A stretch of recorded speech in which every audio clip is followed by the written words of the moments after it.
Hey guys. This is part 3 of What If Naruto Was Trained by Kurama. Hit like and subscribe if you like this one, and also please check the author in the description. Let's start. We are pain, that's all. We are God.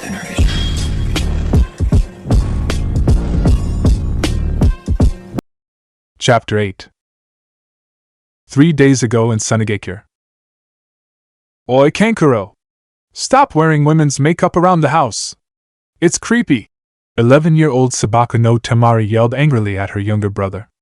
10-year-old Kankuro promptly displayed an outraged expression, his face completely covered in white paint with some red streaking across his cheeks. To the cute young blonde girl, his affronted expression looked utterly ridiculous, reminding her of a clown. It's not makeup. It's war paint. You look like a clown preparing for war then. Oh, you did not just go there, bitch. I just did, asshole. What are you gonna do about it, you circus reject? This went back and forth for a few minutes in the common room of the Sabaka mansion, and they were about to come to blows. Meanwhile, their 9-year-old brother, Gaara, was sitting on a windowsill on the far wall staring out over the populace of Suna below. He was beginning to get irritated, and that did not bode well for anyone in the vicinity. When he was not having one of his psychotic spells, he was normally a quiet and cold boy who had no interest in the people around him. Unfortunately, listening to his older siblings' incessant arguing was getting on his nerves, and he was about to have another one of his episodes. Normally, Temari and Kankuro would have been quiet and careful around their youngest brother.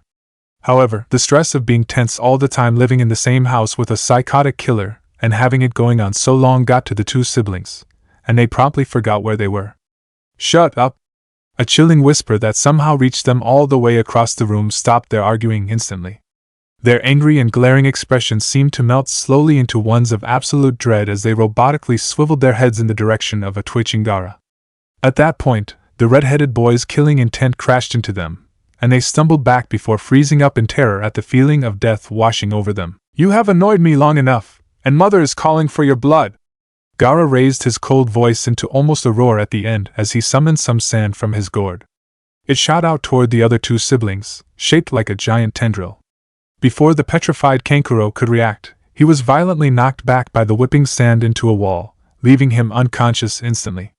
Temari became even more terrified at what was happening as she took up a defensive position, her legs refusing to take her out of the living room and get away. Gaara smiled insanely as he raised an outstretched hand, and his sand was now crawling toward the unconscious Kankuro. Temari, upon seeing this, felt her feet move forward, not backward like she wanted. Next thing she knew, she was standing in front of her unconscious brother staring at a giant swell of sand about to cover her even as she tried to blow it back with gusts of wind from a small fan she usually carried on her person. What the hell am I doing? Why am I trying to protect Kankuro? We don't even get along. Even as she thought those things, she knew why she was doing this.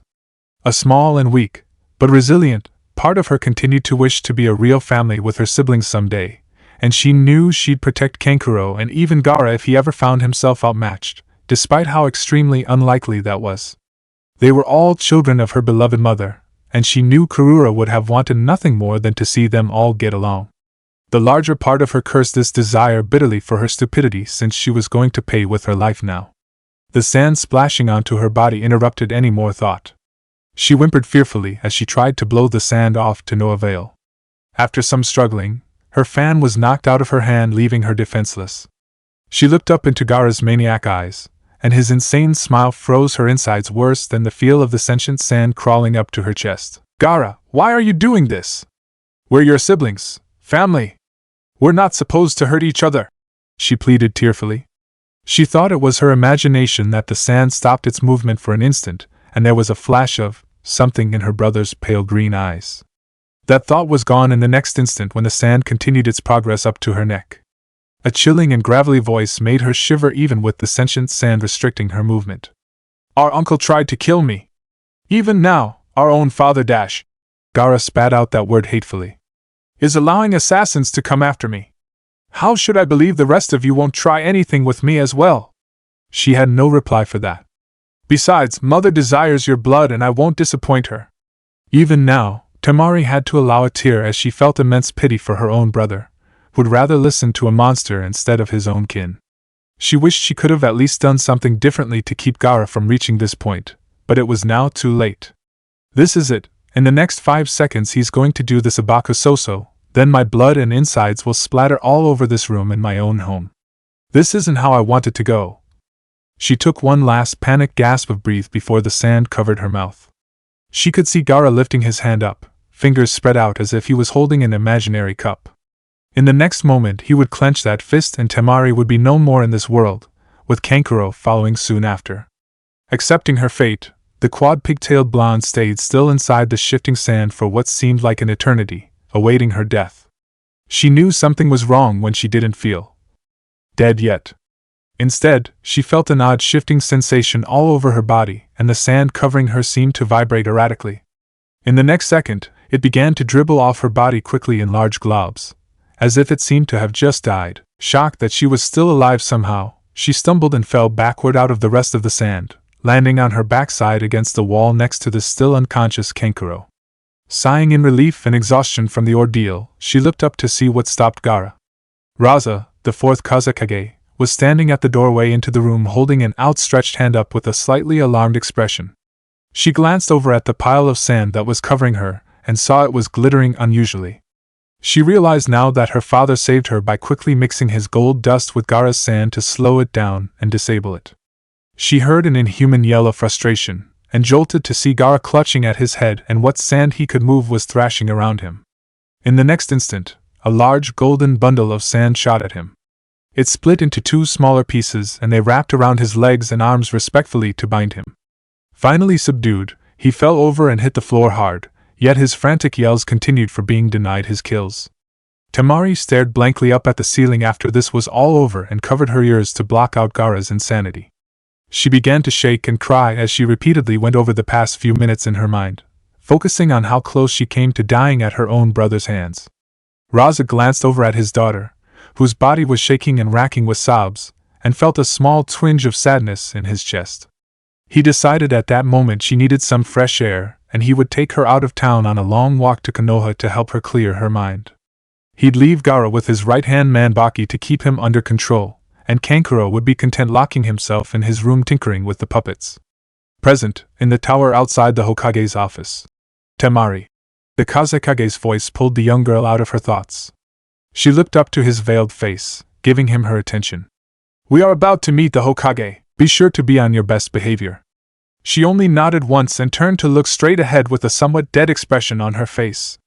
They waited a moment before the Chunin secretary appeared and bowed to them. She told them the meeting had been moved to the formal hall a few doors down. Raza quirked an eyebrow at that but decided not to dwell on this detail.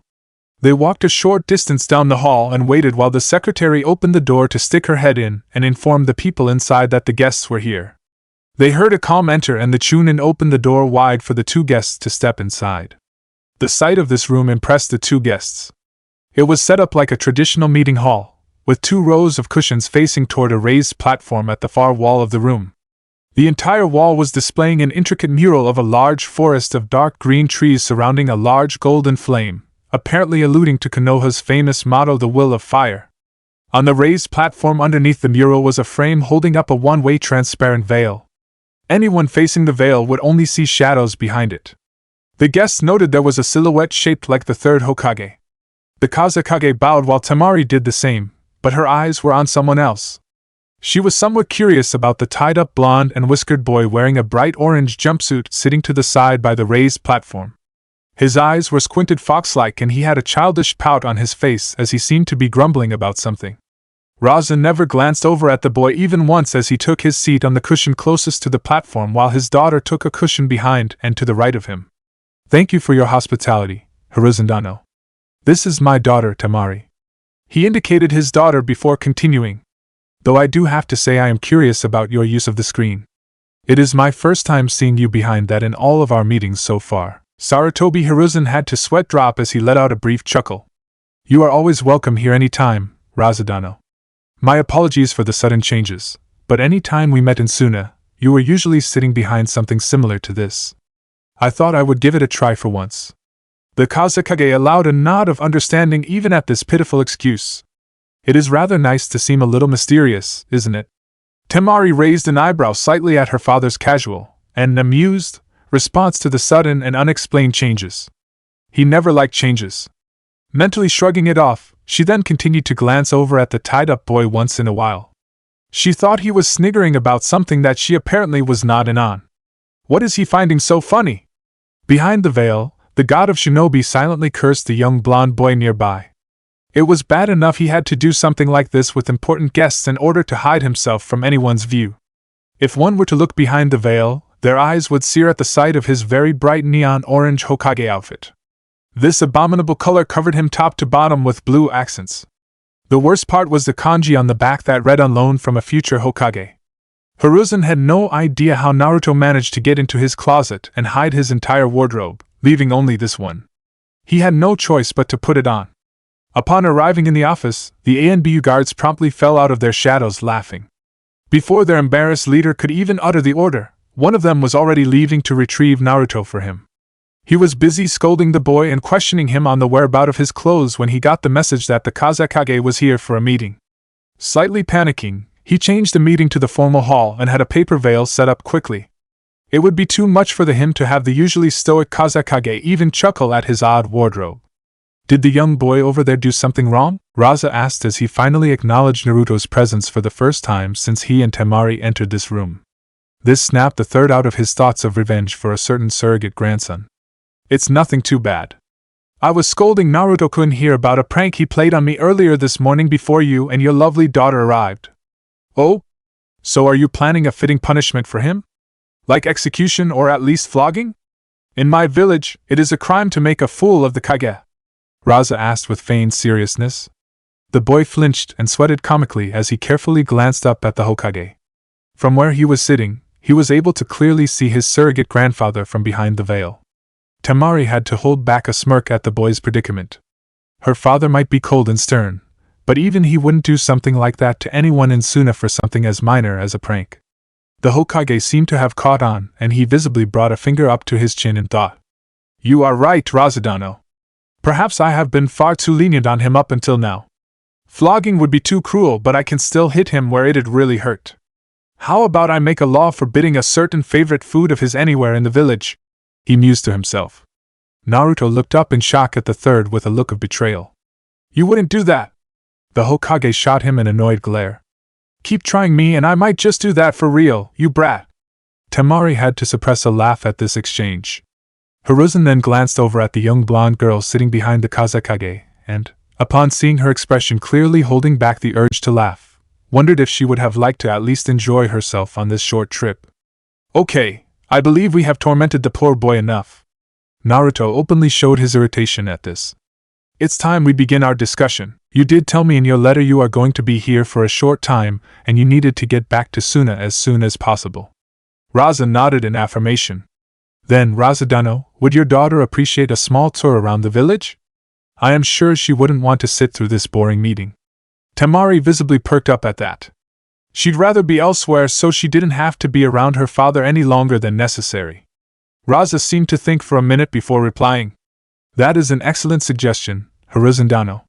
It is her first time visiting this village after all. Would you like that, Temari? Yes, Kazekage-sama. His daughter replied neutrally, though she felt relief at not having to sit through this meeting. The Hokage, and even Naruto, quirked their eyebrows at the girl's stiff address toward her own father. It did not seem to bother the Kazekage, however. Excellent. Naruto-kun, think of this as your punishment for what you did earlier. Please escort Kazekage-dano's daughter for the day and be on your best behavior. You will meet us at the main gate at 5. The Hokage commanded of the boy, his expression growing serious. Naruto knew not to mess with the old man like this, so he responded with a silent nod. At that moment, he heard a thunk and glanced down to see a kunai stuck into the floor next to him. Hiruzen apparently threw it, and the boy did not even see him move. It cut the rope binding him, and the free boy slipped the threads off easily enough. Gulping at this method, he rose to his feet and moved to the blonde girl. He then respectfully bowed, remembering the etiquette lessons beaten into him by Yoshino. Hello, my name is Uzumaki Naruto. It's nice to meet you. Temari smiled briefly at the boy's respectful behavior. Despite his ugly orange jumpsuit, she thought he was cute, especially with those gorgeous deep blue eyes, whiskers that made him seem a little rugged, and beautiful sun-kissed blonde hair that she'd killed to have instead of her own hair color. She rose to her feet as well and politely bowed to him. Naruto noticed she was taller than him by a little bit, so apparently she was at least a couple years older. She had slatted teal eyes that made her look somewhat exotic, and her thick dirty blonde hair was tied up into 4 short and bushy pigtails. He thought the unusual style suited her. She was wearing a black battle kimono that went down from her neck to her calves in a somewhat conservative style. She finished it off with a large white sash around her waist, black sandals, and fingerless gloves. She certainly had the image of an aspiring and serious kunoichi down pat, and he knew she was going to be devastatingly beautiful as an adult. He noted a small ornate fan tucked into the sash, and wondered if she was learning to use battle fans as a kenjutsu style. He saw that style while he was searching for his own and thought it was noble of her that she was learning a difficult but powerful style. He deduced she was primarily wind-natured, like it was required to effectively use that style. "Uzumaki-san, it is a pleasure to meet you too. I am Sabaku no Temari and I look forward to your guidance." The blonde girl spoke formally as she finished her bow. "You can call me Naruto, Sabaku-san. I'm not one for formalities unless I have to."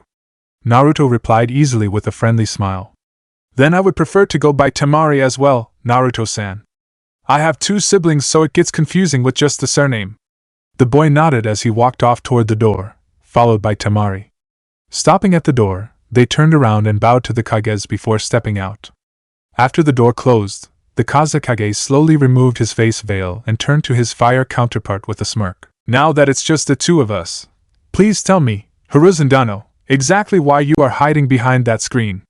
I assume it has something to do with that young boy's prank you were scolding him about." The Hokage visibly cringed and sighed in defeat as he stood up to slowly step out from behind the screen, his all-orange Hokage robes now in full view. There was a dead silence for a minute as both Kages stared at each other. Hiruzan's expression was one of extreme resignation, while Raza's was one of visible shock as his lips began to twitch upward. Outside with Temari and Naruto, they heard loud laughter erupt from the room they just left. "That was the Kazekage's voice. He never laughs," the blonde girl murmured in shock with a small shudder. "Guess the old man told a funny joke," the other blonde cheekily said with a foxy grin, deciding not to elaborate further on the details as they used the stairs leading down. Temari was slightly confused at how he addressed the Hokage, but decided not to inquire about that for now, as she was just too stunned over hearing her father laugh heartily like that for the first time ever in her life. "So is there anything in particular you'd like to do, Temari-san?" Naruto cut into her daze as they stepped outside onto the street in front of the tower. She just shrugged with a neutral expression. Thanks to having Gaara as her brother, her brash and blunt nature, and the fact her father was the Kazekage, any children her age would not play with her. Aside from training, she rarely did anything fun since Suna was not a friendly place with its harsh desert environment. Life there was more about surviving rather than enjoying anything. So she only had 2 hobbies, floral appreciation and that. She would be embarrassed if anyone found out about it, since it could ruin the tough image she built up if word got out. "Okay then, how about ice cream?" "What's that?" Naruto face faulted. Wait, you've never had it?" he exclaimed as he stared at Temari as if she grew a new head. She found his awestruck expression irritating, as he apparently was referring to a luxury item that the other villages took for granted compared to her home village. She had been through this many times with visiting dignitaries. "Suna is different from Konoha in that we spend most of our time just surviving and making sure we have enough crop, imported goods, and water to live on. We never had much time for luxuries that you Konoha people apparently do," she replied in a cold tone. She apparently did not appreciate being reminded that the other great shinobi villages prospered compared to her own. The tone gave Naruto a shiver. "I thought she seemed like a nice person at first. Don't be quick to make decisions about her. You never were able to have much until recently, so remember that as you think in her position. People in Suna spend their whole lives without what you have been able to enjoy over the past couple years. Of course she would hate to be reminded of what Suna doesn't have. I guess I should be more tactful. Just try not to cause an international incident." "Do I look like the type to do that?" He felt Kurama pause at his apparently rhetorical question, and had a feeling he knew what she was going to say. "Is that a trick question? Because we both know I'd be lying if I said no." "Damn you. Sorry, I was surprised since I just could not fathom that no one has heard of ice cream. It's quite good. I'll take you to this place and you can try it, if you'd like, Temari-san. He offered as he tried to ignore Kurama's laughter in his head. Temari stared at him for a long moment, making him sweat a bit. Okay. Lead the way, Naruto-san. They began walking in the direction of the ice cream parlor. Almost right away, the young woman noticed nasty glares directed at her escort from the villagers around them. She glanced over at Naruto, and it was obvious he was deliberately ignoring the attention. She decided to inquire about this. Naruto-san, I'm noticing people around us are shooting you nasty glares. Did you do something to make them angry at you? Naruto whipped his head at her, surprised at her directness so soon into their first meeting. She doesn't beat around the bush, does she? Blunt and not afraid to speak her mind, almost the opposite from your shy friend. I already like this female. Yeah? I have quite a reputation in this village as a prankster. There aren't many people here that I haven't pranked. Hell, I even pranked the old man. I mean, the Hokage just this morning. Temari narrowed her eyes at him. Her slatted eyes easily made this expression more imposing and he shrank back a little. He knew somehow that she could tell he was staying away from the real reason. The older girl could tell the glares were not simply because of his pranks. It went deeper than that. The only reason she could think of that a young boy like him would receive so much hate was that if he had been born from a family who betrayed the village in some way in the past. Or he was like Gaara. She shuddered at that thought and could not believe this blonde boy, who was obviously sane and seemed kind, would hold a demon within. Although she was curious about his history, she decided to be tactful and leave the topic at that. Upon arriving in front of the ice cream parlor, Naruto was dismayed to discover that it was closed for the day due to an issue with the freezer. He looked at Temari apologetically while she stared back with some disappointment in her escort's ability to entertain her. Growing nervous, Naruto suggested a sweets shop as the next destination. Not surprisingly, Temari was intrigued by the prospect of a shop that sold nothing but desserts, which she only had several times in her life. Arriving at the shop, they were disappointed to find it closed because of a shortage of flour and sugar. Damn it, why the hell won't this damn village let me entertain one simple guest? The boy protested to no one in particular. Temari had to hold back a smirk. While this visit might not have been going well, she had to admit she found this boy's expressive and goofy nature entertaining. I know. How about a quick stop at the Ichiraku stand? They make delicious ramen with many different flavors. It's definitely open, Naruto declared, now clearly grasping at straws. Temari never had ramen before and she was curious about it, so she simply nodded her head. A quick walk later found Naruto on all fours in front of the ramen stand, crying dramatically as he repeatedly hammered a fist on the ground. Temari was standing next to him with a blank expression, staring at the stand that had its shutters down. A small note posted on a shutter explained that the owner and his daughter were out of town for a merchant's retreat. How could you, Tsuchiya-san and Ayam-chan? The one time I really needed you, you betray my trust. Naruto cried melodramatically to the sky. Temari just shook her head at her escort's antics. Definitely open, huh? She deadpanned with a cool tone that froze Naruto in his tirade. She then let out a tired sigh. I guess it's no good, Naruto-san. I should go back to the tower and wait for the meeting to end. I appreciate your effort, but it looks like Kami is against us today for some reason. Naruto opened his mouth and looked like he was about to persuade her otherwise, but slumped his head dejectedly. I guess it's for the best. Sorry we could not do anything today, Temari-san. I'm betting if I try to suggest another place, it'll explode into a massive fireball just to spite the hell out of me. It just isn't my day. Temari allowed a small smile at his grumbling. It was refreshing to have someone, especially a boy near her age, be completely himself instead of tiptoeing on eggshells around her. She knew the reason for this was because he did not know she was the sister of the feared Gaara, Jinchuriki of the Ichibi. Therefore, he had no reason to fear being near her. She had to hold back a sad frown at that thought.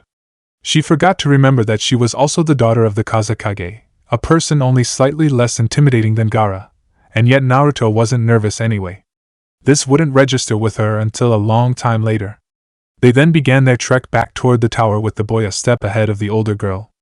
As they were walking down a street lined with shops, one of the window displays caught Temari's eye. As she turned her head to have a better look, her eyes widened. So, Temari-san, mind telling me a bit more about Suna? I've never been outside of this village, so I always wondered what other places are like. Naruto suddenly asked as he walked with both arms behind his head. He didn't get a response. Sorry, I guess you have to be secretive about your village, even though we're allied. I just wanted to know what life in your village was like in general, not its secrets. The nervous boy tried to clarify. When he still heard nothing, he was starting to get irritated. Look, Temari-san, it's fine if you don't want to talk about it, but you could at least respond dash. He trailed off as he realized that his guest was not next to her. He stopped in his track and whipped his head around to look for the blonde girl. He immediately found her standing in front of a shop with her hands on the storefront window, and her nose was almost pressing against it. Curious about what caught her attention, he walked over to her. He saw that it was a handcrafting shop and took a glance at the window display. He noticed his fellow blonde was hungrily eyeing a group of small and cute animal-themed knitted dolls. Drool was practically coming out of her open mouth as she whispered cute. To no one in particular, Naruto was so stunned that he saw his older and somewhat proper guest become like this that he just stared with his mouth agape. Temari jolted out of her trance and remembered where she was. She quickly straightened up as she glanced around nervously, hoping that no one saw. To her horror, she immediately found Naruto standing next to her with a dumb expression on his face, as if he couldn't believe what he had seen. You saw? She whispered in a trembling voice as she let her long bangs overshadow her eyes. Naruto jolted in surprise at the threatening tone in her voice. He spent enough time with Ino to know that he had upset this girl greatly, even though he didn't think he did anything wrong. You saw. Therefore, you must die. Temari intoned with a blank expression as she reached for the ornate fan stuck in her sash. Naruto nervously took a step back as she promptly lunged forward, snapping the small fan open. The boy responded by gracefully jumping into a backward somersault to avoid her swipe. He wasn't expecting to be hit with a strong gust of wind generated by the swipe as he landed, however, and was blown back several meters. He would have been blown all the way across the street into a wall if he hadn't instinctively stuck to the ground with chakra in his feet. She definitely has wind nature. For her to be able to generate that much wind without seals, she is very impressive. She will be a powerful kunoichi in the future. Kurama observed, not at all concerned her host was being attacked by this girl. You're no help, damn fox. Temari continued her charge forward, her expression determined as she struck with several kicks and jabs. Naruto was impressed with her level of taijutsu as he deftly dodged her attacks. He knew many aspiring warfan users usually focused on long-range attacks and only used defensive styles for taijutsu in case opponents got close somehow. He then quickly remembered this wasn't the time to be impressed as he was nearly blown off his feet again by another swing of his guest's fan. Many bystanders were watching this little scuffle, amused at a pair of children playing around. Meanwhile, the ANBU standing watch over the pair from the shadows were nervously praying to every deity for their blonde nemesis to not cause an international incident. Wait! I didn't do anything wrong! Don't tell me this is because I just discovered you have a cute hobby? Just how far will you go? You don't need to prove that you're already strong, Naruto quickly said with both his hands up in front of him. Temari suddenly stopped her next swipe just when the fan was about to hit him. She blinked owlishly at his nervous expression. You don't think it's weak? Of course not. You're strong and I can tell that from the last couple minutes. Just because you have a cute side doesn't mean you should hide it all the time. Hearing that, she blushed adorably as she let her fan fall out of her limp fingers and dangle by its strap around her wrist. She then squatted down in the middle of the street with her knees touching her chest, and covered her reddening face with both hands. Seeing this from whom he deemed to be a strong and prideful girl made his cheeks slightly pink. He and many onlookers watching this thought the same thing. She couldn't get any more cuter than this if she tried. It would be too boring if she's just proud and stiff all the time. It's nice she has this side. It sounds like you're trying to talk Temari-san up to me for some reason, because I don't know why else you would be interested in other puny humans. Kurama just shrugged. I'm just saying what's on my mind. He figured he wasn't going to get any more out of her about this and decided to put that aside. He squatted down so he'd be level with Temari. Temari-san, if you'd like, we can go into that shop and see if we can get you a couple of these dolls, he offered. His guest perked her head up at that, her embarrassment completely forgotten. Her teal eyes sparkled with a bright smile lighting up her adorably childish expression at the thought of pursuing her now not-so-secret hobby. Naruto was almost compelled to bring a hand up to block the imaginary light radiating off her in waves. Okay, I was wrong. She just got cuter. Gah! All this cuteness is killing my mojo. 15 minutes later found both blondes stepping out of the shop. Temari was displaying a happy and content smile as she was holding and petting a knitted doll that looked like a weasel in her hands. Naruto smiled at this display, happy he finally got to see his guest open up a little. So you have a hobby of collecting and knitting your own dolls. I think it suits you, Temari-san, he remarked. Temari blushed slightly at her escort's compliment as she tucked the new doll away in her waist pouch. I keep a small collection at home. Only my brothers know of this, so you're the first one aside from family to find out. They're kinda my pretend friends because I don't have any back in Suna. She trailed off, surprised that she told a boy she just met a foreign one even something like that. She just felt so calm around Naruto that it seemed natural to open up a little. She glanced warily over at her fellow blonde, expecting to be made fun of. To her surprise, he just nodded with a cute foxy expression as if he seemed to understand. I know the feeling. I'm an orphan and I live by myself. Until recently I didn't have friends, so I just talked to the plants I keep around my apartment once in a while. Still do even now. Naruto replied without any hesitation. Temari smiled at her escort's honesty. So you got a green thumb, huh? Didn't peg you for that type. She teased lightheartedly. Didn't peg you as the knitting type. Touché, Naruto-san. As they were chuckling, a young girl's voice cut into their pleasant atmosphere. Naruto, I wasn't expecting to run into you here. Both blondes followed the voice down the street to find another one of their kind, a cute young girl with shoulder-length platinum blonde hair. She was dressed in shorts and a tank top, a good choice for this warm day. She was standing next to a beautiful brown-haired woman in a light yellow sundress. As she was so young-looking and shared many features with the other girl, Temari automatically assumed them to be sisters. Ino-chan, Kana-chan. Naruto called back with a bright smile as the duo moved close to them. Temari noted the one called Kana was watching her carefully, and had a feeling this woman was a kunoichi like she aspired to be. Ino hopped on Naruto for a quick hug, not noticing the blush on his face, but someone did when Kana mentally filed this moment away for future blackmail material. What are you doing here? You don't normally come to this area. And who's this? She inquired before finally noticing the older, and rather pretty, girl standing next to him. Her eyes narrowed subconsciously as she felt an unknown twinge deep within, but ignored it. She would realize much later that it was a tiny and jealous voice squeaking at her to defend her territory with extreme force. I'm showing her around this village, he replied before politely gesturing to Temari, who bowed slightly. This is Sabaka no Temari. She's from Suna with the Kazekage on a diplomatic trip, and it's her first time here, he introduced, tactfully leaving out the part about her being a Kaige's daughter. Kana, being a retired kunoichi, immediately knew exactly who this girl was from the surname, but didn't react other than an interested eyebrow. Ino continued to watch with slightly narrowed eyes.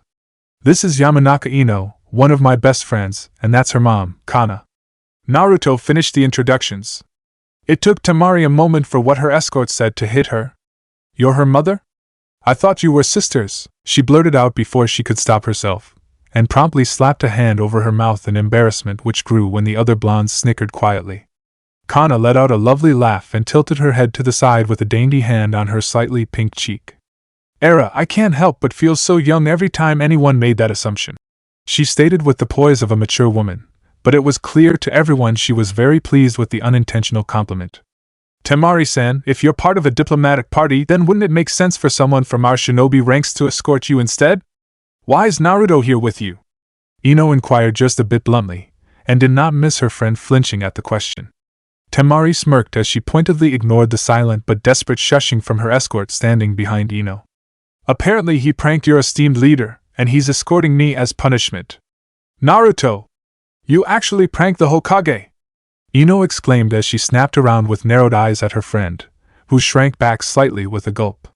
Era, it seems I may have to remind Yoshino-chan to give you more etiquette lessons, especially in learning respect for your elders and superiors, Kana stated in a cheerful voice.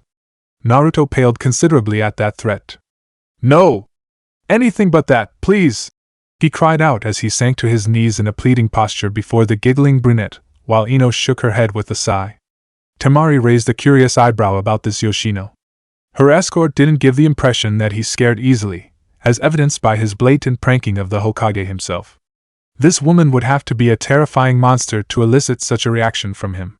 Meanwhile in the Nara compound a beautiful, petite, and slender woman in a non-threatening housewife dress, with her long black hair pulled back into a ponytail, and two long but thin bangs framing her face, let out a cute sneeze. "Why do I suddenly feel like I'll have to give Naruto-kun more of my special lessons?" she muttered lowly with an annoyed frown as she rubbed her small nose. Shikamaru and Shikaku, lounging lazily on the rear porch nearby, shivered involuntarily upon hearing her statement. "It seems your friend is going to get into a troublesome situation soon," the older man grumbled lazily. His son nodded slowly. "Troublesome." Back with the others. "How are you liking Kanahigaku so far, Temari-san?" Kana inquired, smirking at Naruto squatting down nearby with a depressing rain cloud over his head. Ino was patting his back pityingly, even though she had an amused grin as well. "It is a beautiful village in its own right, and Naruto-san has been keeping me entertained," Temari replied politely, though there was some amusement in her teal eyes as she remembered her escort's earlier goofiness. Kana giggled as if she knew what the young blonde was thinking. Knowing Naruto, he either made goofy mistakes or had a humorous streak of bad luck that somehow kept this foreign guest entertained either way. He's quite a nice young man when he's not being so mischievous, and you just have to remember he always means well in the end. You couldn't ask for a better escort, in my opinion. Ino, upon hearing this, frowned slightly. She was wondering why her mother sounded like she was talking up Naruto for Temari. She didn't say anything though. Meanwhile, Naruto already recovered by now and moved to stand by his guest. "What are you ladies doing out here anyway? Is the shop closed for some reason?" he quizzed. Kana and Ino seemed to have remembered something and the older woman tilted her head to the side again. "Era. I'm afraid we're running late. We've been on our lunch break from work," she stated calmly, making her daughter groan and slump into a minor depression at the reminder of having to work again. Temari bowed slightly to the Yamanaka duo. "It is a pleasure meeting you. I'm glad I could speak with more citizens of this village, and thank you for your time. I'm always happy to meet anyone from outside, especially one with such high standing." Kara replied slyly, smirking a little upon seeing Naruto and Temari stiffen at being found out. After exchanging goodbyes, the Yamanaka pair continued on their way to the floral shop. Kana noticed her daughter was frowning and glancing over her shoulder at the retreating backs of Naruto and Temari going down another way. "Mom, why did you talk Naruto up with that girl? You sound like you usually do when you're trying to play matchmaker." Ino spoke in a somewhat irritated tone. She also didn't forget the fact her mother's past matchmaking predictions usually turned out to be correct, and those couples ended up being more than happy. Kana had to hide her ecstatic grin at this obvious display of jealousy. Perhaps there might be some hope for her desire to see Naruto and her daughter together in the future. To say she had a small disdain for Ino pining after that Uchiha boy was to say she looked just a little young. "Sweetie, it's just harmless chatter. Let your mother have some fun once in a while, won't you? Besides, it seems they might have more in common than you realize," she teased, slyly alluding to the fact both Naruto and Temari were children of Kages. Ino of course took that statement in a different way as she forced down a possessive snarl, though she didn't know why she was feeling so upset. As Kana watched her daughter fume silently, she made a mental note to prepare in-depth lessons about clan bylaws soon in order for Ino to understand what she might have to expect in the future. Considering Naruto's lineage, attractive looks, and irresistible personality, the Yamanaka matriarch knew things were going to get interesting for her pseudo-son soon. They were nice, Temari stated neutrally after a few minutes as she and Naruto were now walking aimlessly through a small park. They apparently forgot about her wanting to get back to the tower after that encounter. The other blonde turned to her with a bright smile that Temari was beginning to realize she enjoyed seeing. "They're the greatest. Kana-chan used to take care of me on and off for a while until I got on my own feet. She and Nara Yoshino were the ones who taught me everything I needed to know in my early years," he replied with fondness in his tone for the women he considered to be his mother figures. "And Ino-chan, she's my first friend ever, and I'll always stick with her through anything for that," he finished with even more affection in his voice at the thought of the Yamanaka heiress. Temari could tell he cared so much for this Ino that even she was beginning to get envious of that affection. She also could tell he felt for her more than a friend should, but decided not to press on that. This was between them. As they settled into a comfortable silence while taking in the sights around the park, Naruto noticed how Temari seemed to enjoy the scenery. Having an idea, he checked the position of the sun in the sky and deduced that they had about 2 hours until the Kages meeting was over. He then decided to show her his new favorite spot. "Temari-san, mind coming with me?" I just thought of a place I think you'd like, he suggested with a smile. Temari glanced over at her escort with some trepidation about trying another place with their recent luck, but she saw the eagerness in his deep blue eyes. Having come to a decision, she nodded and they both headed off in a new direction. 30 minutes later they found themselves standing on top of the Hokage monument, more specifically on top of the fourth Hokage's bust. The view overlooking the entire village of Konoha was breathtaking, and Temari took in the beautiful scenery with all.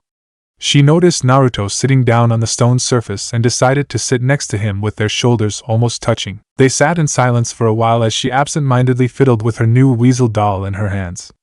It's obvious this spot is special to you, Naruto-san, she stated, having watched Naruto seem to just relax as soon as they came to this spot. It was like he was opening up even more than usual. Why take me here? She finally asked after seeing her escort's quizzical expression. Why not? I noticed how you enjoy nature from our walk through the park, so I thought you'd like it up here. It's pretty and feels relaxing to just sit here, doesn't it? Temari had to agree, as she could easily feel some worry in her body slowly leak out.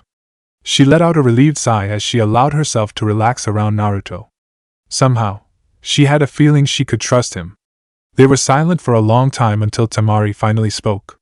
My youngest brother tried to kill me the other day. She didn't understand why she was telling this to someone she just met, but she felt immensely comfortable with him. Small tears stung her eyes as she could feel Naruto whip his head toward her in shock. He remained silent though, apparently an indication she could continue if she wanted. She went on to explain how her brother was being driven insane by a power inside him, and their father didn't care, preferring to make his own son into a more effective weapon. Hence why she was cold toward her own father, among many other reasons. She elaborated on what happened last time he went insane and that it was the closest she came to being killed. Throughout this explanation she broke down further into silently weeping as Naruto carefully rubbed her back. By the end, she let it all out and was leaning against him for comfort. A long silence followed before he finally spoke up. I'm sorry you had to deal with that for most of your life. I never had any family, so I can't imagine what it's like to be hurt by a close relative. Tell you what, I'm training to become the strongest shinobi ever. Next time you come here, bring your brother along. I'll bust him down a peg or two and teach him to appreciate his siblings more, he stated with a bright smile in an attempt to cheer Temari up. She allowed a small laugh as she dried her tears off. Not in that horrible outfit, you won't survive long in the shinobi world dressed like that, she retorted, and then giggled uncharacteristically when Naruto huffed at her teasing. Would it help if I told you entire squads of A and B you couldn't find me even if their lives depended on it when I actually get serious about hiding from them? Temari remained unconvinced. This, I'd have to see to believe it. I'd show you, but right now it's about time for your dad to leave, so I'll have to take you back to the main gate, Naruto announced as he checked the position of the sun. Temari sighed in disappointment at having to part like this so suddenly, but nodded as they both got to their feet to walk back down to the gate. As they were walking and making small talk, Kurama suddenly spoke up. Naruto. That girl's brother, she mentioned him as being able to control sand. You should be careful around him if you meet him in the future. Something I need to know. Yes. The Ichibi has the ability to control sand. His name is Shikaku and he is very bloodthirsty and insane. He tried to influence his host's mind if he could. I wouldn't be surprised if this girl's brother is the host, and is going insane thanks to that. While Shikaku is weak compared to me in terms of power, he is very adaptable and crafty with the use of sand. Watch yourself around this boy in the future. Naruto mentally nodded his head, deciding to file that information away for later. So the reason she's been having a hellish life is most likely because of a jinchuriki. I can't see anything going over well if she finds out I'm one too. Sorry you have to deal with this. Naruto gave a mental shrug. No big deal. I'd hate for her to react badly, but if that happens, then there's nothing I can do but move on. We're linked like this for the rest of my life, and there will always be people who can't accept that fact, so I'll just be happy with the few people who would. Kurama remained silent, and he decided to leave her alone for the time being as he continued speaking with Temari. Elsewhere in the village. I can't believe they closed the ice cream shop for today. This is a rare off day from training, and I wanted some banana ice cream. Hyuga Hanabi grumbled as she walked briskly back to the Hyuga compound with her escort behind her. I am sorry this happened, Lady Hanabi. We will be able to return another day, however. The Hyuga guard tried to appeal to his charge. A moody Hanabi never meant anything good for those around her. Only Naruto was able to cheer her up with ease, and he wasn't around. Hanabi didn't say anything more as she continued to seethe. After they walked in silence for a moment, she heard a thud and a grunt. Next thing she knew, her guard's body fell forward beside her, and it landed on the ground with a thump. She could see blood seeping down the man's forehead. In a panic, she spun around to see who caused this, only to see two pairs of hands reaching for her. She didn't have time to scream for help when a man's rough hand clamped over her mouth tightly from behind. At the main gate 30 minutes later, Naruto and Temari arrived at the gate just before 5 o'clock. They found the Hokage and Kazekage standing by the guardhouse talking. The rest of the Suna party were loitering around outside the gate waiting to leave. Naruto noticed the Hokage had changed his outfit to a black traditional shinobi outfit, complete with a gray gauntlet on his right arm, sandals, and a white piece of fabric displaying the kanji for third Hokage covering his shoulders. His armored battle hood, adorned with his hitai, hung at his waist. The Kages turned to the children. "Hello, Naruto-kun and Temari-san. How was your day?" Rizun greeted with a pleasant smile as Temari bowed to him. "I had a good time. Thank you for having Naruto-san escort me, Hokage-sama. I'm glad to hear that. Naruto-kun can be a good boy when he's not being mischievous. Oi, Hokage-jiji, why were you wearing that outfit? Is there a battle going on?" Naruto inquired innocently before being conked on the head by a slightly irritated third. "I hope you have not forgotten your prank in which you hid all of my wardrobe and left me with nothing but a bright orange Hokage outfit. Unlike you with your jumpsuit, I refuse to be caught dead in public wearing that. I was forced to unseal my combat outfit just so I can see the Suna party off," he muttered grouchily with a twitching eyebrow. Temari had to giggle at what Naruto's prank turned out to be. "Ooh. Sorry, I did forget, hee. Naruto chuckled nervously with his sheepish pose. The third just sighed, told Temari his goodbyes, and went back to finish up his conversation with an amused Kazekage. Temari and Naruto took a brief walk a small distance out the gate before facing each other. "Hokage-jiji?" Temari raised a quizzical eyebrow. "Oh, he's sort of my grandfather figure. He takes care of me sometimes while I'm living by myself," Naruto clarified. She nodded with a gentle smile. "Naruto-san, I just want to thank you for coming along and for listening to me. I'm sorry I dumped all of that on you." She bowed before a sheepish Naruto. "It's not a big deal, really. I've had a tough life too, so I could understand some of what happened to you. I just hope you'll find a way to fix all of this. If not, then I'll do it instead if you want me to," he assured with a confident expression before blushing slightly and glancing away a little. "Even though it was punishment, I'm happy I was your escort for the day. It was really nice." Temari blushed a little at her fellow blonde's kindness and sincerity. She decided it would not hurt if she kept in touch with him via letters. "Naruto-san, I would like—" She was interrupted by a Konoha Chunin suddenly appearing at the Hokage's side with an alarmed expression. "I apologize, Hokage-sama, but you need to know that a Hyuga main member has been abducted. We found her guard dead near their compound. We're not able to pinpoint who or where the suspects went, and all we know is that it's been about 30 minutes since she was taken," he reported urgently. The Hokage narrowed his eyes at the news and everyone heard a snarl from Naruto. Temari was surprised when he suddenly left her side and sprinted up to the Chunin. "Who was it? Who's been taken?" The boy growled with an enraged expression that made everyone around him shiver. "My youngest daughter Hanabi." A man's voice drew everyone's attention to a tall Hyuga man approaching at a brisk pace with a girl at his side. Panic was evident on Hinata's face while Hayashi was barely keeping a hold on his own emotions. There was another angry snarl from Naruto, and Temari assumed he knew whoever was kidnapped. The blonde boy then put on a calm but serious expression as he turned to the Hokage. "Hokage-sama, I believe I can help find her quickly, but I need your permission." He addressed the older man, and Temari was surprised to see all trace of the cheerful and goofy boy she had been with most of the day gone. He was all business now. Hiruzen was surprised to say the least. His surrogate grandson had never addressed him like this before. "What do you intend to do? You know I have my sense of smell. I know Hanabi-chan's scent, and my clones can smell it just as well as I do. I could use some of the power to bring up tons of them and send them out in all directions until one of them finds her scent. It'll dispel to let me know where and I'll go full power to catch up with the kidnappers and try to slow them down until backup comes." Naruto was clearly hesitating to mention his hidden power, but he was determined. The Hokage had to admit that was the best plan. He was sure it would take too long to form an organized search party and pick up the trail before the kidnappers got out of their territory.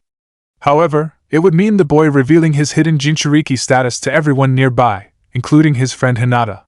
Naruto-kun, are you sure? Hanabi-chan is precious to me. I can't worry if people will hate me afterward when she's in danger, and I could have saved her. Naruto-san. Hayashi's voice interjected. Naruto whipped his head toward Hayashi, surprised that he was addressed as such by the clan head. Please do what you must to help rescue my beloved daughter. I will speak with Hinata about this in the meantime, and I will make sure she understands.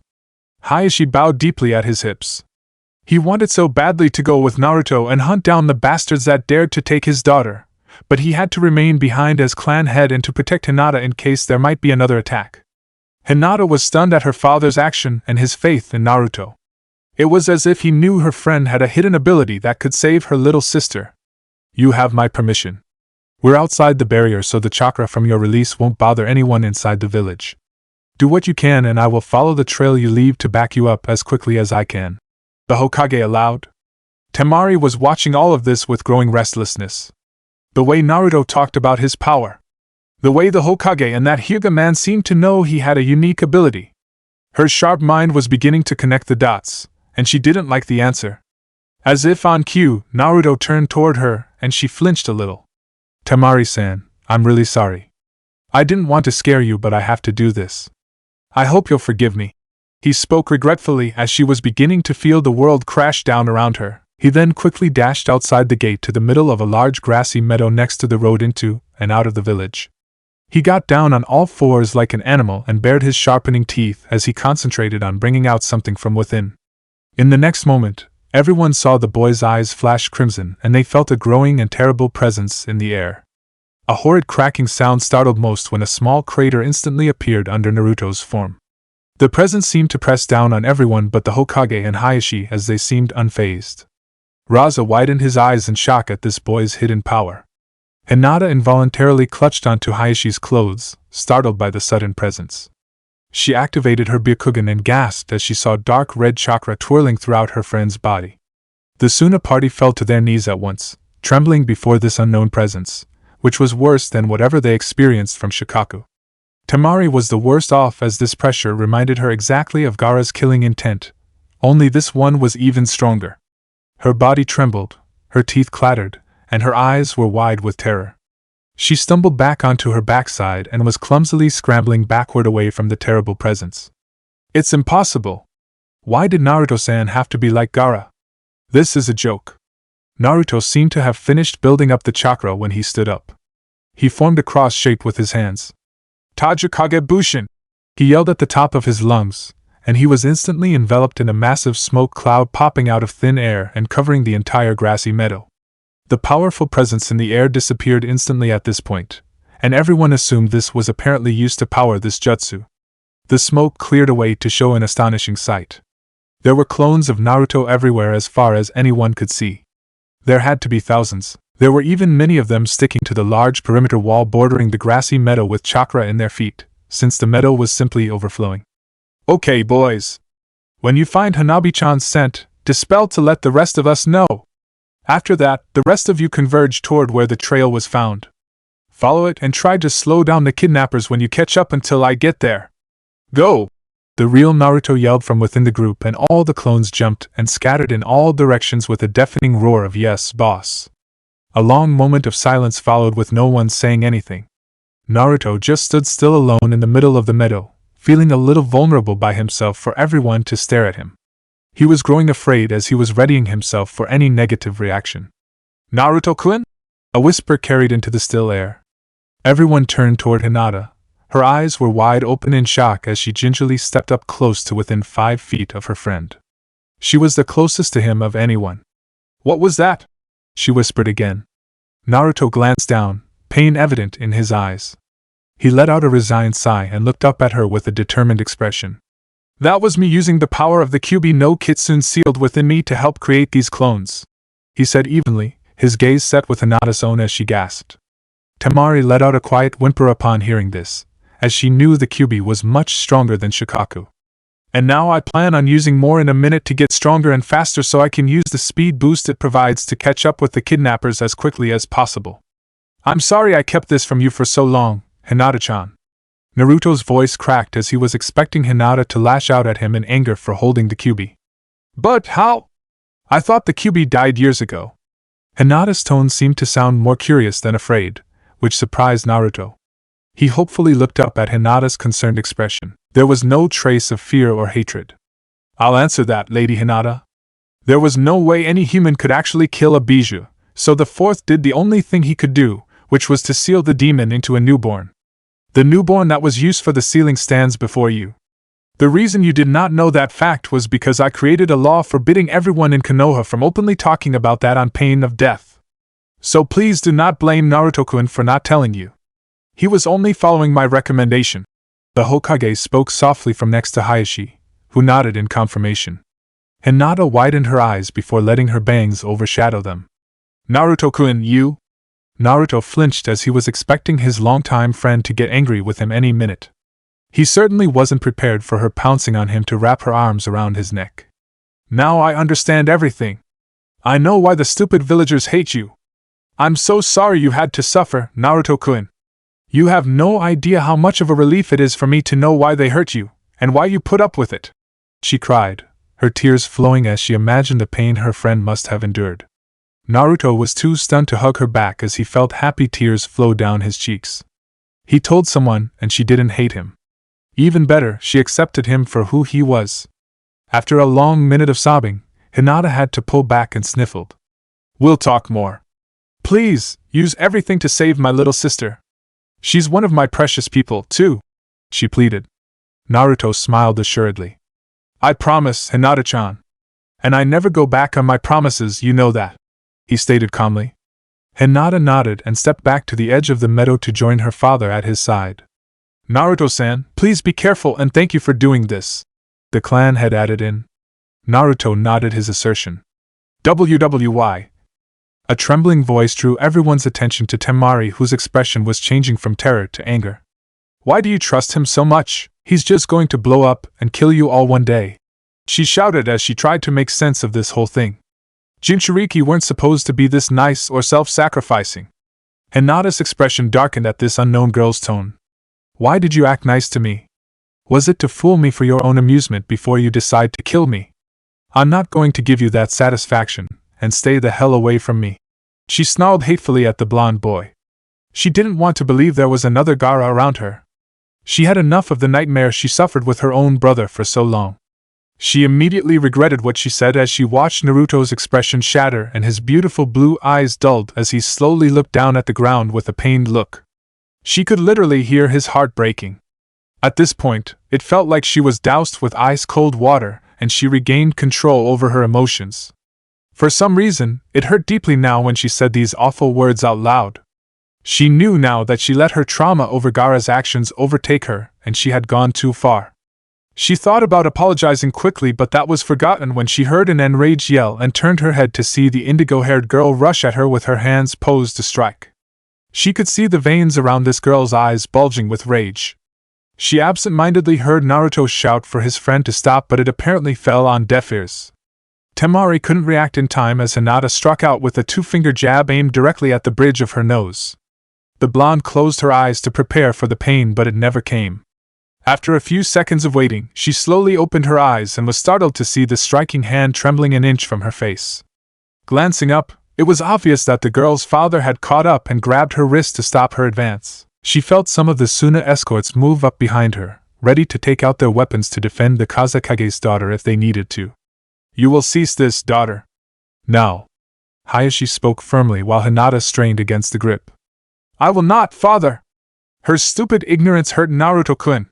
He did not deserve that, she snarled, pure rage evident in her voice.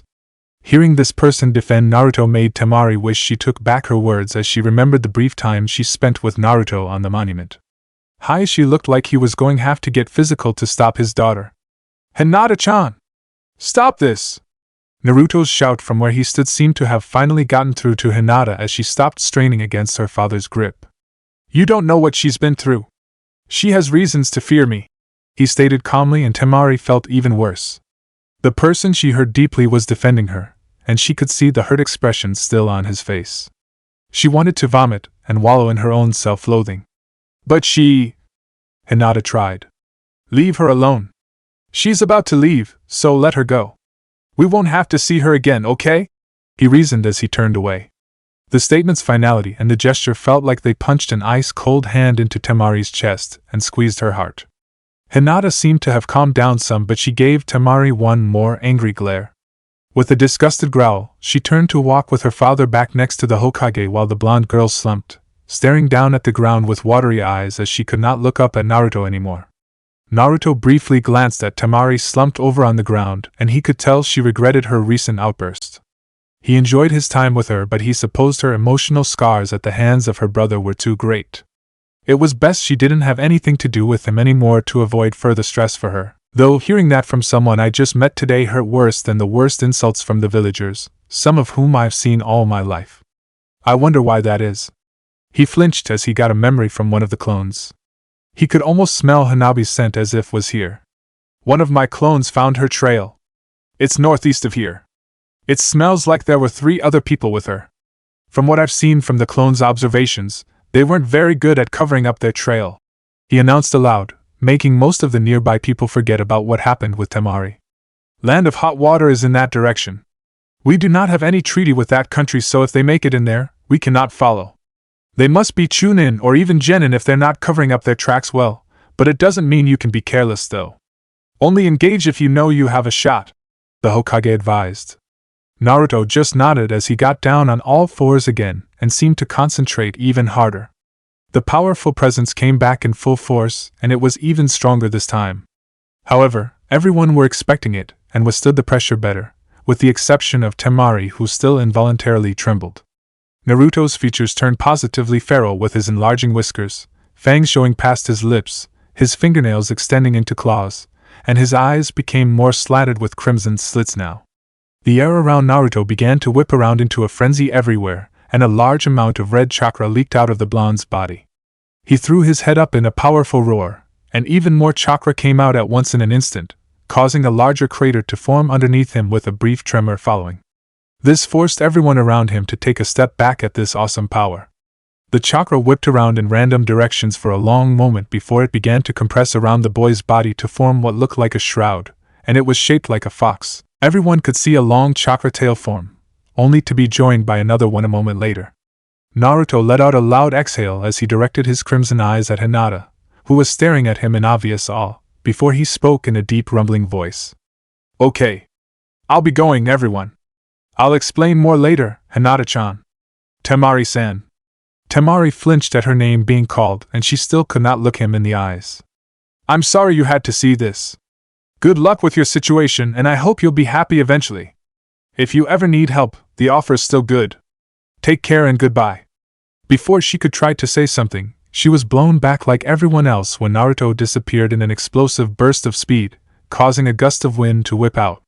Next thing she saw was a large trail of dust leading around Konoha's tall wall to the northeast as it disappeared into the distance. Hinata turned to wrap her arms around her father's waist as he patted her back. I hope he'll find her. We can't lose her, father. She trailed off and began to sniffle. Hayashi could only nod as they remained standing, not willing to move until Naruto returned. Hopefully with Hanabi. The third issued some orders to some arriving ANBU, and turned to his wind counterpart. I am sorry you had to see a domestic issue just now. Unfortunately, our goodbyes will need to be short since I'm taking a quick stroll into the forest to find the children. Goodbye and have a safe trip back to Suna, Razadano. He briskly spoke as he put his armored hood on, and then disappeared in a blur of speed after Naruto with a pair of ANBU escorts. The Kazekage narrowed his eyes as he walked up to his party and ordered them to make preparations to leave. He glanced over at Temari, who was still sitting on the ground staring at the spot where Naruto was standing a moment ago with large tears flowing down her cheeks. I'm sorry, Temari. It seems all I did when I brought you here was give you another bad memory. He turned his head toward where Naruto disappeared. But that boy, he is strong for his age. He might be able to beat my son in combat as he is.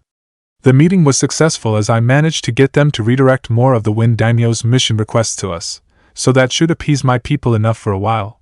but there might still be some conflict later. I'll have to seize the council's pathetic assassination attempts on Gaara and then personally train him to at least match up to Konoha's own jinchuriki. 15 minutes later in the forest, Naruto quickly came upon Hanabi's scent and was following it for the past 10 minutes. The landscape blurred by him at an insane velocity as he sped ahead on all fours through the thick forest. The longer he ran, the faster he seemed to go as his determination to find Hanabi continued to grow. He blurred by most of the clones that he created earlier, as they loudly encouraged him to hurry the hell up and that they'd catch up soon. At this point, he began to get memories from the clones ahead of him when they finally engaged Hanabi's kidnappers. They were defeated easily, but the information from the memories were valuable. Naruto saw there were 3 men in Hanabi, like he deduced from the scents. 2 of the kidnappers were thin and lanky. The third, a large man, had Hanabi, tied up and gagged, struggling valiantly under his arm. They were dressed in plain light blue shinobi outfits similar to what Kirinin wore. Naruto's suspicions were confirmed when one of the clones had a good look at their Hitaiite, which each showed the insignia of Kirigakure with a scratch through it. The way they fought the clones clearly showed them to be around Chunin level in skills. That information, along with their terrible skills at covering up their trails, made Naruto wonder how they broke into Konoha and kidnapped Hanabi without anyone noticing. It's most likely an inside job. Kurama's comment nearly made him trip. What? It's the only way to explain how these imbeciles got past your village's barrier. They must have had help. Whoever did this is probably letting anyone with enough money by, and maybe that's also how Kumo found out details about you they should not have known. Naruto narrowed his eyes at the memory of Hisashi's death. He sometimes felt a small pang of guilt in the back of his head that if Kumo hadn't known so much about him, then it wouldn't have led to the political maneuvering which caused Hisashi's unnecessary death.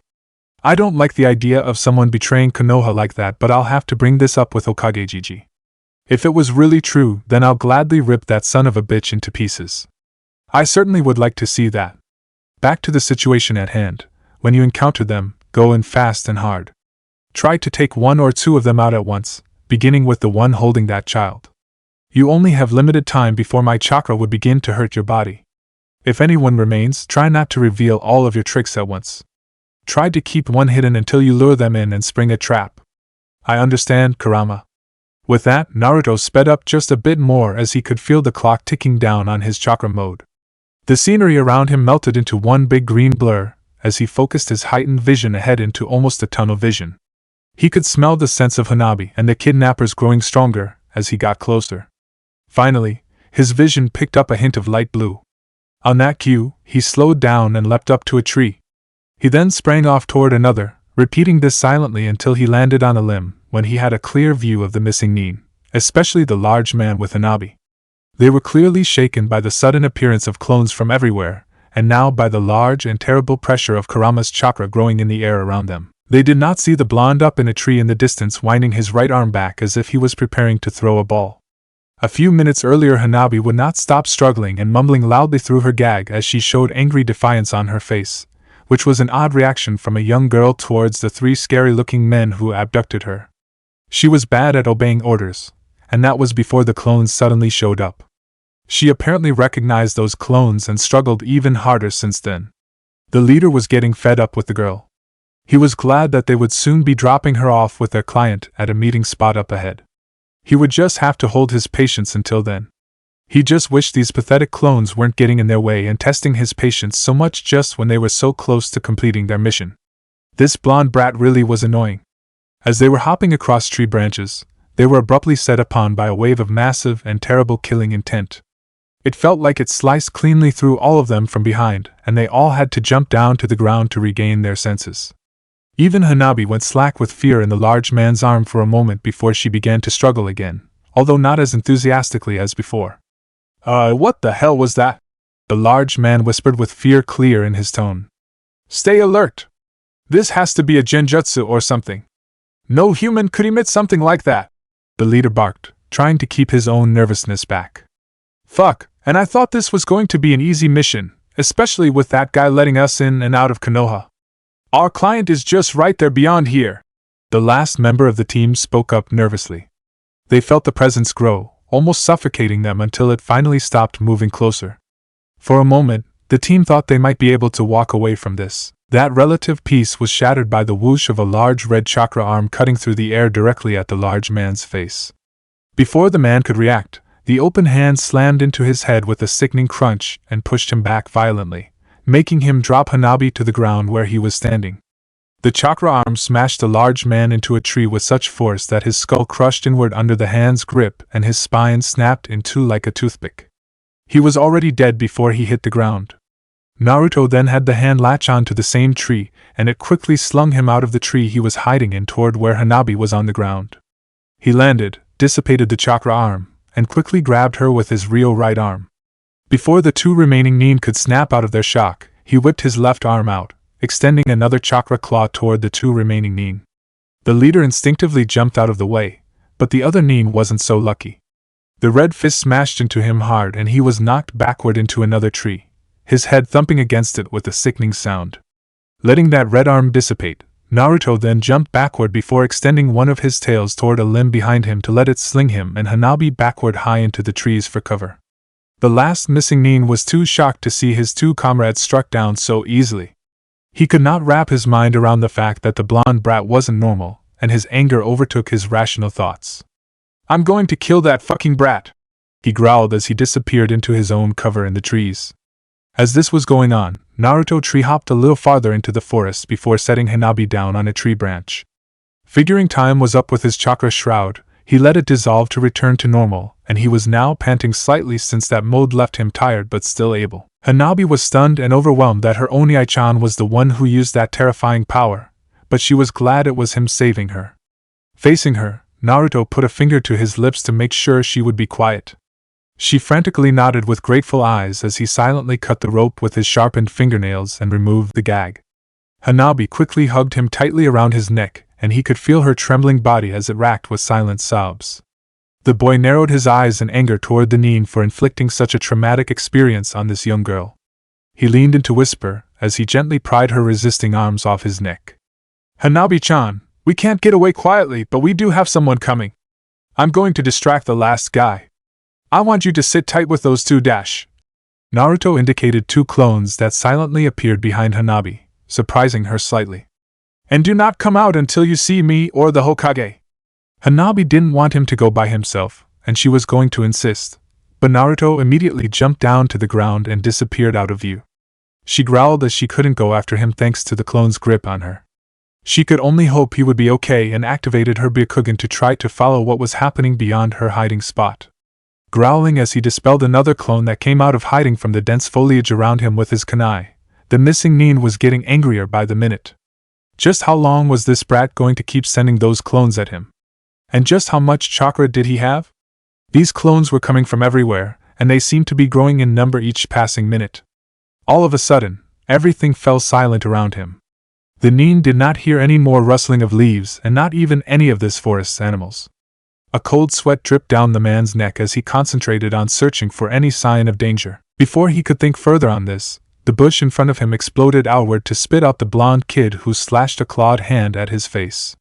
Fortunately for him, he was prepared as he ducked under the strike and tried to lash out with his kunai while the boy was still in the air. However, he was intercepted when a clone appeared from his side and kicked the stabbing arm off course, missing the first one by inches. He now knew the one in front of him was the original if another copy had to save him. This sent him into an excited frenzy. Naruto, upon landing from his missed strike, snarled and dashed in close to get under another one of this nin's deadly swipes and lashed a leg out to kick at one of this man's knees. Unfortunately for Naruto, the nin was resilient, and the knee took the strike without breaking, like he had hoped. He cursed being a child. Even though he had grown much stronger, he was still no match for an adult's full strength. A full swing kick caught him in the stomach, and he was punted away. Grunting in slight pain as he recovered midair, he spun and let his momentum carry him to a nearby tree. He slammed against it with all of his limbs latching on with chakra. The nin was momentarily surprised at his quick recovery, and that was all the blonde needed as he launched off the trunk at a surprising speed toward his enemy with an outstretched hand, its fingernails sharpening into claws. The nin was too surprised to see the blonde kid recover unexpectedly that he wasn't prepared for the retaliation when sharp claws slashed diagonally across his face. A few seconds later, he was screaming in rage and pain as he clutched at his face with a hand. That left his stomach defenseless, which Naruto took advantage of when he dashed and leapt into a full-force double drop kick that managed to launch the man back to slam against a tree. The man still wouldn't go down as he began to blindly flail around with the kunai in his hand, hoping to catch a piece of the blonde even in his blinded state. Naruto effortlessly dodged each swipe as he moved closer to the man, now nothing more than an injured rabbit trying to stave off death against a fox. A lucky swipe would have cut Naruto in the neck if he hadn't grabbed the wrist just before it connected. The nin gasped as the boy kept a firm grip on the wrist before he jumped toward a tree, dragging the disoriented man along. He bounced off and spun in midair toward another nearby tree, still keeping a firm grip. The nin cried out in discomfort as his arm was being twisted to nearly its breaking point. Upon reaching the second tree, he shot toward the ground, making the overextended man spin around and fall off his feet easily. Landing, Naruto let out a roar of exertion as he pulled the still falling and disorientated man from behind to sling him forward at high speed toward yet another tree. The nin smashed into the tree with a cry of pain and almost broke it in two. Somehow, the older man stayed conscious, but he was in so much pain he couldn't move anything. Realization came to the blonde. I think I'm starting to understand why you've been making me practice the grappling and throwing kata of Raging Fox more than the others. I'm impressed you caught on already in your first life-or-death battle. I predicted that if you faced any threat at this point in your life, it would be against someone adult-sized. Even with your increased strength and speed, the size difference would be too great to make effective use of the striking kata in most cases. Good job on quickly eliminating those three. Now I think you have some questions for this one. Who sent you? Naruto growled as he stepped up to the barely conscious man. It took the nin all his effort to perk his head up to glare balefully at the boy through his ruined face. Naruto wasn't fazed. It's obvious you're the grunts. There's someone else who wants my friend. I want to know who that is. Also, who helped you break into Konoha? Fuck you! The nin forced out, his heated gaze still set on Naruto's ice-cold gaze. The boy shrugged. Alright, I was trying to help you. The Hokage is coming any minute, and the first thing he will do is send you to interrogation, since he will be very particularly interested in the breach in Konoha's defenses. I have heard horror stories about the head of interrogation, and he'll make my kicking all of your asses seem like a pleasant dream in comparison. If I told the Hokage you offered information, I could put in a good word and it'll make your stay somewhat more pleasant. Don't give a fuck. Just kill me? Suit yourself. The blonde backed away a few steps and stood there to wait for the Hokage as the man seemed to have fallen into unconsciousness.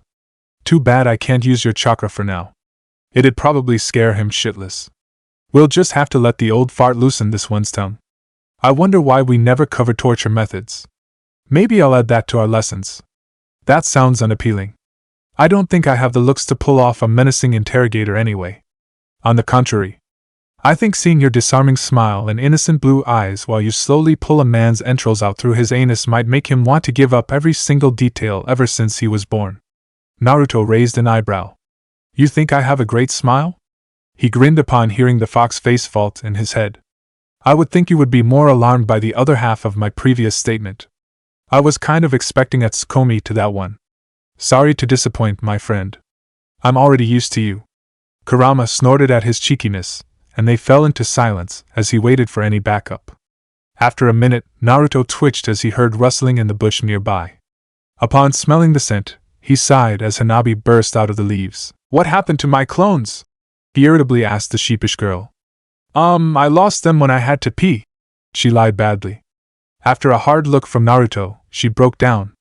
Alright. I saw you beat this guy, so I got free with my jukin. I figured it'd be okay if I came to you now, Oniai-chan. Doesn't matter. If I tell you to stay, you stay. At least listen, Dash. Naruto stopped suddenly as he heard the very slightest bit of noise. He grabbed the surprised Hanabi and jumped away. Looking back, he saw several kunai striking the ground where he was standing. He then heard a wet thunk and looked over to the disabled missing nin to see a kunai buried deep into one of the man's eye sockets. He was already dead.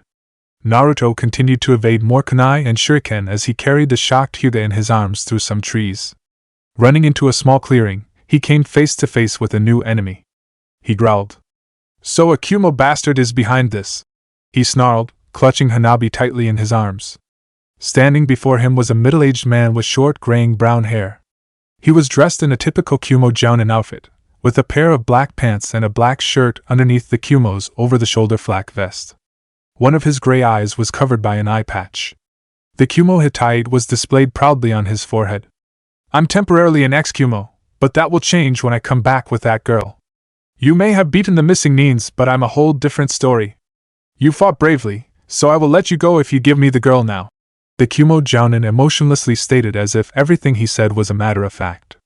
You mean to tell me they never sent you and you're just trying to bribe your way back in with my friend here on the off chance they'd accept this? Maybe I should assume they won't miss you if I kill you right now for even suggesting that in front of me. Naruto spoke evenly with such coldness it made Hanabi shiver and even sent a small chill down the Jounin's spine. The older man narrowed his eyes. I guess the negotiations have broken down already. You could say that, and here comes my official rejection. The forest surrounding the clearing erupted with loud war cries as countless clones of Naruto leapt out of the trees into the air to drop down on the Jounin. Temporarily surprised, he allowed the first few clones to get close to hitting him. He saw Naruto and Hanabi run off into the forest while the clones were doing their best to keep him busy. Son of a bitch. I didn't think he had a jutsu like that. I'll have to get serious. He quickly rushed through some hand seals before shouting.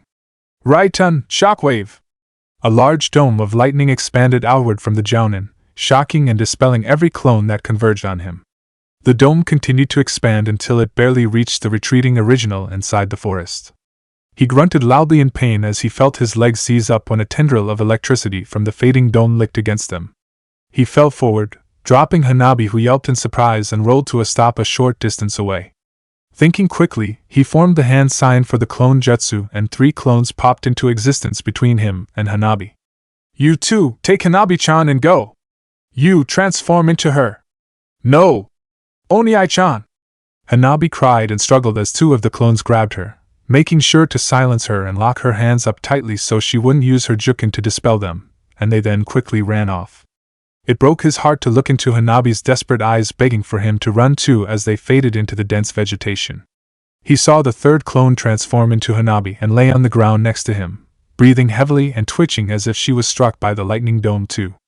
I'd pat myself on the back for such an awesome acting job, but no time for that. It looks like we have no choice. When you see a chance, I'll pump my chakra into you quickly. It'll damage your body since you've used up your limit for the day, but better that than both of us dead. I'll heal you afterward anyway. Looking forward to that. Not. He flipped himself over and raised himself up on his elbows, with his legs still seizing up, to see the Kumo Nin approaching him and Hanabi. You almost made things a little difficult for me for a second. I hope you have seen the difference between the Kiri trash and a Jounin from Kumo. I offered you a chance but you blew it. I'll make your death quick at least. The Jounin emotionlessly stated as he walked up close to Hanabi. She whimpered and cried as she desperately tried to crawl away. Damn, I could run a world-class theater troupe all by myself if I ever had to give up being a shinobi. I almost want to save this girl myself out of instinct. Focus, Naruto. As the Jounin was reaching for Hanabi, she suddenly smirked evilly as her eyes turned wild. The Jounin was a little taken aback at this sudden display, but before he could think more on this, Hanabi popped into smoke to reveal that she was one of Naruto's clones. It quickly leaped toward the Nin with both clawed hands aiming for his neck. The man recovered quickly enough to slam a fist into its face hard, dispelling it. You damn brat! You managed to distract me long enough to get the real one away. I take back what I said, your death will be slow. The Jounin growled slightly as he turned toward Naruto with cold fury in his eyes. Now's a good time as any, Kurama. You'll be surprised at how difficult I can be. To kill! Naruto's voice turned demonic at the end as he felt Kurama's chakra envelop his body into a two-tailed shroud. True to Kurama's words, he immediately felt burning pain spreading throughout his body and he had to grimace, though at least he regained control of his legs. The transformation had the desired effect on the Jounin, however, as he was wide-eyed in terror. What the hell? You're the cause of that presence I felt not too long ago. He bellowed as he took a defensive position with a kunai in reverse grip. Got to admit he's got enough balls to stand against your killing intent head-on. Unfortunately, that's a bad thing for us. Got to at least try and get the jump on him anyway. While he's focused on avoiding us, we'll run away. Naruto suddenly disappeared in a blur of speed. In the next instant, he was up on a tree trunk behind the Jounin and bounced off to try to slash him with his claws from the blind spot. The Jounin was too experienced as he dodged the swipe by a hair's width. This did not deter Naruto as he bounced up to another tree trunk and shot off to attempt a flying kick at the Jounin's head from another angle. The boy was shocked as the Kumo effortlessly moved in under the kick and countered with a kunai swipe at his face. He had to twist the body to its strained limits to barely avoid the kunai, leaving only a cut on his forehead as he flew underneath the kunai strike. Too close. Get the fuck out of there. Not arguing with that, he quickly jumped onto another tree and seemed to prepare for another attack, but instead the boy bounced to another tree farther away and jumped up to start tree hopping through the forest. The Jounin was a little surprised at this sudden change and grunted in frustration. He thought about just giving this up, but he'd be damned if he let a brat barely out of his diaper show him up. With that, the man also jumped up into the trees, easily keeping pace. Here's hoping he's not interested in chasing. I wouldn't bet on that. Keep going. Yes, ma'am. What the? Naruto's body suddenly became numb, and he realized he couldn't move much anymore. The chakra shroud suddenly dissipated and he felt even weaker. The worst thing was that he was still 50 feet above ground and he was about to lose all control of his body. Desperate, he aimed to jump down from a limb for some branches running down a tree trunk that should slow his descent. On that cue, his entire body failed and he spun forward in a free fall. He grunted as his back hit the first branch, but it did the job. It slowed him down before he hit the next one, and it repeated several times until a battered Naruto landed on his back with a soft thud on the earth. A grunt of pain escaped his mouth. Ow, so that's what happens when I use the chakra too much. That's very helpful to know, and I'll be filing that away for future reference. No need for the sarcasm. I'll work on healing your body as fast as I can. It'll be about 5 minutes before you can move well enough though.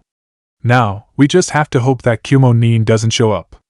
The Kumo Jounin landed with a soft thump on the ground some distance away from Naruto with a victorious smile spreading across his face.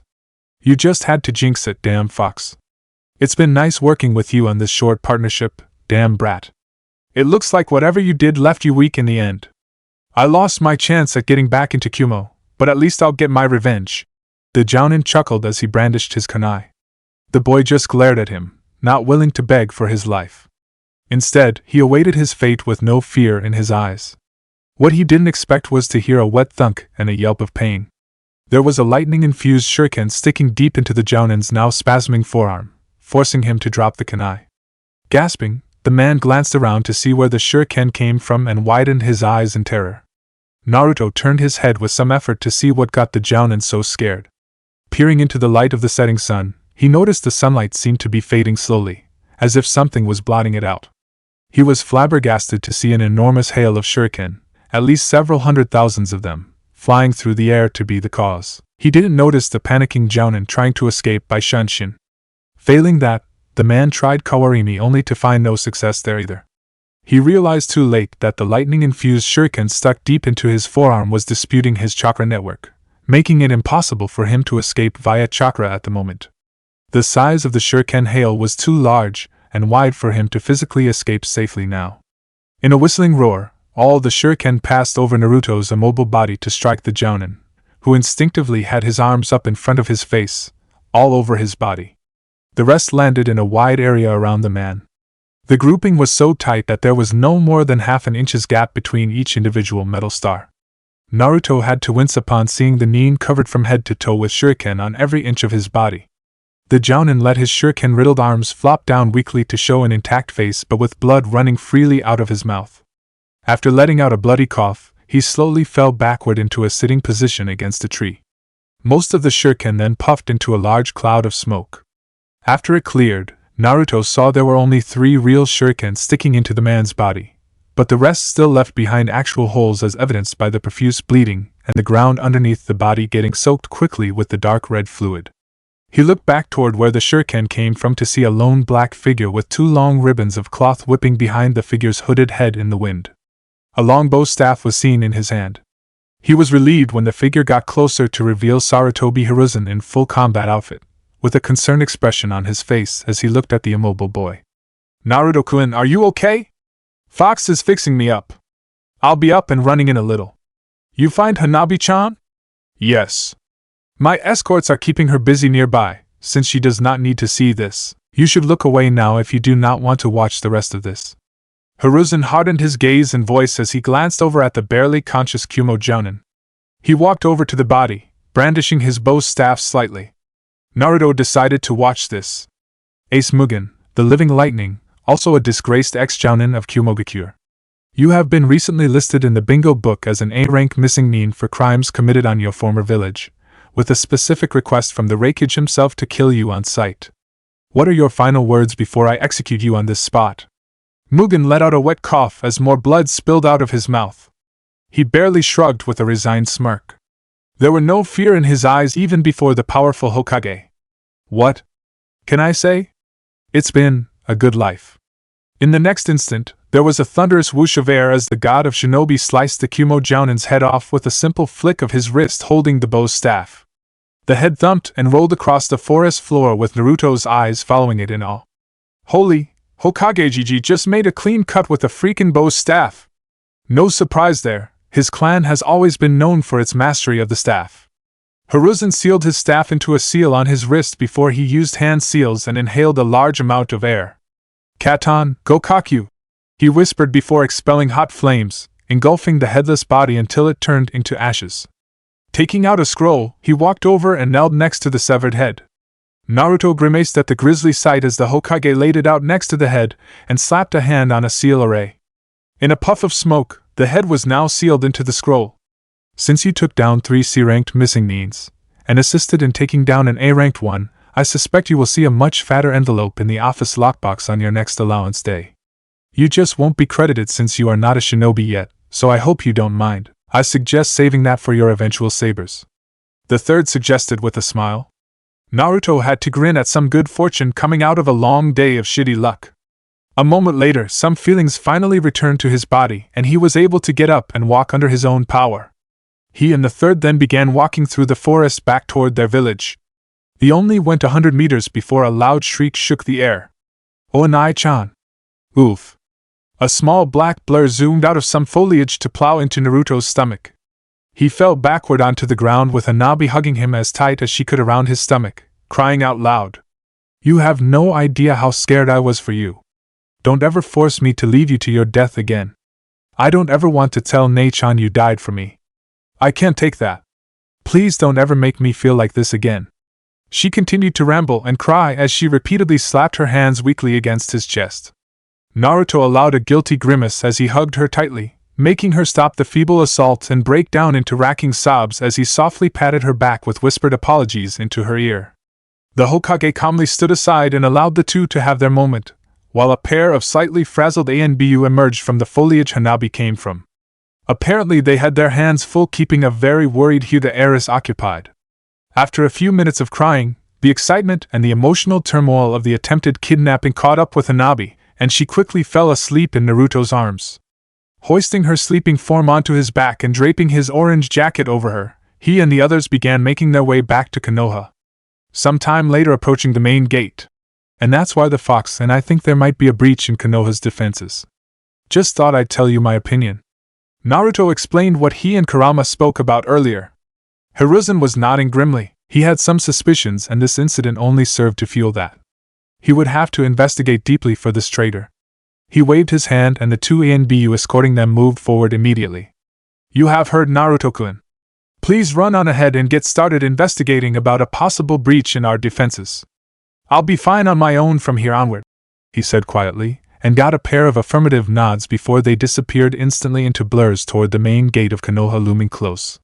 He then let out a loud yawn and a stretch. Phew, I'm getting so old that I need to give my old bones some rest after this light stroll in the forest, he grumbled while thumping a fist against his lower back. Naruto glanced over with a deadpan expression. You just sliced a man's head off with a flick of your wrist using a friggin' bow staff, and you're complaining about being old? That was impressive to you. It's child's play to me. The old man spoke with feigned haughtiness. Naruto chuckled before turning serious. So that was a glimpse of what it's like to be a shinobi outside this gate. The Hokage adopted a serious expression as he gazed down at his surrogate grandson. How does it feel, Naruto-kun? The blonde raised one of his hands to stare at the palm as he repeatedly flexed it. I killed that big man brutally and mercilessly. I could hear every single piece of his skull cracking under my chakra claw's grip, and I could hear the loud pop of his spine snapping in two against that tree. All I could think of was to get Hanabi-chan away from that man in the quickest and most efficient way, but I still took a life in the process. The other two died as results of my actions too. I'm not going to enjoy killing, that's for sure. The Hokage remained silent. But seeing Hanabi-chan so happy to have been saved took a lot of that sting away. I can honestly believe I will do whatever I have to keep innocent people safe from harm and be happy they were okay because of me. So, I'm still not changing my mind about being a Konoha nin. His grandfather figure nodded with a gentle smile. As long as you keep that in mind, I think you will be quite a fine shinobi, Naruto-kun. After seeing what you did to save this young lady, I have no doubt you can handle yourself. Looks like you have a welcoming committee. Naruto glanced ahead to see Hayashi and Hinata standing at the guardhouse as if they've never left the spot when he ran off after Hanabi. There were also a small group of other Hyugas nearby, including the heiress's worried caretaker, Tomo. They finally glimpsed the rescue party approaching, and they noticed Hanabi sleeping safe and sound on Naruto's back. With twin cries of joy, Tomo and Hinata suddenly sprinted forward up to Naruto with obvious tears of relief flowing down their cheeks. Hinata quickly grabbed Naruto into a hug while a cooing Tomo carefully lifted Hanabi off his back to hug her as tightly as she could without waking her. As the blonde listened to their quiet chants of thank yous, a relieved Hayashi stepped up next and bowed deeply. It seems once again we fall further into our debt of gratitude to you, Naruto-san. Naruto just chuckled nervously with his sheepish gesture. To be honest, Hayashi-sama, I'd be happy if Hyuga girls would stop getting kidnapped around me. We'd be even on that. He teased with a foxy smirk. Hinata blushed slightly upon being reminded of her own kidnapping. The third and Tomo chuckled at Hinata's reaction, while Hayashi nodded with an amused smirk. 3 days later in Sunagekure, Temari finally arrived back at the Sabaka mansion, letting herself in. One could tell her eyes were a little red and puffy from some crying she did on the trip back here. Walking by the living room, she noticed Gaara sitting at the same bay window as before. She felt a shiver down her back and was about to leave him in silence without any acknowledgement. However, for some reason, she felt compelled to say this. "I'm back, Gaara," she whispered before continuing on past the doorway. If she had remained there for a few more seconds, she might have imagined it when Gaara whispered welcome back. Walking by Kankuro's room, she lightly tapped on the door as she stepped past and called out nonchalantly, "I'm back." She would have continued on if she wasn't stopped by the sound of Kankuro getting up and walking to the door to open it slightly. She looked around to see her brother's surprisingly unpainted face sticking out through the opening. "Nei-san." He trailed off as he looked down slightly. Temari remained patient. "Thank you?" She raised an eyebrow in surprise. "For trying to protect me from Gaara. I heard." He then closed the door before Temari could reply. After staring at the door for a moment, she allowed a small grin as she continued to her room. Arriving in her room, she flopped down on her bed and stared up at the ceiling. She went over what she saw in Kanehigakure once more, and she knew now she fucked up big time. She blew a chance to make friends with someone who could understand some of her pain, and possibly help Gaara with his own issues as well. She knew the fault laid completely with her, as she let her trauma overtake her so easily.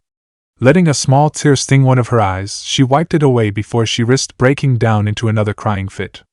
Sitting up, she glanced over at her collection of knitted dolls on her large dresser. Getting up, she removed her new weasel doll from her pouch and gently propped it up against the rest of the dolls, the collection growing by one. She smiled again at the memory of the kind and funny blonde boy in the orange jumpsuit who helped her shop for this. Having an idea, she sat down at her desk and proceeded to take out her knitting needles. Searching through a neat arrangement of yarns in the nearby chest, she found what she was looking for. A bright orange ball of yarn. Chapter 9: Realizations. Back to the night after the kidnapping attempt. Hyuga compound. "Thank you?" Hinata whispered with a serene expression as she slowly combed fingers through Hanabi's long and silky black hair with her left hand. The younger Hyuga curled up further into a ball as she snored gently, resting her head on her older sister's lap like it was a pillow. The two girls were on the living room couch and Naruto was sitting in one of the chairs across from them. "You've already thanked me hundreds of times this night, Hinata-chan," the boy teased with an amused smile, not at all irritated with the girl's constant gratitude. "Yes, but she's my precious little sister and she's one of the few reminders I have left of our mother." I'd be crushed if we did lose her. She trailed off as she raked her hand gently through Hanabi's hair again. The little Hyuga looked like she would begin purring any moment. Naruto felt a pang in his chest as he remembered Hinata tearfully reminiscing about her deceased mother when she decided to open up about that not too long ago. He knew she would not have been able to recover from this if he had failed. Naruto-kun, father told me some details about your… Hinata trailed off, as she seemed to think about what would be an appropriate word. Naruto knew immediately she was talking about Kurama. My tenant, you mean? She flinched and slowly nodded as she was uncomfortable about bringing this up. I don't mind answering any question you may have about my situation. Naruto headed off her growing nervousness over this subject. She seemed to visibly relax at her friend's words. Was the QB the one who taught you all you've learned lately? She quickly got out, and the blonde raised an impressed eyebrow. That's correct, but I'm surprised you figured that out. Well, no matter how hard I tried, I could never seem to find information on this sensei you keep mentioning, and you were secretive whenever I asked you directly. It wasn't hard to figure out after you had to reveal everything tonight. Not everything yet. Sorry, but my parentage will have to wait for another day. That's pretty perceptive of you. Anything else? Ano, I would like to say something before we continue. Are you able to talk with the QB? Hinata inquired nervously. Naruto nodded. I would like for you to relay to her that I want to sincerely express my gratitude for training you up until now. Otherwise, who knows if my little sister could have been saved. She spoke firmly as she gazed directly into his eyes, her lavender-tinted eyes never wavering. I appreciate the gratitude, little girl. Kurama mumbled lazily as she was napping on a soft patch of grass in Naruto's mindscape. She says you're welcome. Naruto relayed the message. Hinata smiled happily and nodded. Does anyone else know about her? Pretty much anyone that's not around our age. Only Hokage Gigi and a few high-ranking shinobi know the more intimate details, especially the fact that I'm getting lessons from the fox. The rest just know she was sealed into me. Why were we not allowed to know? Like Hokage Gigi told you earlier, he made a law forbidding the villagers from talking about it so they wouldn't pass the information down to my generation with hopes that I might have a somewhat normal childhood growing up. Aside from my few friends, it's not working out well since everyone can just warn their children to avoid me without explaining the reasons why. Hinata frowned. I don't like that. Everyone should be able to see you for who you truly are, a kind and courageous person. Even the QB doesn't sound as evil as the stories made her out to be. Do they even know the fox was actually female? I'm not trying to rationalize this, but they lost a lot of people that night, including the fourth Hokage. It was easier for them to think I'm the fox reincarnated and take it out on me when they had nothing else to vent at.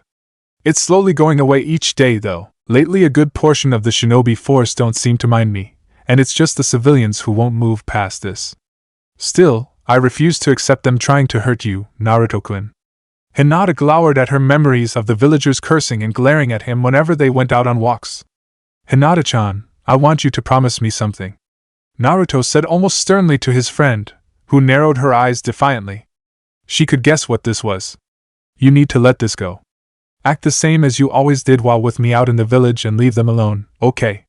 But you let your anger overtake you and tried to attack Temari-san when she reacted badly. If you hadn't been stopped by Hayashi-sama, you might have been hurt if the Suna escorts retaliated against you for harming the Kazakage's daughter. Then I'd have gotten angry and attacked them in return. Who knows what that might have led to? Naruto said bluntly with a hard look, making Hinata shrink under his gaze as she truly realized what she nearly did. I tried to hit a Kage's daughter? That's why I want you to leave this alone.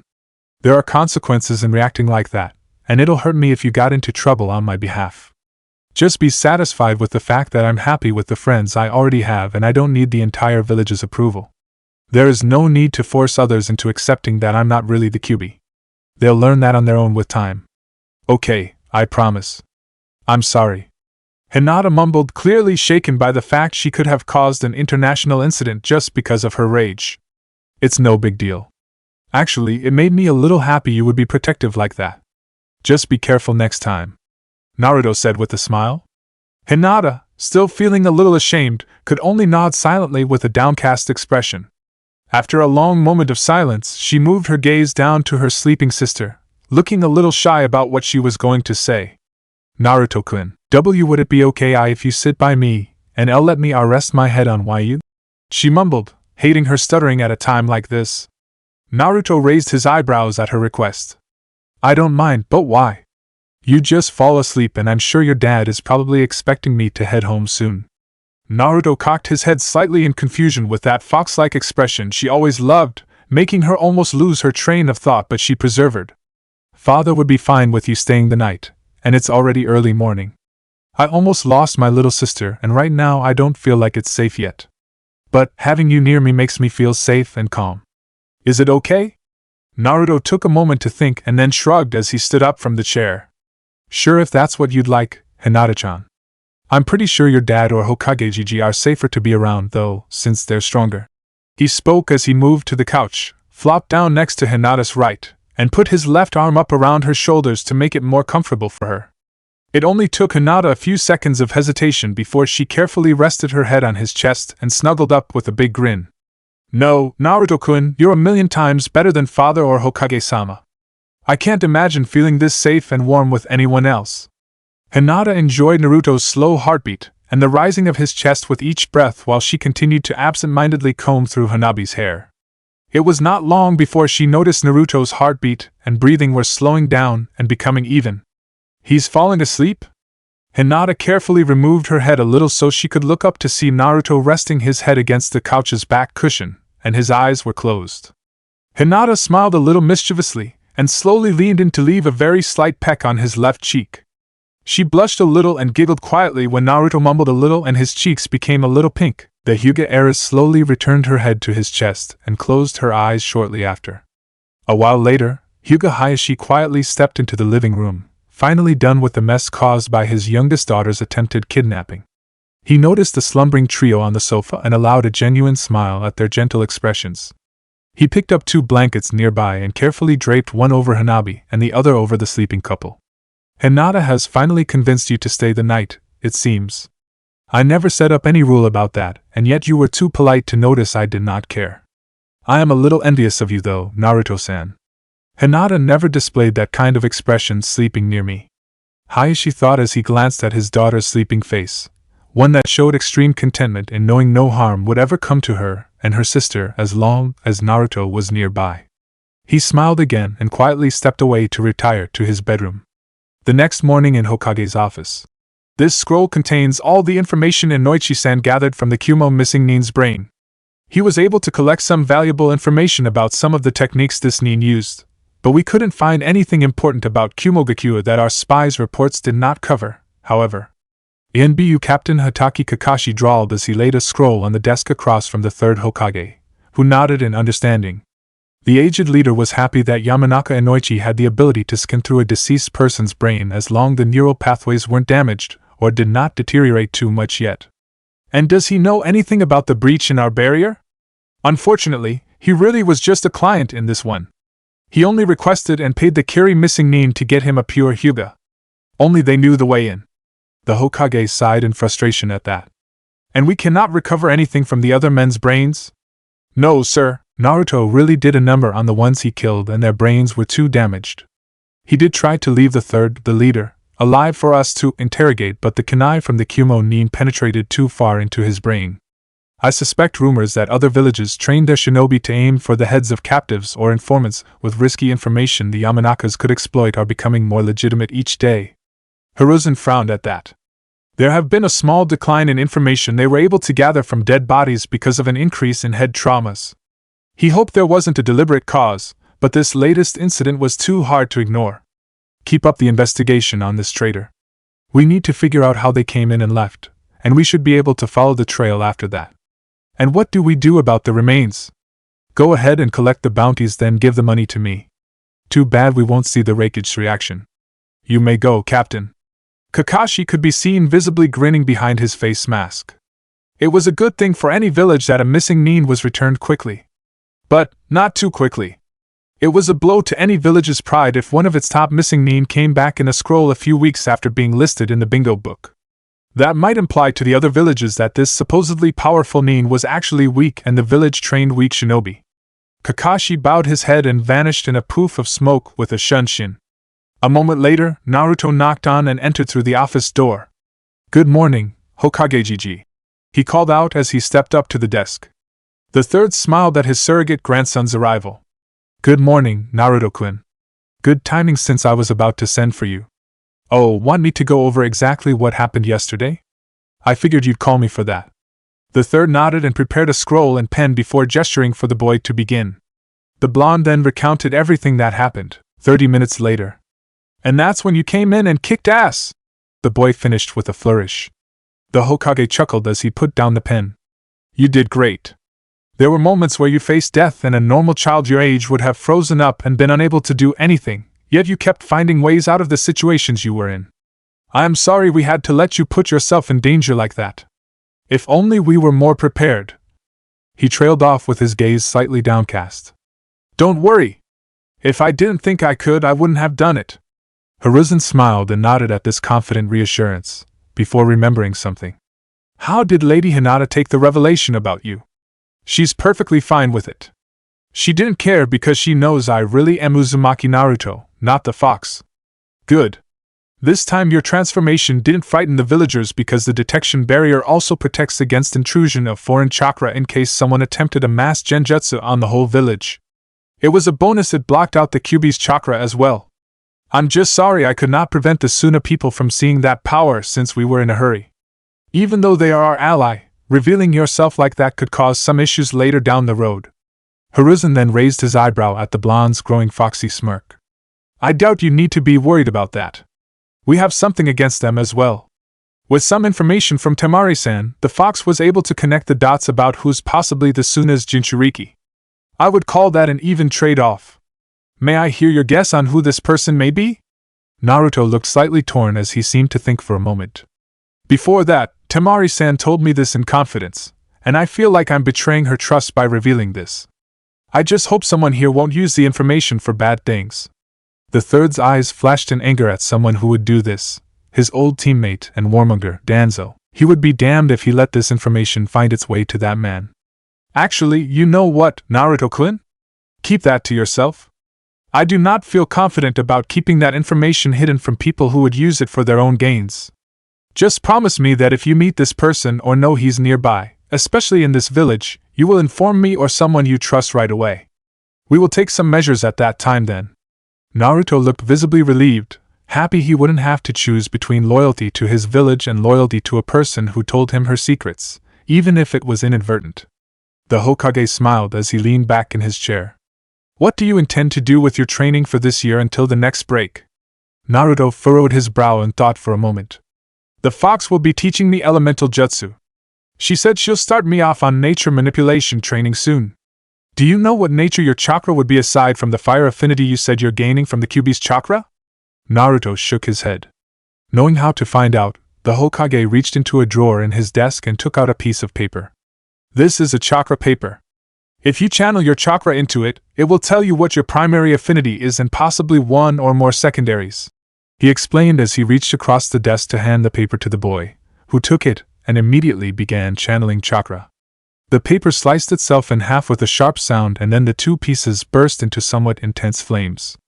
It surprised Naruto into dropping the pieces and they burned to ashes long before they even reached the floor. The Hokage smiled pleasantly at this. It looks like fire and wind are both your primary affinities. Neither seems to be dominant over the other within you, so you will have high mastery of both fire and wind natures. This is a nice discovery since these elements are opposite of the other, and it's very rare for anyone to have these two elements together. He explained with some pride as he watched Naruto beam at this. We have plenty of expertise with fire jutsu since that's the primary element of this village, but unfortunately we don't have much information on wind jutsu. There are only 2 people in this village with wind affinity. One of them is my son, Asuma, and he should be able to help you with this when he eventually returns from his tour of duty with the 12 guardians. Who's the other? Naruto innocently asked before he was surprised by a dark frown on his surrogate grandfather's face. Naruto-kun, if someone comes to you out of nowhere and offers to teach you wind jutsu among other techniques, stall for time and come to me. I do not want you to associate with the second person.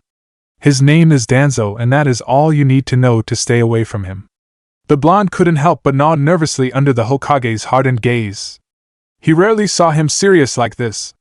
This Danzo had to be bad news then. No doubt the type of person that would assassinate another village's jinchuriki for his own gains. That's probably why this old fart had you keep the identity of Shikaku's host to yourself. Your father was very wary of Danzo and spoke ill of him when he confided in your mother, like how that warmonger kept calling for the Hachibi's host to be secretly eliminated ever since that power was seen during the Third War. He's apparently someone that would do things behind the scenes to weaken other villages for the betterment of Konoha. Thanks for the information, Kurama. I'll keep that in mind, Hokage Jiji. The old man nodded, glad he got his point across. I have kept you here too long. I will let you get back to your business, and have a good day, Naruto-kun. Naruto smiled and waved as he left the office. As he walked down the stairs, he was deep in thought. I don't suppose you know wind jutsu? Your father was wind-natured too. I have seen him use quite a few in his spars with your mother. I may be able to help you recreate them from the hand seals I have seen, but beyond that, you will have to find other ways of obtaining more. Despite the lack of information, this is a very good coincidence. What do you mean? Wind nature is perfect for anyone who uses bladed weapons. If you were able to find or create sabers that channel chakra, you will be able to make the sabers sharper and more durable. You may also be able to extend the blades with chakra or even generate sharp blades of wind to cut people down from a distance. That's pretty awesome. But I find it strange. What's that? The more abilities I find out about myself in combination with the power you're giving me, the more it feels like I'm turning into a deadly force of nature. If that's the case, then it's a perfect match for the meaning of your name. You did want to be the strongest shinobi around, so I say take the bad with the good. You aren't going to win by talking to your opponents. Pfft, like I would be stupid enough to try that. 2 weeks later in a small village outside of Konoha. You want to what? A disguised IWA shinobi asked incredulously as he stared daggers at another disguised person sitting across from him. They were sitting in a corner in a small and rowdy bar within this small village in the middle of nowhere. Don't make me repeat myself. I said I'm closing everything down. People in Konoha are getting too close to my trail. I can't risk allowing any more passage into the village while this is going on. They're not stupid and I'll be caught if I keep this up. The disguised Konoha shinobi fidgeted nervously as he glanced around the bar room for any possible tale. You fucking coward! This is the only easy way we can get into that damn tree-hugging village and you're denying me that, just because they're flailing around in the dark for someone to pin this on. The IWA nin hissed harshly. I don't care. I can feel they're too close. Someone must have clued them in onto me and now they're starting to focus their attention on the Chunin patrols, which is where I am now. I'm sorry, but tell everyone else I'm not going to do any more favors for anyone. Goodbye. The Konoha nin quickly stood up to leave. The IWA stared after him with burning rage. Fucking cocksucker. Now I have to go back to IWA and tell them I failed to get in. At least I won't have to waste my time with this mission. I doubt I would have found anything about a possible offspring of that blonde monster, anyway. Outside, the disguised nin slowly made his way back to Konoha, deep in thought. I'll have to seal up the secret tunnel and make sure it looks like it hasn't been used in forever if someone did come across it. For now, I'll lay low and take up a second job, then leave the patrols a few months later saying I've found my dream job. Sometime later in Naruto's mindscape, Kurama looked over a huge crowd of Naruto clones while they seemed to be concentrating on one leaf each in their hands. She slowly walked along, her footsteps thundering among the clones who were unfazed by a huge crimson fox towering over them. Her red eyes eventually focused on a lone Naruto beyond the large crowd as he was going through some kata he learned with a saber in each hand.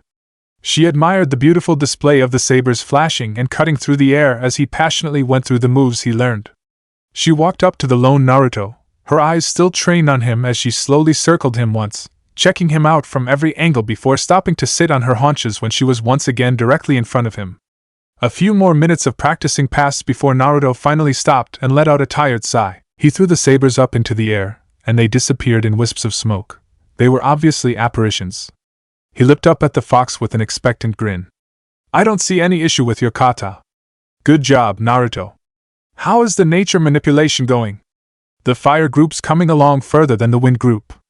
I think I might be able to burn the leaf now. Dispel the group slowly, then try it for me.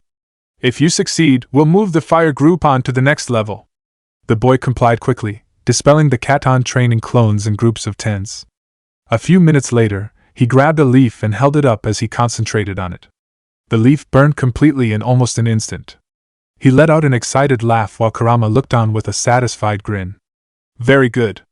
For the next level, you will have your clones burn this. She spoke as she got up to walk over to a gigantic tree, one that positively dwarfed Naruto, at the nearby tree leaning to the large forest beyond. She raised one tail high above the rest, then twitched her body to get it in motion. The tail whipped out in a near-invisible blur at the trunk, and Naruto was shocked to hear a sharp cutting sound. For a moment, nothing happened. Then the trunk suddenly crackled as the tree began to tilt, straining under the shift in weight. The tree fell in what seemed like slow motion and landed with a thunderous crash. It surprised the clones into stopping their training to watch in awe for a moment. Large tree. You will pass when your clones are able to burn a tree of this size completely in under a minute. Wow, sounds real easy. Naruto grumbled as he swatted away at the dust that the fallen tree kicked up, then created a large group of clones to work on the tree. Naruto, it's important you have total mastery manipulating fire and wind, especially since they're the primary affinities. You need to be able to switch between the two on the fly. The more you push yourself on this training, the easier it will be for you to switch between them. Naruto nodded tiredly before looking over at the wind group. Looks like they're about there too. It won't be too long before I can cut a leaf. Speaking of the clones, this gives me an idea for when you learn the jutsu. You have a built-in method for easily using combination jutsu. Really? That'd be awesome. What will I have to do? Sometimes you can be a little dense. The idea's right there in front of you. The fox retorted with a sweat drop. What do you? Oh, I get it now. I can do wind while a clone does fire, and vice versa. Naruto murmured as he smacked his forehead. Or have two clones do the collaboration for you while you do something else. Many great tactics can be devised from this the more you learn different jutsu. Great. What do I have to do for the next level of wind manipulation training? You'll have to create a large waterfall in this mindscape, and have your clones try to split it in two. Are you fucking with me? That's impossible. Not according to your father. He did it when he trained his wind chakra. Dispel your wind group and see if you can cut a leaf instantly. In the meantime, we'll create a giant waterfall for you to practice on. Let's get to it. Kurama ordered, with visible glee in her eyes at tormenting her container some more. Naruto groaned in defeat and muttered something about slave driver fox. Sometime later during the second school year, 11-year-old Naruto grunted as he landed on the dusty ground on his backside, nursing his just punched cheek. He winced as he tried to block out the screeching of the girls surrounding them. Sasuke-kun. You're so great. Yeah. Put that jerk in his place.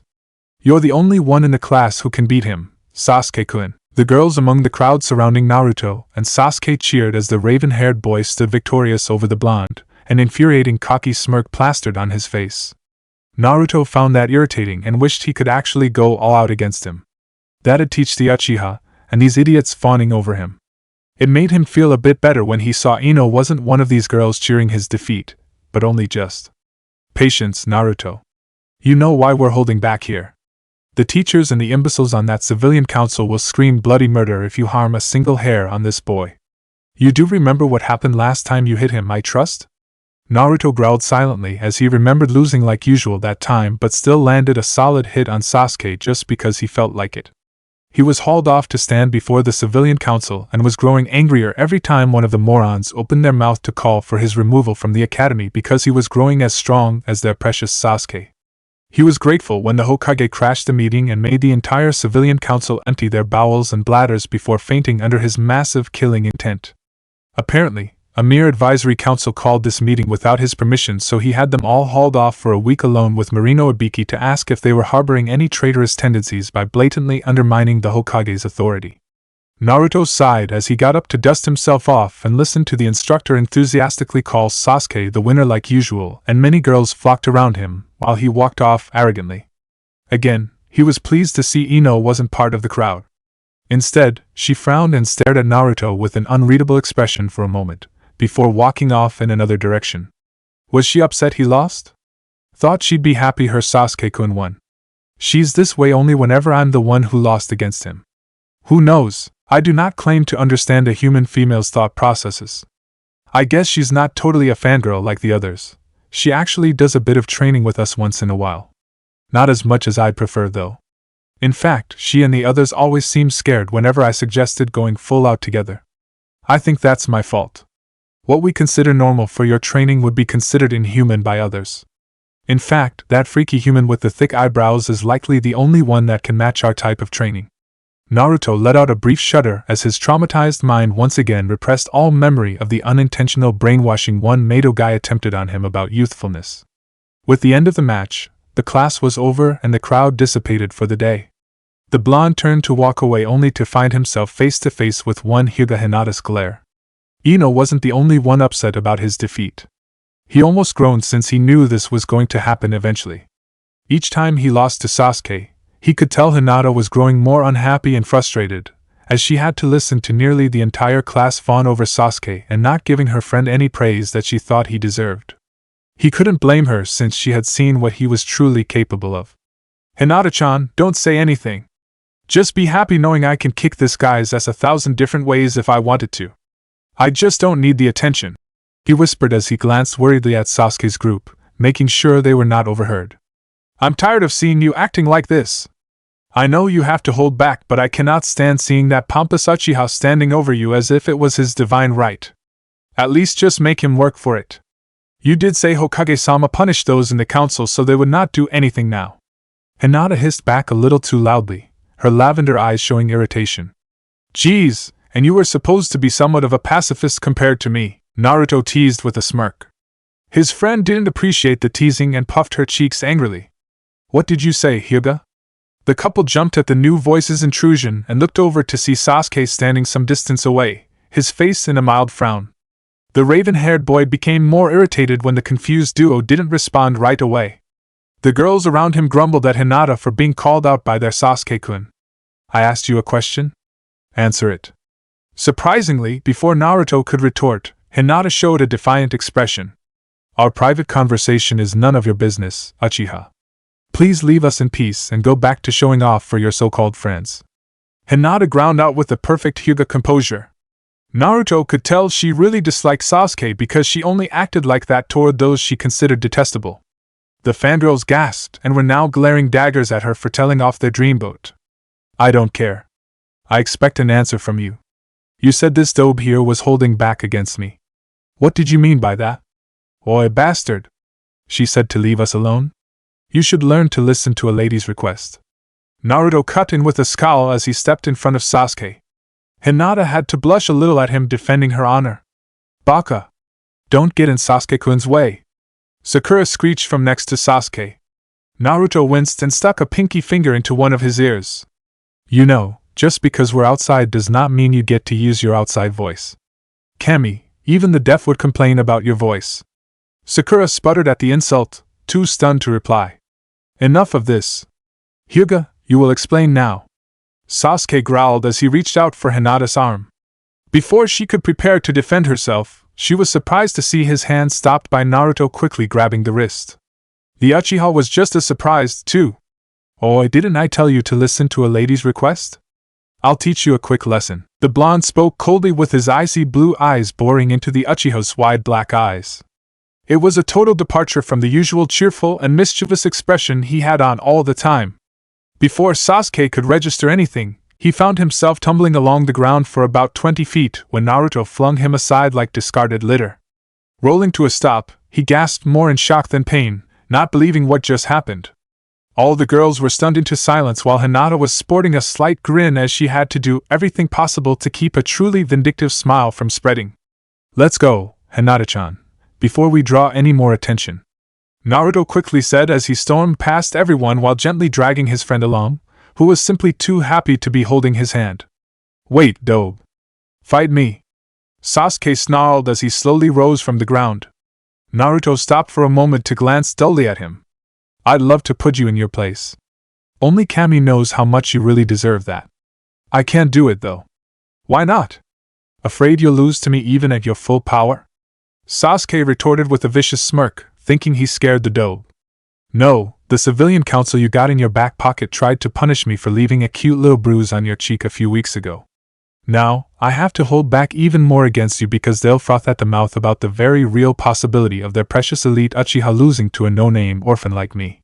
Now excuse me since we have to go. Ja-ni.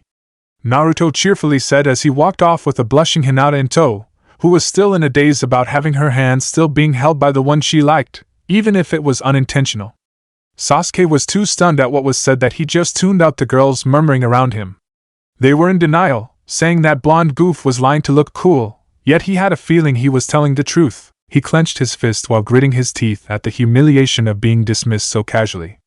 A few weeks later at the Hyuga compound, Hayashi had mixed feelings.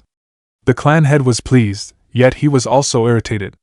The cause of this was happening in front of him as he sat outside on his rear porch overlooking his family's private training yard, watching his two daughters battle together against Naruto at the same time. Sipping from a cup of hot tea in his hands, he was glad that this boy's participation in the spars seemed to have made his daughters strive to improve themselves in long strides. On the other hand, he was irritated that, despite their improvements, they haven't been able to land a single hit on him. The children were at this for 15 minutes, and Naruto only dodged while keeping his arms firmly crossed against his chest throughout the spar. Hanabi was clearly frustrated, and even Hinata was showing signs of losing her patience, as they attacked him in a flurry of punches and kicks in which he effortlessly dodged. Naruto dodged a high kick by crouching under Hinata's leg, and the smaller Hanabi tried to capitalize by aiming a palm strike level with the blonde's face. He smirked before swaying his head to the left to allow the palm to barely graze across the top of his collarbone. He made an attack of his own for the first time in this spar as he shot both arms outward toward the girls. His left palm slammed against Hinata's hip, while her leg was still up in air, and the right palm struck Hanabi's exposed side after she missed her attack. Both girls, already off balance from their attempted attacks, were easily knocked off their feet, and they landed roughly away from him. He smiled before doing an impressive series of backward somersaults toward the rear porch before jumping and flipping over to land gently on the wooden surface next to Hayashi, who hadn't shown any reaction to his showboating. He then bent down to pick up his own cup of tea to sip it as he watched the girls slowly get up from his attack. "I am not sure what to make of your actions just now, Naruto-san." Hayashi spoke with a slight tinge of irritation at Naruto's perceived cockiness while he took a sip of his tea. "I've learned it's better to be a bit of a hard ass while training with people, Hayashi-sama. It'll force people to truly understand their own weaknesses and work hard to improve them. You don't see these two giving up anytime soon, right?" Naruto cheekily said as he indicated the two girls that recovered from Naruto's attack with dogged determination clear on their faces. Hayashi had to admit this boy had a natural ability to encourage and motivate anyone around him. "Okay. I'm going on the attack. Be ready," Naruto announced before he hopped off the porch and sprinted forward. He and the two girls immediately engaged in a flurry of punches and kicks. After a few minutes of dodging each other, Naruto began to force the girls back with well-timed counters that barely missed the girls only thanks to their eyes. The blonde then broke off the melee by suddenly hopping back away from the girls, surprising them into freezing in indecision for a second. Upon landing, he dashed forward at Hinata, a hand raised for a strike. She gasped at the blonde's increased speed and instinctively struck out with a palm strike at his chest for a counter. Hanabi tried to intercept Naruto with a sliding leg sweep in his path, but he surprised them both by jumping high into the air over their heads, easily avoiding their strikes. Landing behind Hinata, he swung around to throw a hard punch at her back. He was expecting her to dodge the attack easily since she could see him behind her with her eyes. He would then follow up with a surprise leg sweep. However, he was surprised when Hinata did dodge, but it was an instant too late. His knuckles grazed hard against her ribs when she could not completely get out of the way in time.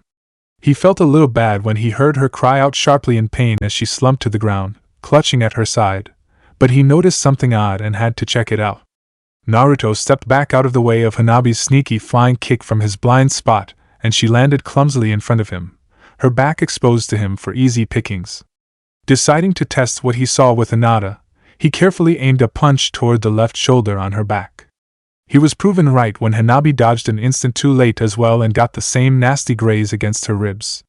She cried out before slumping down next to her still recovering sister. He frowned. "Sorry about that, ladies. I'll give you some time to recover while I have to talk with your dad." He spoke with the frown still evident on his face. The girls looked curious about what was on the blonde's mind but nodded as they took their time recovering.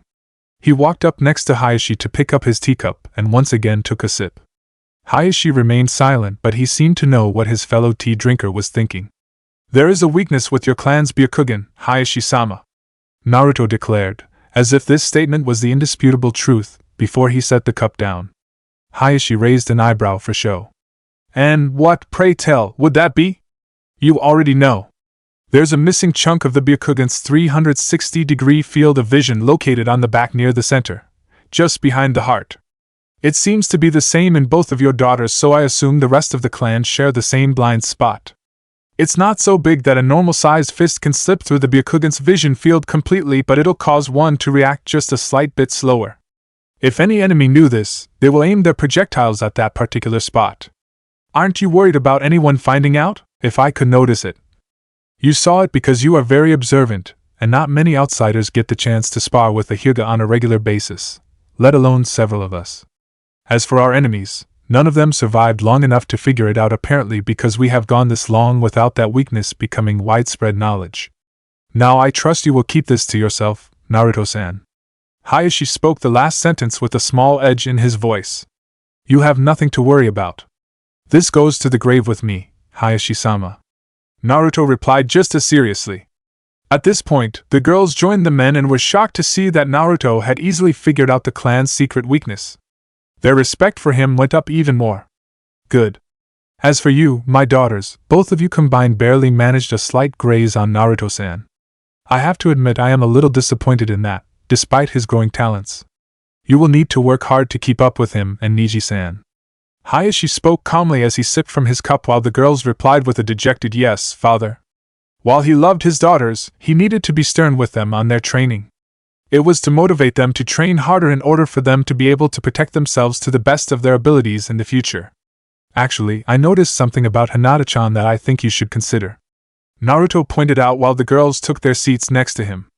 Hinata turned her head toward the blonde in confusion. To be honest, Hanabi-chan is taking to the kata of traditional gentle fist faster and easier than Hinata-chan is. At this rate, Hanabi-chan will easily overtake Hinata-chan in just 2 or 3 years. Hinata cringed at Naruto's blunt observations. She had a feeling about that, but for that to be brought out into the open with her father made her nervous. She also felt a little hurt that Naruto believed that about her. Hanabi became downcast because she knew if this kept up she could be made the clan's heiress, and her beloved Nei-chan might get branded. I have seen all of this for a while now. I was going to have a discussion about that. Hayashi replied calmly, but one could detect a small hint of sadness in his tone about his eldest daughter's situation. Hinata looked down. Ano, I am sorry, father. It seems the elders are right and I may not be qualified to take over your position in the future after all. Eep! She squeaked when Naruto bopped her on the top of her head very softly. Although it didn't hurt at all, she still moved her hands up to cover her head with an adorable whine and an heart-wrenching pout that made him feel quite guilty, but he persevered. Who said this doesn't make you qualified? We just have to figure out a specific workaround for you. The main difference between you and Hanabi-chan is that your body is much more flexible and limber compared to her more rigid body structure, which is what the traditional kata of the gentle fist are made for. Your body is having some slight trouble staying rigid enough when it's so naturally flexible. This leads to problems with your more precise kata. Hayashi nodded his head at the boy's assessment. Naruto-san is correct. Now that he has brought it up, I have been thinking about a way for you to be able to realize your full potential instead of being restricted by these traditions. This will cause controversy with the elders, but I will handle it.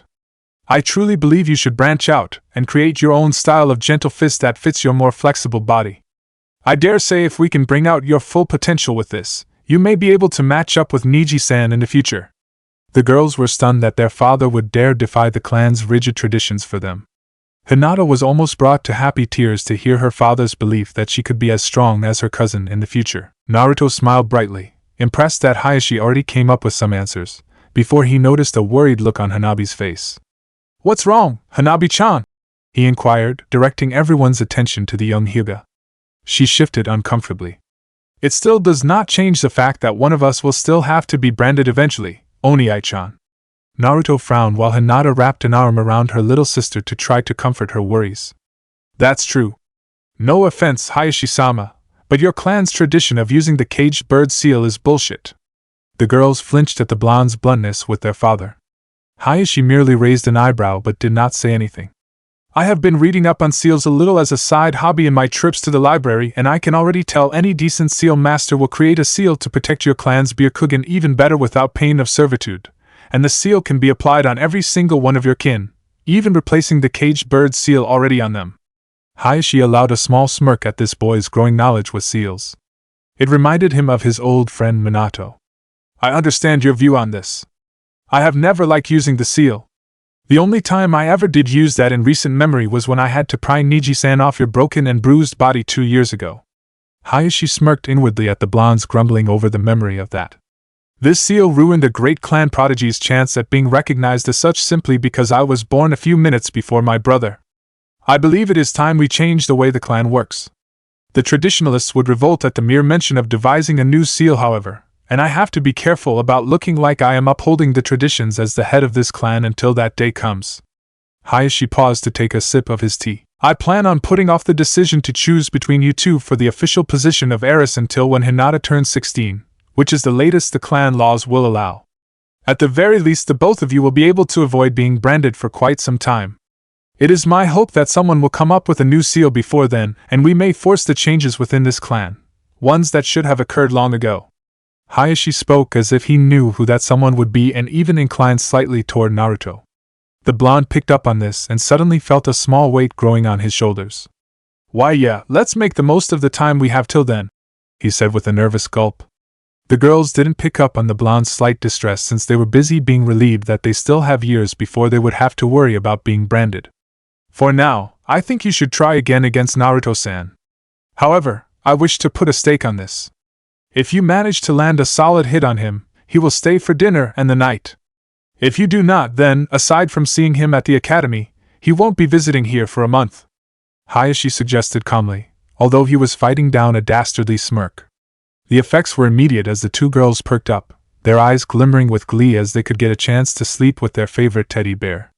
Hanabi was even more determined because she did not want her Oniai-chan to disappear for a month since she didn't have academy classes with him like her sister. Naruto cringed. Not the Juken trap of horror! The two excited girls quickly got up to prepare to spar only to be surprised upon seeing their target was already gone from his sitting position. They glanced around to find him running away at a speed that would impress a jounin. They ran off after him just as quickly, not letting this chance slip by, leaving behind a deviously smiling Hayashi. Needless to say, Naruto had to stay the night, while being clutched tightly by the Hyuga sisters when they easily found him cowering in the crawl space under one of the branch houses. It was determined that, in his terrified state, he had forgotten that the Hyugas could see through objects. Sometime later at a certain dango shop in Konoha, Mitarashi Enko was sitting at her favorite patio table outside her favorite dango shop, feeling worn down as she was absent-mindedly picking her teeth with a used dango stick. She was feeling so lethargic that, to the shop owner's shock, she didn't order as much dango as she usually did. After 2.5 years of being chunin, she felt like nothing had changed for the better for her. Her fellow shinobi still treated her poorly, and the villagers still glared and spat at her with hatred. To make it worse, her 17-year-old body filled out so well that she was already considered one of the most beautiful women in the village, and men were still going after her aggressively in an effort to be the first one to lay with her. Contrary to the wild rumors about her, she still was a virgin.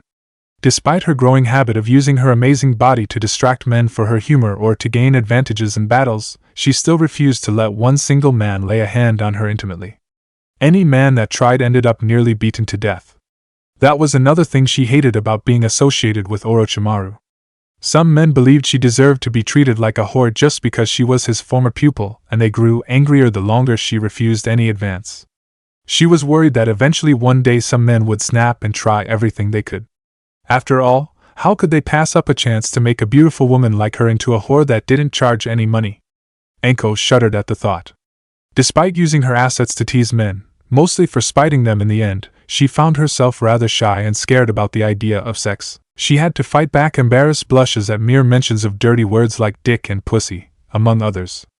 Even now she still ran out of the apartment she shared with Yugao, like just recently today, whenever she realized her sister figure was going to have her boyfriend over for some intimate fun. She didn't want to stick around to accidentally overhear something through the walls. Although, she was getting better and getting used to that. Enko looked forward to ending her tour of duty with the patrols soon and get right into her next assignment with Marino Ibiki in the torture and intelligence department. Now that she was going to be able to work in one place for a long period of time, she might be able to form better relationships with her coworkers when they got past their initial prejudices and realized she wasn't what the rumors made her out to be. It would be a long process, but she believed that was what she needed to move on beyond her relationships with Yugao and Kurenai in order to possibly make more friends. She was broken out of her thoughts when she saw a flash of golden blonde hair pass by on the street bordering the patio. She smirked. She hadn't seen that brat in a while, and maybe some quick company might get her out of her lethargic mood for a little while. "Oi, Gaki!" said. Gaki flinched as he stopped in his track and slowly looked behind him to see who would call out for him.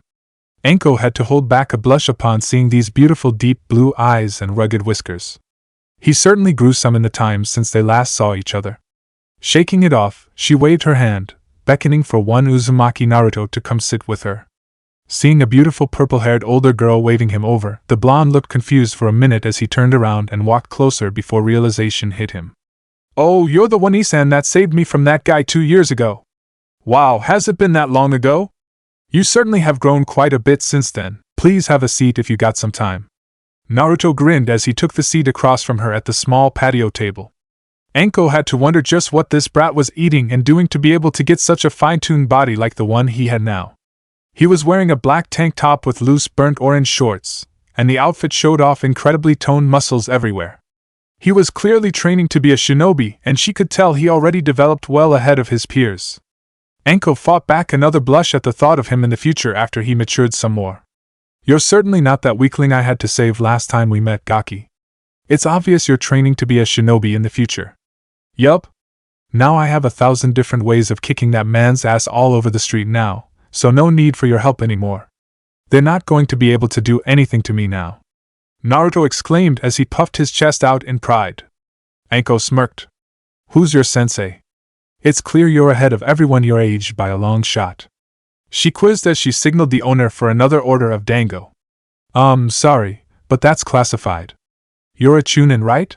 he confirmed, indicating the chunin flak vest she was wearing over her tight white t-shirt and black miniskirt. "GG. I mean, the Hokage was strict about that." Enko frowned. She had to admit she wondered just what was so special about this kid. Her roommate, Yugao, mentioned this blonde occasionally, and she was secretive with some of the details about him. While Enko was deep in thought, Naruto quietly observed the environment around the two. He was not surprised to see the usual glares, but what surprised him was that the glares didn't seem to be aimed at him exclusively. It did not take him long to realize some of the glares and whispers were directed at the woman sitting across from him. He had a feeling she did not have a reason to deserve the looks, same as him. She felt somehow similar to him in some ways. "Is there anything you can sense off this one Isan, Kurama? Like if she's a host like me? I would be able to sense that even from here inside you, but I do not feel a familiar signature." "She's not a host. However, there is a somewhat odd signature coming off her, as if there was something else piggybacking on her chakra. Beyond that, I cannot tell." "Thanks. You're still a big help." "Is something wrong, One-san?" Naruto suddenly asked as he looked at his table companion quizzically. Enko was jolted out of her thoughts. "Enko. Midarashi Enko. That's my name. I don't like the One-san thing." "Oh. My name's Uzumaki Naruto. Nice to meet you, Enko-san." Naruto slightly bowed from his seat. Enko smiled mischievously. "Sorry, but I'm still calling you Gaki. You look like one, and I know about your reputation as the village's prankster." She had to chuckle at Naruto's pouting. "Would you rather be called Naruto-chan? Or Naru-chan? You still look that much younger than me," she teased with a half-cocked smile as he shot her an annoyed glare. "Gaki is fine," he grumbled. A moment later, the shop owner brought over a tray of dango and set it down in front of Enko, who was eyeing them hungrily. The owner looked over at Naruto, who flinched and expected to be glared at, but was surprised when the man bowed. "Welcome to my shop. I have to thank you since you've improved my favorite customer's mood. I was getting worried she was not feeling well." Naruto did his sheepish gesture while Enko shot the owner a slightly annoyed look for prying. Hee, thanks? Would you like to try something from this shop?" "I'm sorry, owner-san. I just ate so I'm full. Thank you for the offer though." Naruto politely inclined his head. The owner smiled and inclined as well before returning inside the shop. "You ever had any dango before, Gaki? It's the food of the gods," Enko declared as she munched on her first stick. Naruto immediately showed an affronted expression. "That is not the food of the gods. Ramen is." "Oh, Kami. Not this bullshit again. Hush, Fox. This is an important matter. How dare you, Gaki? Ramen doesn't hold a candle to these magnificent spheres of deliciousness. That's because you haven't tried the ramen from the Ichiraka stand, apparently. They make the best ramen in the entire nations. Fine. I don't normally give anyone even a single piece of my dango, but I will allow you to have a bite of this just so you'll understand just how much better than ramen this is. Anko challenged as she held out a stick with one dango remaining on it. Humph. If I don't like this, then you have to promise to come with me straight to my favorite ramen stand and try a bowl there. Naruto shot back as he grabbed the stick. Anko frowned before she gave a reluctant nod as he slowly put the dango into his mouth. Anko watched on intensely as he closed down on it. Hot! The blonde yelled as he reflexively removed the dango, but the stick slipped out of his grip. Both gasped as they watched the dango stick flip end over end in slow motion through the air to land some distance away on the street. They watched in stunned silence as a bird flew in and picked at it to try to lift it. Not being able to, they swore they saw a tick mark form on the bird's head as it turned around to empty its bowels over the dango in retaliation. The two gaped as the bird flew off before seeing a pedestrian step on the dango, and it stuck to the sole of one of his shiny-looking shoes. Oh damn it! These shoes were new! The man cursed as he reached down to remove the dango and tossed it high into the air. Naruto and Anko's heads followed the dango as it went up in an arc toward the shop's rooftop. It landed and rolled down to the gutter right into a drain pipe leading down. The two listened to some slight rattling as the dango bounced down the pipe before popping out into an alleyway next to the shop. It rolled up to an overflowing garbage can and tapped against it. The very slight impact was enough to cause some of the disgusting garbage slop to ooze over the lip of the can and land on the dango in a small pile. On that cue, a huge mass of chittering rats appeared from every shadow and nook to converge on the pile. After a few seconds of noisy and disgusting eating, everything was gone along with all the rats. Anko and Naruto sat in stunned silence.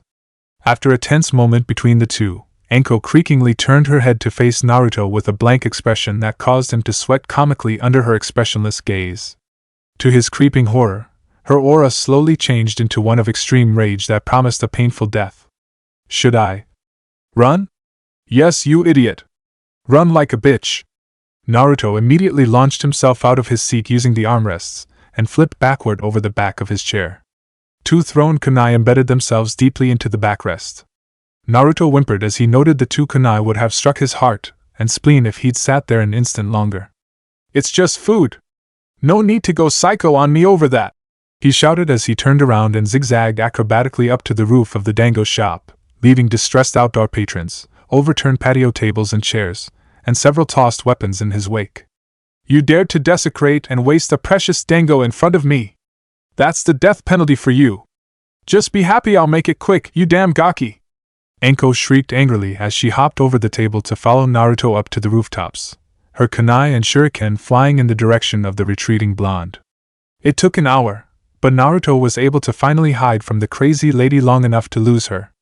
As Anko grumbled and stomped off upon not finding the brat, she had to admit meeting him improved her mood considerably. She then began humming and almost skipped happily in spite of glaring villagers as she headed home, her depression pushed back for a while longer. Day before Naruto leaves for another training trip Hokage's office. You called for me, Hokage Gigi? Naruto called out from the office door as he slowly opened it. Hiruzen perked up from his damnable paperwork and beckoned for him to come in. Yes, Naruto-kun. I was hoping to have you meet an ex-student of mine before you leave tomorrow. He should be here any moment. The third thought he saw something flash in Naruto's eyes for an instant. Oh really? He wouldn't happen to be Jiraiya-sama of the Sannin, would he? Oh, you got it right on the first try, Naruto-kun. Not many people usually remember that I was the sensei to the Sannin before they became famous. This time, Hiruzen knew he saw something on Naruto's face, as the boy seemed to smirk evilly for only a split second before schooling his face in a neutral expression. He wondered just what this boy was thinking. He didn't have to think about it long before he saw a whirlwind of leaves appear in the center of the office. A tall middle-aged man with long and wild white hair and a ponytail, a green robe and pants with mesh armor underneath, a red haori over the robe, gray gauntlets on his forearms, and a giant scroll on his back appeared out of the whirlwind.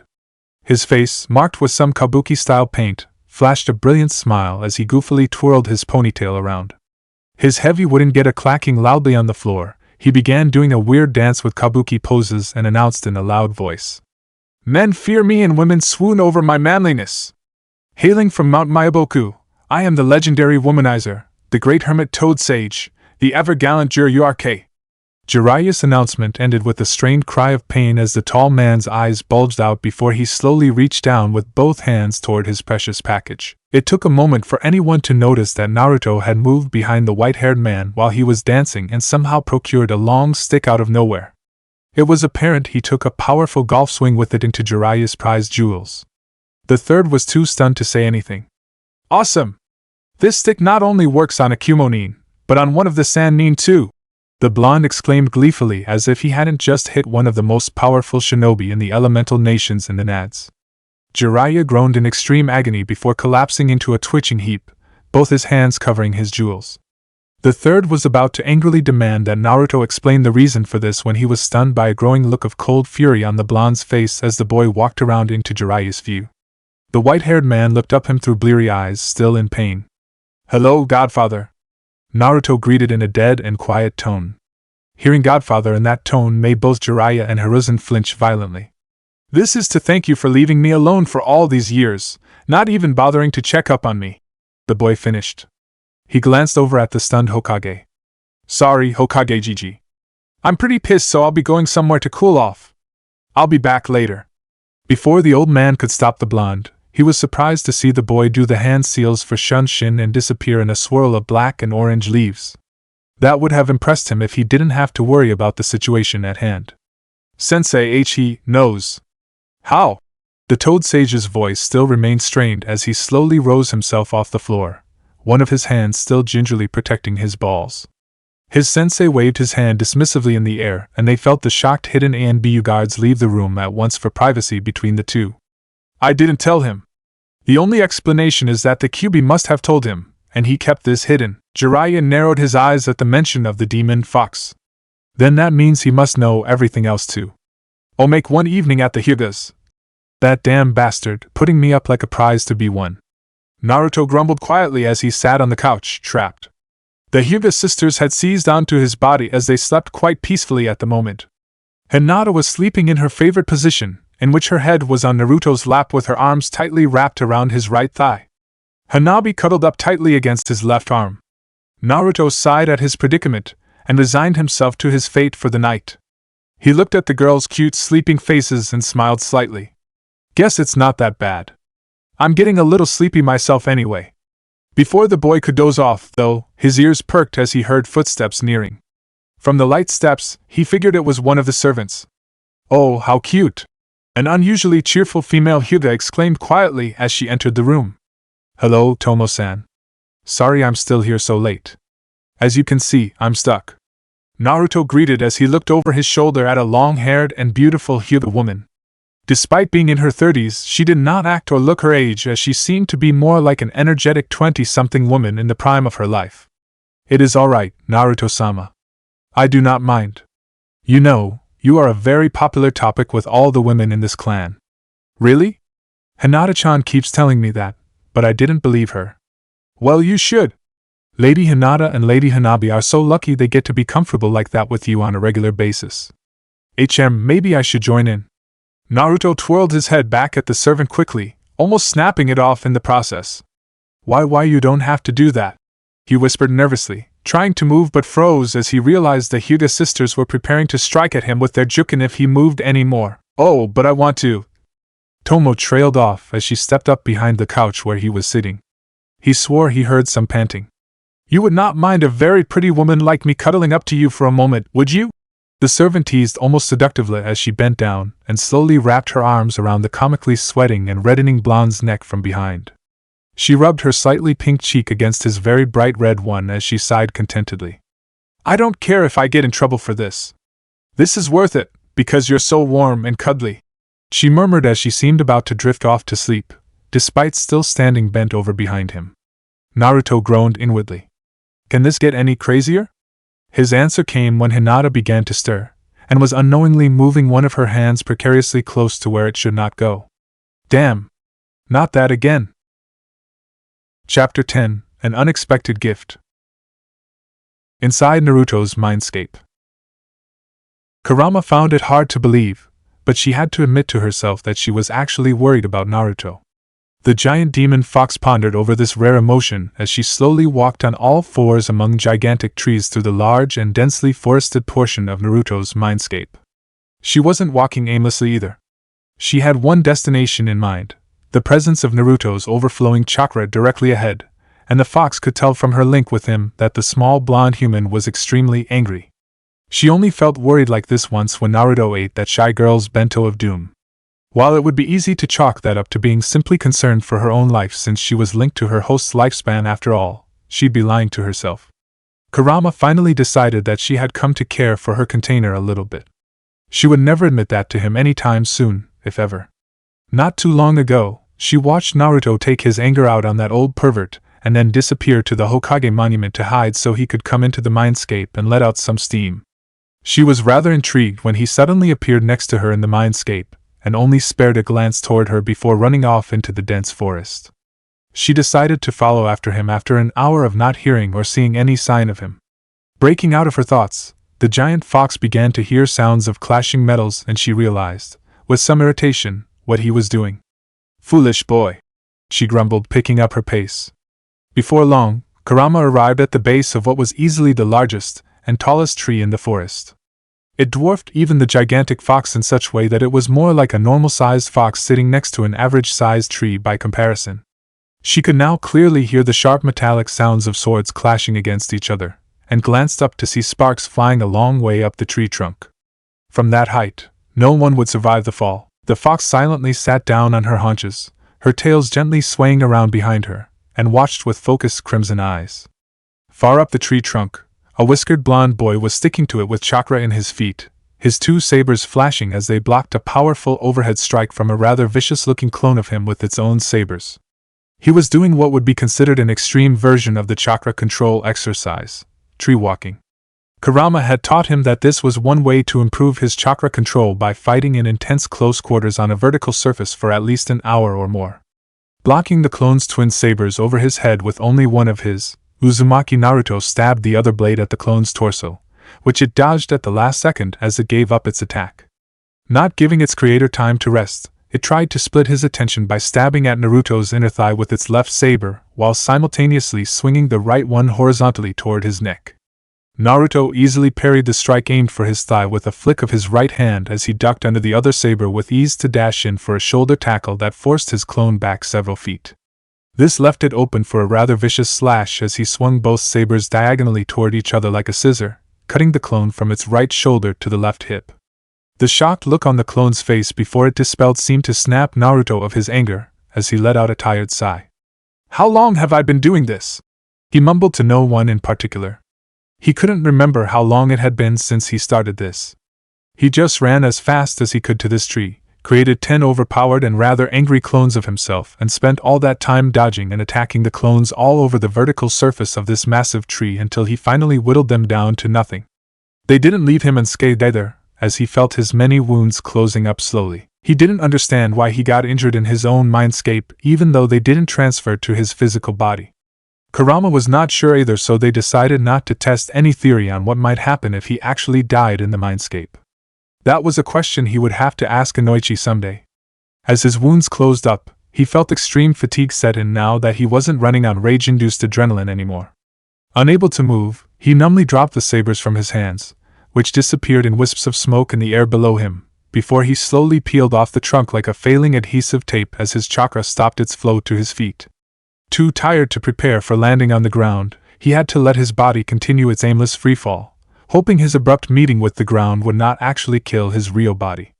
Closing his eyes, he prepared for what would be a painful impact, but he landed against something soft and warm sooner than he expected. Opening his eyes, Naruto was surprised to find himself looking up at a pair of large glowing crimson eyes showing clear irritation. It didn't take long for him to realize that Kurama caught him as he fell and he was lying in her open hand. "Thanks. Sorry for the trouble," he could only say under the fox's annoyed gaze. "Moron," she grumbled as she slightly shook her head. Naruto couldn't say anything back because he knew she was right. There was no reason to risk himself like that. The fox slowly moved his body up to lay it on the top of her head, surprising him. As soon as she felt he was secure enough, she turned around and began walking back in the direction she had come from. Naruto took the time to enjoy the soft fur underneath his back, the gentle breeze whipping over him, and the scenery moving by as the fox weaved her way through the trees. Neither of them was saying anything for the moment. "I'm surprised you let me ride on you. I pegged you as too prideful for that," the boy mumbled softly, unsure if the fox heard him. "As long as this doesn't go to your head, you're the only one I would willingly allow that honor," Kurama calmly replied as if it wasn't a big deal. Naruto allowed a small smile as he watched the branches and leaves above him move by at a brisk pace. So what brought on that self-destructive streak? Considering how much we planned that old pervert's punishment beforehand, I figured you'd be happy when you executed the rather simple plan. The fox decided to satisfy her curiosity about her container's state of mind as they passed the time walking. Naruto narrowed his eyes at the mention of that man. It's hard to describe. Part of me felt good, but most of me is still angry.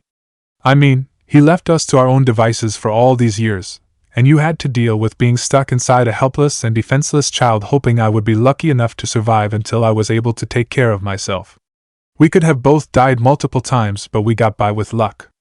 If Jiraiya had been around, we wouldn't have had to worry about if our deaths were going to be a certainty, or not every single day back then. The fox had to admit she was surprised her container thought about her well-being that much. He included her in his life as if it was a natural thing now.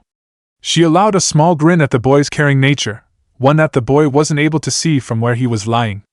So we got a small bit of revenge on that pervert, but I realize now that I'm still dwelling too much on our past treatment, and no matter how much we punish or lash out at Jiraiya for his negligence, it's not going to change anything that happened.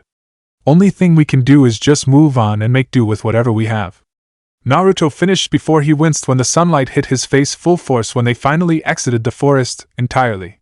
So revenge doesn't do anything? Kurama quizzed almost rhetorically as she slowly laid down on the soft grass, resting her head on her crossed arms with Naruto still lying on her forehead. I'm not sure. It's not like Jiraiya murdered someone precious to me in cold blood. I just know my anger didn't lessen even one bit even after I knocked his nads around. I wonder if Sasuke team thought about what had happened if he managed to kill Itachi? The fox gave a lazy shrug. I honestly don't care about that wretched Uchiha. All I have seen from my observations of that boy is that he is willing to do anything possible to gain power as quickly as possible and damn the consequences afterward. He is likely not going to let anything get in his way, so I repeat my warning about him. Do not show your back to him even for an instant. Naruto nodded weakly. After a few minutes of silence, he felt his body getting its strength back. Not wishing to test the extent of Kurama's generosity, he got up and gently jumped off. Thanks for the ride. It felt nice seeing what the world's most powerful entity sees. Naruto teased with some faux flattery. Kurama just snorted and allowed a small grin. Looks like the old pervert is coming up on your position. Time for you to get out of here. Alright. Thanks for letting me know. Also thanks for telling me what Mom used to call Jiraiya. It's going to annoy the hell out of him. Naruto replied with a vicious grin that made the demon fox proud. Kurama chuckled as she watched the boy vanish from the mindscape. She then closed her eyes for a nap. Naruto can handle himself against the old pervert. Konoha's Hokage monument on Yandame's head. Naruto's eyes snapped open as he found himself in his lotus pose on top of his father's stone bust. He took a moment to enjoy the beautiful night view of Konoha from the monument before he decided to break the peaceful silence. Ero Sennin. He grinned evilly as he heard a large man face vault out of a tree onto the ground behind him. T the hell? There's no way you could know about the dash! The Ero Sennin roared as he got up from the ground before he stopped suddenly, realizing it was a trap. Naruto turned to give his godfather a foxy grin. Gotcha. Guess what I'll be calling you from now on, Ero Sennin? Jiraiya immediately fell on all fours with a dark cloud forming overhead. First your parents, and now you! Am I ever going to escape that name? If you weren't such a damn pervert like the fox told me from her time inside Mom, you might have been able to get away with a different nickname. Just think of this as part of the payback for leaving me at the mercy of this village for most of my early years. Naruto evenly said as he glanced back out over the village. Jiraiya flinched at the mention of his negligence. Gaki, for what it's worth, I'm really sorry. I'd give you some bullshit excuses like having to maintain my spy network, but the fact is that I was terrified of the notion of raising a child. I left you in Sarutobi-sensei's care hoping he would give you a better childhood than what I thought I could give you, considering I basically do a lot of my spying in bars and brothels. Jiraiya tried to explain before he was surprised by Naruto's head snapping sharply toward him with his blue eyes turning icy and his face twisting into rage. Better childhood? Growing up in an orphanage, hated and bullied by everyone there while getting as little food and care as they could get away with until I was kicked out. Living by myself in a broken-down apartment building while they gleefully vandalized it until there wasn't a single inch of that building left to damage? Having my existence cursed and deliberately ignored by everyone around me no matter where I go. I tried to commit suicide 4 times, for fuck. As sake. What kind of better childhood would force a 5-year-old to consider that option? Naruto roared at his godfather, his eyes flickering between ice blue and crimson. Jiraiya's face was ashen by the end of the boy's rant. Why you tried. The Toad Sage managed to choke out before he was stopped when Naruto let out a frustrated exhale and averted his gaze from the white-haired man with pain evident in his eyes. And the worst part of this? I never knew why this was happening to me, even right after when I tried to take my own life. It took a demon fox stuck in my stomach to save me from making the worst mistake I ever made, and I never knew that for another several years. It's a good timing that things picked up for me and I made friends after that incident because I never had to think about trying to kill myself again. While things did get better and I finally understood why this was happening to me, I'm hard-pressed to trust your or even Hokage word over the foxes. So far, aside from the fact the old man let me be trained by the Kyuubi, you two have made crappy decisions regarding me, and she has made all the right ones, he stated with a glare, making Jiraiya wince visibly. He then turned back to the view of the village below him. I wonder how the entire village would feel if they find out that the demon fox that nearly destroyed this place did a better job of raising the son of the man that saved them? He finished by sweeping both his arms out over the scenery. Jiraiya's gaze fell to the ground, ashamed of what he allowed to happen to his favorite student's child. Naruto, if you don't want me around, I would underdash. The Toad Sage tried to offer before he was interrupted. I didn't say that, Ero-sennin. Sure, you and Hokage were naive fools to think I would have been okay back then. However, it happened already and we can't change that. I just wanted you to know the kind of crap I went through to get here so you'd understand why I was feeling a little peeved at you. I still am actually, but the fact is that Dad and Mom still appointed you as my godfather and I'd like to get to know you. Plus, you're one of the legendary Sannin and I'd be stupid to turn down training from you if you're still offering, even if you're a damn pervert. Naruto stated with a small smile. Jiraiya was stunned by this child's maturity, and he was happy that Naruto still wanted to give this a try. Still, he felt he needed to correct this boy on one detail. I'm really sorry and thank you for your forgiveness, Gaki. However, I'm not just a damn pervert. I'm a super pervert. The super pervert bellowed at the top of his lungs out to the entire village before striking an odd pose. Almost instantly, lights flickered on in the village below and random shouts of anger echoed up to the two on the monument. Naruto had to slap a palm to his forehead. He willingly admitted that. Just what the hell did I get myself into with this old pervert? A few days later at the secret training ground. Alright Gaki, time to see what you're made of. Just come at me with some of the stuff you've learned the past couple years and we'll go from there on how to train this summer. Jiraiya announced as he set down his travel bag and large scroll on the ground next to him. Really? So soon after arriving? Naruto quizzed with a raised eyebrow, but he went ahead and set his bag down as well and began stretching his body in preparation. They haven't even unlocked the small shack at the edge of the training field yet. The way I see it, you only have 3 months to practice controlling the Kyuubi's chakra. However, from what Sarutobi-sensei told me, you can only use that shroud for up to 30 minutes. The rest of the time will be spent practicing whatever the fox and I teach you. That includes sealing since I've been told you have some interest in that, and I'm a seal master, though not as good as your parents were. I still have to do my spying, so I'll have to leave Konoha as soon as we get back until your next break. I'd like to at least make up for being a crappy godfather up until now by teaching you as much as I can for the next 3 months. The older man stated as matter-of-factly before he stretched as well, feeling some of his bones pop. It had been a while since he sparred with someone. At least I should be glad there will be no women nearby for miles. I heard stories from the fox about Dad complaining to Mom about how you left him alone often to peek on women, Ero-sennin. Naruto retorted with a smirk at his godfather's annoyed expression. Do you remember anything about this guy's capabilities? He inwardly asked his tenant. He primarily uses fire and earth jutsu. In addition to that, he can summon toads and knows specialized jutsu from the Toad clan.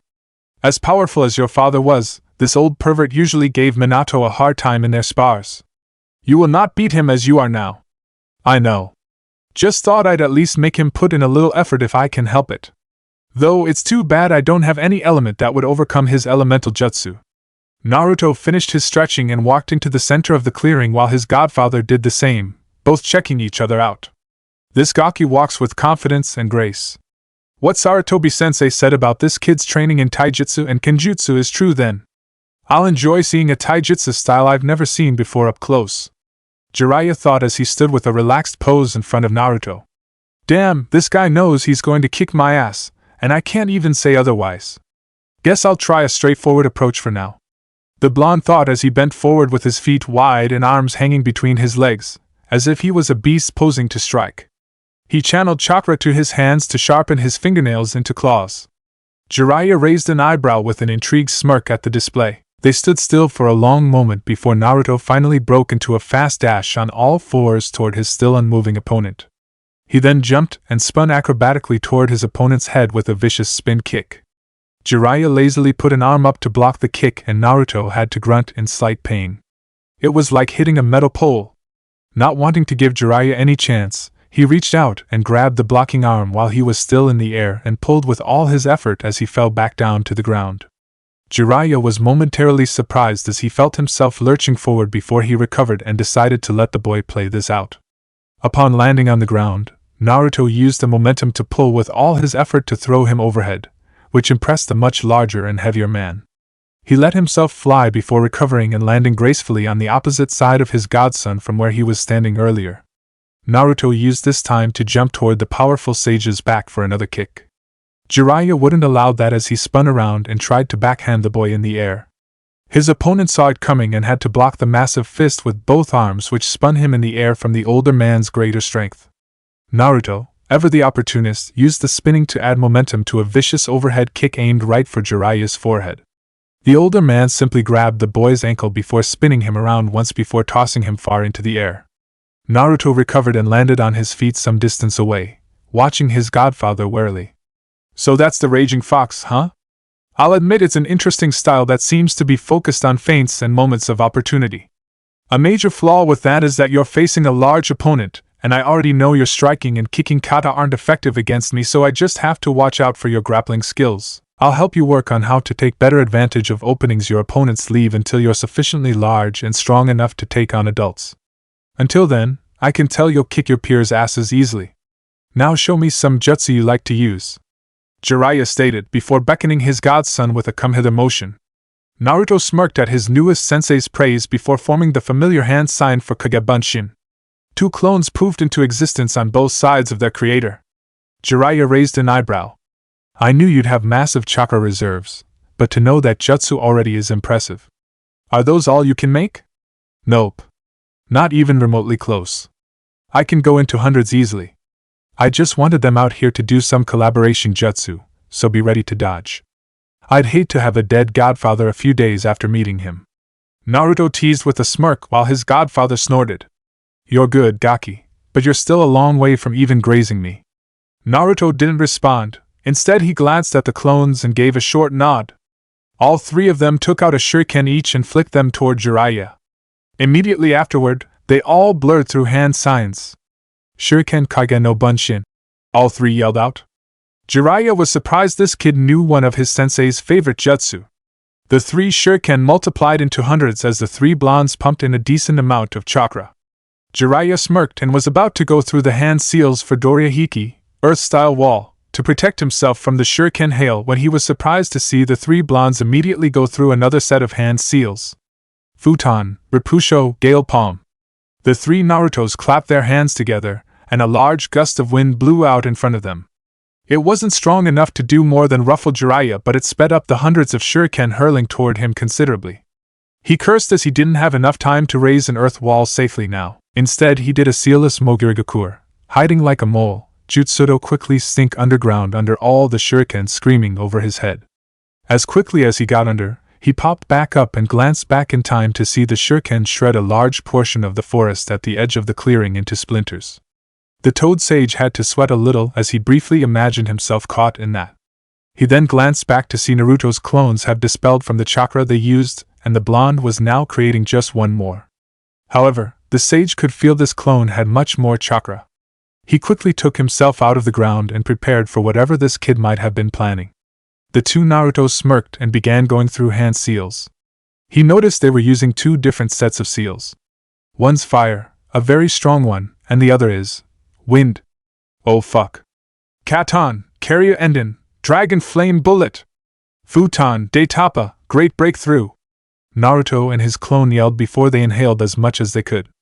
Jiraiya took this brief moment to blur through hand seals. Both blondes then expelled, one blowing out gale force wind and the other blew out an enormous stream of white-hot fire. The jutsu then combined to create a gigantic wave of white inferno, instantly scorching the ground underneath as it screamed toward Jiraiya. Doton, Taju Doria Hiki! Jiraiya spat out 3 successive streams of mud on the ground in front of him. As the massive wave of white-hot fire neared, the Toad Sage could feel the sheer heat almost overwhelming him. Finally, the first stream formed into a thick earth wall rising high into the air, followed immediately by the second and third, creating a thick triple-layered earth wall just before the inferno crashed with a loud roar. Even with protection from the fire, Jiraiya winced as he felt himself almost burning from the intense heat, and his breathing was getting short due to the dwindling oxygen in the air. The first layer of the wall already melted, and the second was starting to go. Damn that brat. His fire affinity's so high he was able to make that fire jutsu burn white-hot like Sensei could. I'll actually have to put in a tiny bit of effort. Jiraiya cursed inwardly as he brought his hands together to prepare a technique. Naruto smirked as he stopped the jutsu, and the clone popped due to depleting its allotted chakra. He knew that collaboration would be powerful, but it cost a lot of chakra. He'll have to save that for when he needed to make an area effect attack, or as a last resort. He was in awe of the intensity of his combined jutsu as he watched the earth walls Jiraiya created crumble into a smoldering pile of molten dirt and rocks. He was reminded he didn't have time to admire anything when his instincts screamed at him to jump. He did so a split second before a pair of hands reached up through the ground toward where his feet would have been a moment ago. Surprised for an instant, he shook it off and blurred through hand seals while he was still in the air. Katon, Gokakyu, Great Fireball! Naruto yelled as he spat out a large ball of fire that hurtled toward the ground where Jiraiya's hands were still sticking out. Upon impact, it blew up in a massive explosion that nearly blew the blonde out of the air. He couldn't help but feel that was a feint. As if on cue, Jiraiya appeared behind him in the air and, before the blonde could react, smashed him to the ground with a vicious hammer strike. He bounced on the ground on impact and laid still for a moment, while Jiraiya landed nearby with a serious expression on his face. His unmoving godson suddenly dispelled, but this didn't surprise him as he casually glanced behind to see Naruto try to hit him with a flying kick from a blind spot. He simply swung his fist backward to smash into the boy's stomach, making him fly back, only for this one to disappear into smoke as well. Jiraiya raised an eyebrow before he heard hands clapping together and snapped back to see Naruto standing right in front of him finishing a sequence of hand seals. Futon Daitapa! The blonde yelled as he expelled his jutsu at point blank.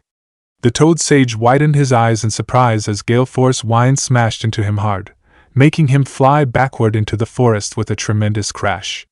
Naruto panted a little. How's that? I bet that was more effort than he expected to put in for our first spar. I'd like to think he wasn't expecting that, but I'm not going to bet on that. He was about to retort, but it died when he heard a barely noticeable but distinctive sound of a clone popping in the forest. Shadow Clone! Where is he? He exclaimed out loud as he frantically glanced around in a defensive posture. Impressive for an 11-year-old, and to help your confusion, I switched with the clone after that fire and wind jutsu. A deep voice spoke up behind him before he spun around to come face to face with his godfather. Jiraiya was staring at him as if making casual observations. Naruto began to feel nervous as he put his hands up in a defensive stance while his godfather smiled almost too gleefully for it to be anything good for him. I think I'll take it up a notch to show you how big of a gap it is between you and me in terms of strength and experience. Be ready, Gaki. Naruto gulped, and he had cold sweat all over his entire body as he felt a tiny glimpse of the white-haired man's massive power radiating in waves. Good luck, Naruto. I remember seeing your father having harried and dead-looking expressions on his face whenever he had to train with this old pervert when he was younger. Looks like your godfather plans to make this into a family tradition. Kurama spoke up from inside the seal, feeling a little pity for her container's luck. Naruto was ready to run when Jiraiya dashed forward with impossible speed and an evil smile plastered on his face. Several hours of torture. I mean, training later. Yo! Hatake Kakashi, a newly reinstated elite jounin of Konoha, walked into the clearing, lazily waving a hand as he kept reading a certain orange book in his other hand. Jiraiya turned to the masked and silver-haired ex-ANBU, now dressed as a regular Konoha jounin. Hello, Kakashi. Nice of you to finally join us. The Toad Sage greeted with an annoyed expression at his fellow shinobi's tardiness. Sorry, Jiraiya-sama. A squad of missing nin crossed my path and I had to neutralize them. Kakashi replied with his lone eye crinkling into an eye smile. Jiraiya cocked his head. That sounds like an actual legitimate excuse. That's because it was. The jounin retorted with a somewhat affronted tone, earning a hearty laugh. How are you enjoying changing posts from ANBU to a regular elite jounin? I haven't done anything yet. I asked Hokage-sama for some time off in between posts, and he suggested this trip as some sort of vacation to train and unwind. I'll tell you right now, I'm not going to miss all these S-ranked missions I had to do. Don't I know it? There should be a limit on the time anyone spends with the ANBU since it takes a toll on anyone's humanity. So, where is Naruto? I was told he'd be here as well. Kakashi inquired, glancing around the clearing. Jiraiya smirked and pointed a finger in a certain direction. The jounin's gaze followed it. After a moment, he had to squint his lone eye. Where is he? All I see is that odd lumpy blue, black, yellow, and orange rock. Wait, is that him? He snapped back to Jiraiya, who laughed boisterously. I wanted to spar with him, and I might have gone a little overboard. A little? Kakashi echoed with a disbelieving eye. Don't look at me like that. He's one hell of a brat. Wouldn't stay down no matter how much shit I beat out of him. I had to knock him unconscious before he got injured any further. Jiraiya spoke with pride in his tone as he remembered how Naruto kept getting up in front of him no matter how overwhelming the odds were. I would think you'd be more careful with an 11-year-old, especially when he's the son of your favorite student. We both know he's no ordinary kid, and he'll be great in the future. It makes no sense to pull punches with him if he can take it, and do everything it takes to dish it out. Jiraiya stated as he pointed at a large patch of scorched earth left by Naruto's collaboration jutsu. Kakashi was actually impressed by that. In any case, the Gaki should be up any minute. He'll have recovered enough thanks to the Kyuubi. Go ahead and introduce yourself to him, while I hunt lunch for us. Jiraiya suggested as he walked off, waving over his shoulder. Kakashi shrugged and walked over to the lumpy and colorful rock to watch in fascination as the blond boy had his black and blue bruises quickly disappear from sight. Just a moment later, a dazed Uzumaki Naruto sat up gingerly. Feels like I fell down a ravine at least a few times. That arrow senin is just about as sadistic as the fox. He grumbled as he held a hand to his forehead. Hello? He jumped to his feet and turned around to see a tall and masked one-eyed shinobi looming over him. For a second he thought this guy was an enemy nin, but calmed down as soon as he saw the Konoha Hittite. Who are you? Are you the other guy Hokage Jiji sent? That'd be correct. My name's Hatake Kakashi, and I'm tagging along for a little vacation. I'm also going to be helping Jiraiya-sama out with training you. I look forward to working with you. Likewise. Nice to finally see your face, even though most of it's still hidden, Inu. Naruto replied with a smile. He smiled wider when he saw Kakashi's eye widen a little at being called out by his former ANBU identity. He pointed at his nose for clarification. Great sense of smell, Kakashi-sensei. I remember your scent from when you helped me out sometimes few years ago. Thank you for that, by the way. You're welcome. No one deserves that kind of treatment, even more so when it's my sensei's son. Really? You were one of my dad's students. I hope you'll share some stories with me about him whenever you can. Naruto exclaimed with a big grin. Kakashi nodded with an eye smile. Now then, Jiraiya-sama is hunting for food, so let's get settled in and rested up. We'll resume when we finish eating. Kakashi advised as he turned around to walk toward the shack, his orange book already back up. Naruto flinched and paled. More beatdowns from arrow senin. 1 month later. Didn't I repeatedly tell you to come at me with the intent to kill? A lazy voice drawled out as a silver-haired jounin ducked under a wild swipe from an increasingly frustrated blond boy. I know. I'm actually trying. As Kami is my witness, I really do want to slaughter you, you cocky asshole. Naruto growled as another one of his wild swipes missed again. Kakashi didn't even look like he moved from his original spot at all since the spar began. He was also lazily reading his orange book with an occasional perverse giggle as he effortlessly evaded Naruto's increasingly sloppy strikes. This served to piss the blonde off something fierce. Jiraiya was lounging at a patio table in the shade of a large tree nearby, watching the clearly lopsided spar with clear amusement on his face.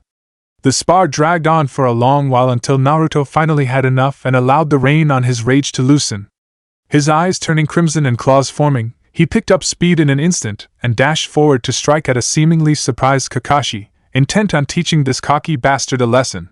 He was sorely disappointed when his fist found nothing but empty air instead in the next second. Didn't we warn you we'd get more serious if you let that power out even a little bit? Looks like I'll have to teach you a lesson. The same lazy voice intoned right behind his ear, making him quake in fear with wide eyes as his feral look disappeared just as quickly as it appeared. Just how is he so skilled? An arrow Sennin is supposed to be even stronger. He felt an ominous aura begin to build up from behind. Here's my strongest attack. Kanahigakura Sujitsu. He wanted to run so badly, but his legs refused to obey him. Sennin Goroshi, 1,000 years of death. Boom! Ah! Immediately afterward, a certain sage's uproarious laughter echoed throughout the forest surrounding the clearing. The next morning, I'm going to kill that little bastard, Jiraiya heard Kakashi mutter in monotone. He was washing his face with water from a creek near the training ground after he had woken up just a moment ago. While he was busy cleaning, he felt Kakashi join him at the water's edge a short while later and didn't bother looking up or greeting him for the moment. At least until he uttered that phrase. Huh! What did the Gaki do this time? He grumbled as he glanced over at his fellow shinobi to see what was wrong. And promptly fell over laughing so hard he thought his sides was really going to split at one point. Kakashi, staring down at the cackling sage with a dull expression, wasn't wearing his usual flak vest and long-sleeved shirt combo since he had just woken up. Instead, he only had on a pair of loose pants and a sleeveless spandex top that extended up his neck to cover his mouth and nose like a face mask. On the mask, directly over where his mouth was a horrid drawing of bright red fish lips that opened to show many missing teeth and an extremely large overbite. It looked utterly hilarious on the Jounin, especially with that deadpan look in his lone eye. He apparently didn't notice this when he woke up until he saw his reflection in the creek's water just now. Haha! M must be BRR revenge F for T that technique YY you used yesterday, Jiraiya managed to choke out between laughs. I'm going to find him and teach him another lesson. Excuse me? Kakashi muttered in that same calm tone as he turned and walked off back toward the shack with continued laughter following him. It took the Toad Sage a long moment to calm down and let out a wheeze. He then smirked. It's not like him to miss such an obvious hiding spot, Gaki. Apparently he's still sleepy, and you got lucky because of that. In a murky part of the creek on the other side, a hollow bamboo sticking out of the water among many twitched violently. It then rose out of the water to reveal its other end was in the mouth of a totally soaked blonde boy. Apparently, it was being used as an improvised breathing apparatus while he was hiding underwater until just now. Why you're not gonna rat me out? Naruto sputtered through the water still in his mouth. Nah. Think of this as the lesson for today, which is survival. You'll be using everything you can think of to hide from, or at least fend off, Kakashi for the day. Be careful of his dog summons. D-dogs? Yep, won't be long before he fully wakes up and remembers he has that particular contract. They have very few equals in tracking. Naruto gulped and immediately began wading up the creek to avoid leaving more of his scent on the dry ground. Not gonna help much, Gaki. The dogs can water walk. Shit! He cursed quietly and waded even faster out of sight, leaving behind a chuckling Toad Sage. Another month later. RAARRGH. Naruto let out an earth-shattering roar as he felt himself losing control of himself to the Kyuubi's malevolent chakra. The roar was powerful enough to blow both of his sensei back some distance while they had to put their arms up to defend their faces from this incredible force. Naruto! Snap out of it! The experiments failed! You have to control yourself now! Kurama roared inside the boy's head. She was not expecting such a massive backlash from trying to contain her chakra within his body, hoping to improve the possibility of an actual beast transformation instead of a chakra shroud. Instead, when Naruto tried to direct the chakra inwardly, it increased in intensity and fought back violently. Due to the backlash, Naruto lost control of himself easily before he could stop this. Now, he was turning mindless with rage as his three-tailed chakra shroud began to glow an intense red, an indication that he was moving up to the powerful and far more uncontrollable four-tails stage. Damn! Something went wrong!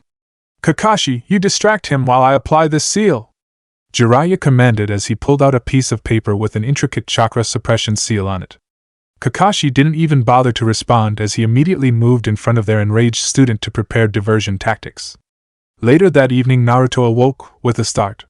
He then frantically glanced around to see it was nighttime, and he was outside in the clearing when he finally saw Kakashi and Jiraiya sitting nearby next to a campfire, preparing some food.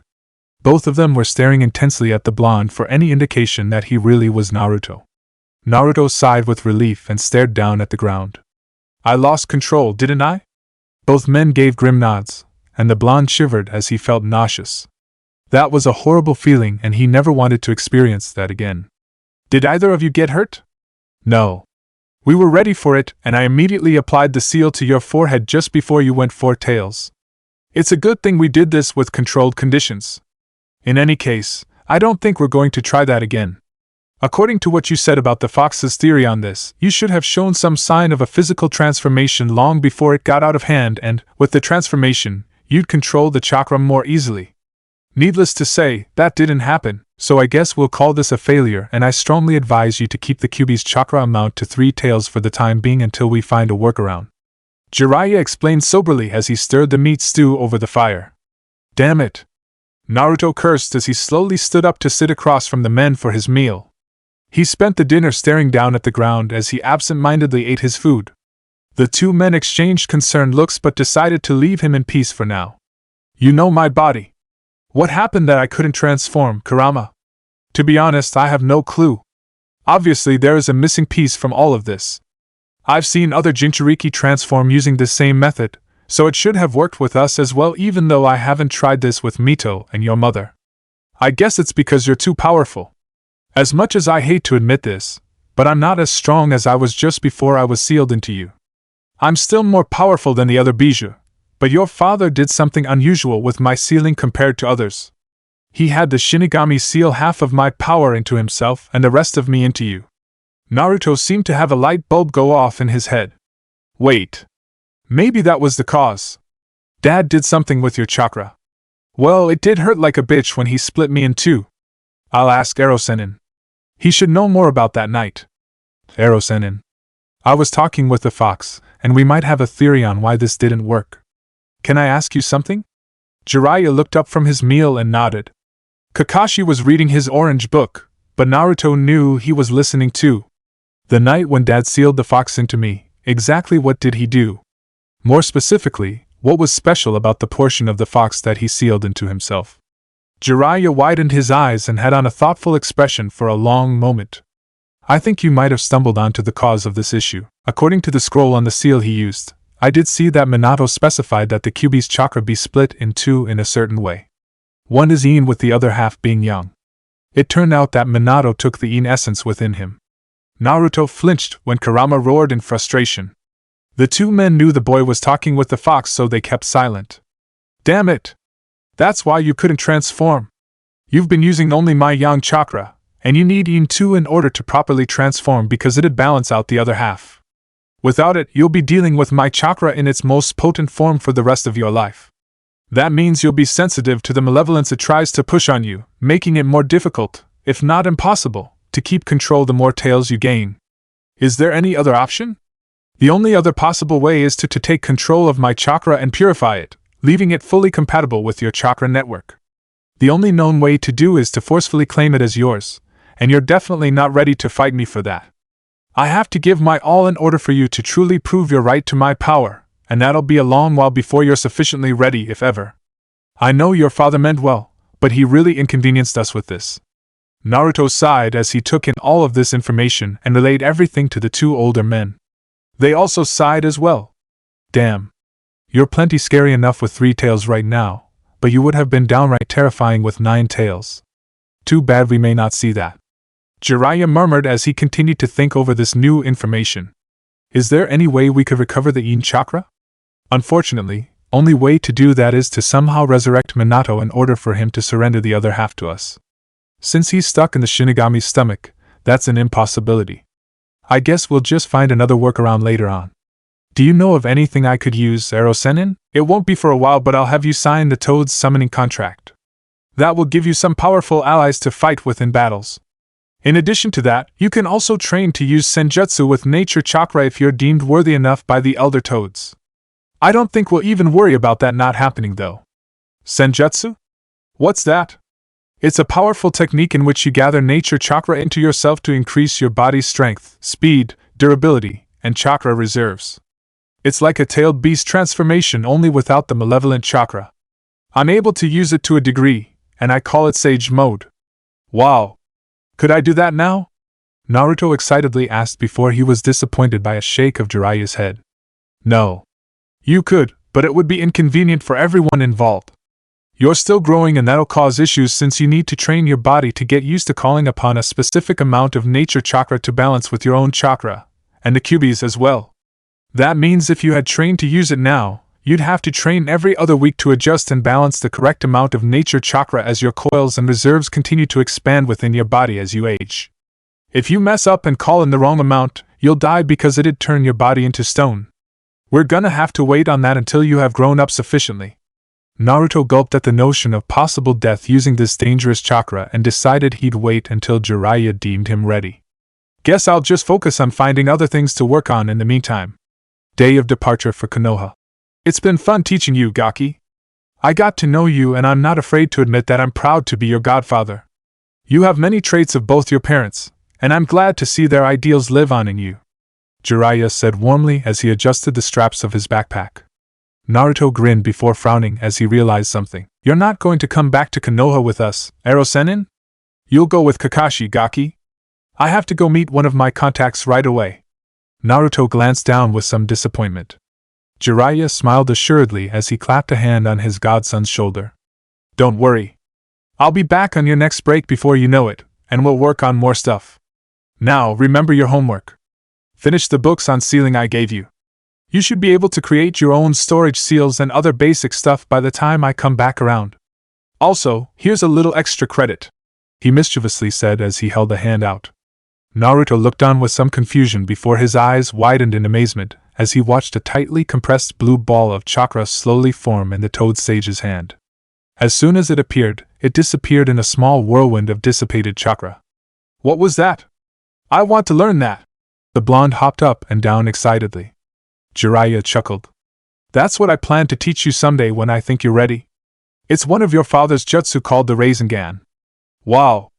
Why show me now if you're not going to teach me yet, though? You're a pretty smart kid, so I want to see if you can analyze the jutsu and be able to figure out how it works. It's difficult to master, but the 3 steps to achieve this are pretty easy to figure out and follow. So I want to see if you can work out these steps yourself, and then I'd be happy to teach it to you next time we meet instead of later. I'll give it a try. That looks like a useful jutsu to have since it didn't seem to need seals. Imagine that with Raging Fox. Jiraiya felt a small shiver at the prospect of Naruto jumping and fainting around with that Rasengan in his hand. That'd be a sight to behold, especially since he helped Naruto improve and augment his Raging Fox style with the shadow clones. In their recent spars, he and Kakashi had to stay on their toes a little against their student. He then ruffled the chagrined Naruto's hair with a grin, and called out his goodbyes as he walked off in a different direction. Kakashi and Naruto left shortly after that for Konoha. So, Kakashi-sensei, what's so great about that orange book that I've seen you reread millions of times this summer?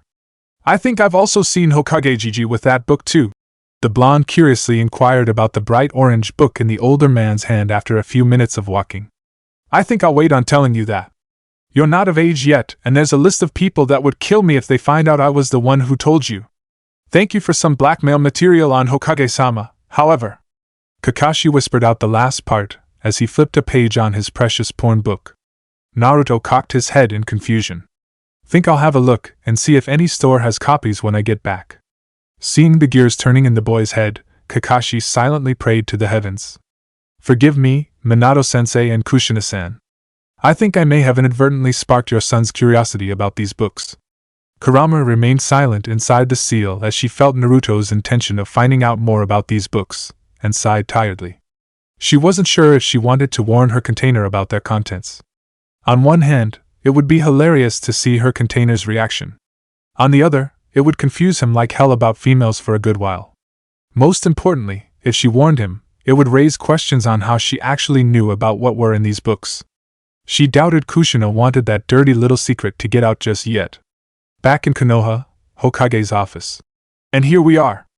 Kakashi finished reporting on his vacation with Naruto and Jiraiya, his face still buried in the orange book as he leaned against the wall next to the Hokage's desk. In a related matter, a certain purple-haired female ANBU guard hidden in the room was busy fuming at the elite Jounin's blatant display of pervertness.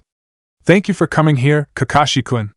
It sounds like it was an interesting summer for all three of you, and I'm happy to hear Naruto-kun has gotten along well with Jiraiya-kun on this trip. I was worried there may have been some resentment from that boy. The third Hokage spoke softly with a smile. And did you think you've sufficiently rested up from your former position in the NBU? Kakashi gave a lazy shrug. I'll admit working with Naruto over the summer improved my mood and let me settle a few issues I had when I was working as an ANBU. Now I think I'm ready to take on missions as a regular Jounin. I might even take on a team sooner or later. The Hokage smiled. He could tell the boy changed Kakashi's attitude a little. You might not get a team for a while if you follow your sensei and decided to do the bell test. Kakashi shrugged again as if he didn't care. If they can't do it, then they don't deserve to be my students. Simple as that. Good luck with that. I'm curious as to where Naruto-kun is this time. Last time he came back from training, he played a prank on me. I think he was interested in something. It was distracting him on the way back. Kakashi nervously said as he felt a bead of sweat going down his cheek. He had an idea of what was bothering Naruto, and he prayed to Kami that boy didn't follow up on his curiosity. He closed his book at that point and put it away. Really, what would that be? The third innocently asked. Kakashi shifted a little under his superior's curious gaze. I wouldn't know. He didn't tell me. It was technically true. He could tell what was on that boy's mind, though. Now I think I should excuse myself and let you get back to your business, Hokage-sama. Kakashi was in a hurry to leave because he was having an increasingly bad feeling. Before the Hokage could dismiss him, they were bowled over by a loud voice that rattled the entire village. As Kanato slowly pushed two of his long and slender fingers into Mashina's soaking and quivering flower petal. What the hell is this? Kakashi froze in place and went pale as the Hokage seemed confused for a minute before realization struck him. Wait a minute! I read the dash. That sounded suspiciously like a line from a smut book, and that was Naruto-kun's voice. Would you care to elaborate?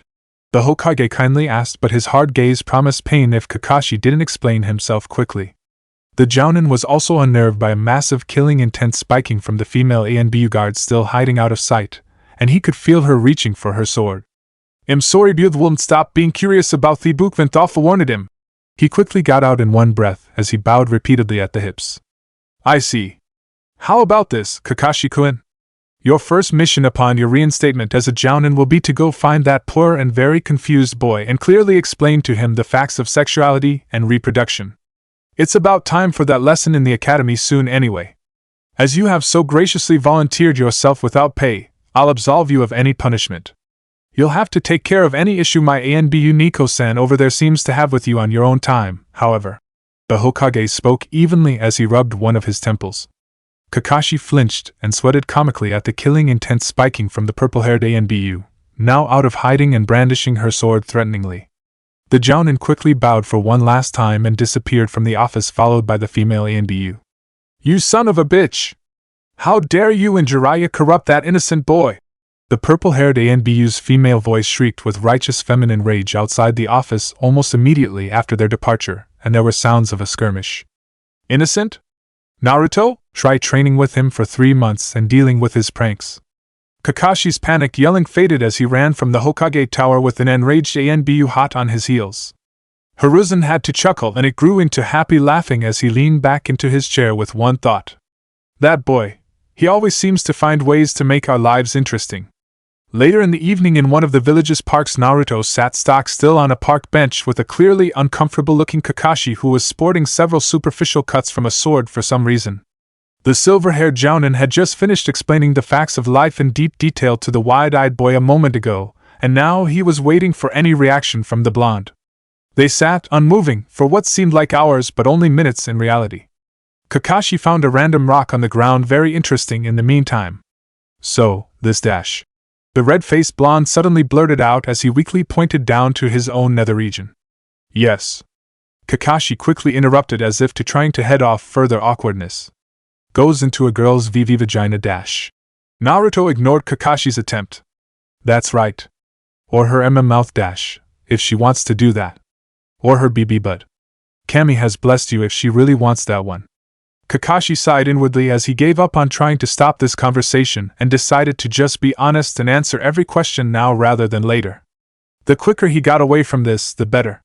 But as you have explained, the girl can have a BB baby only if she gets TT the SS semen in her VV vagina.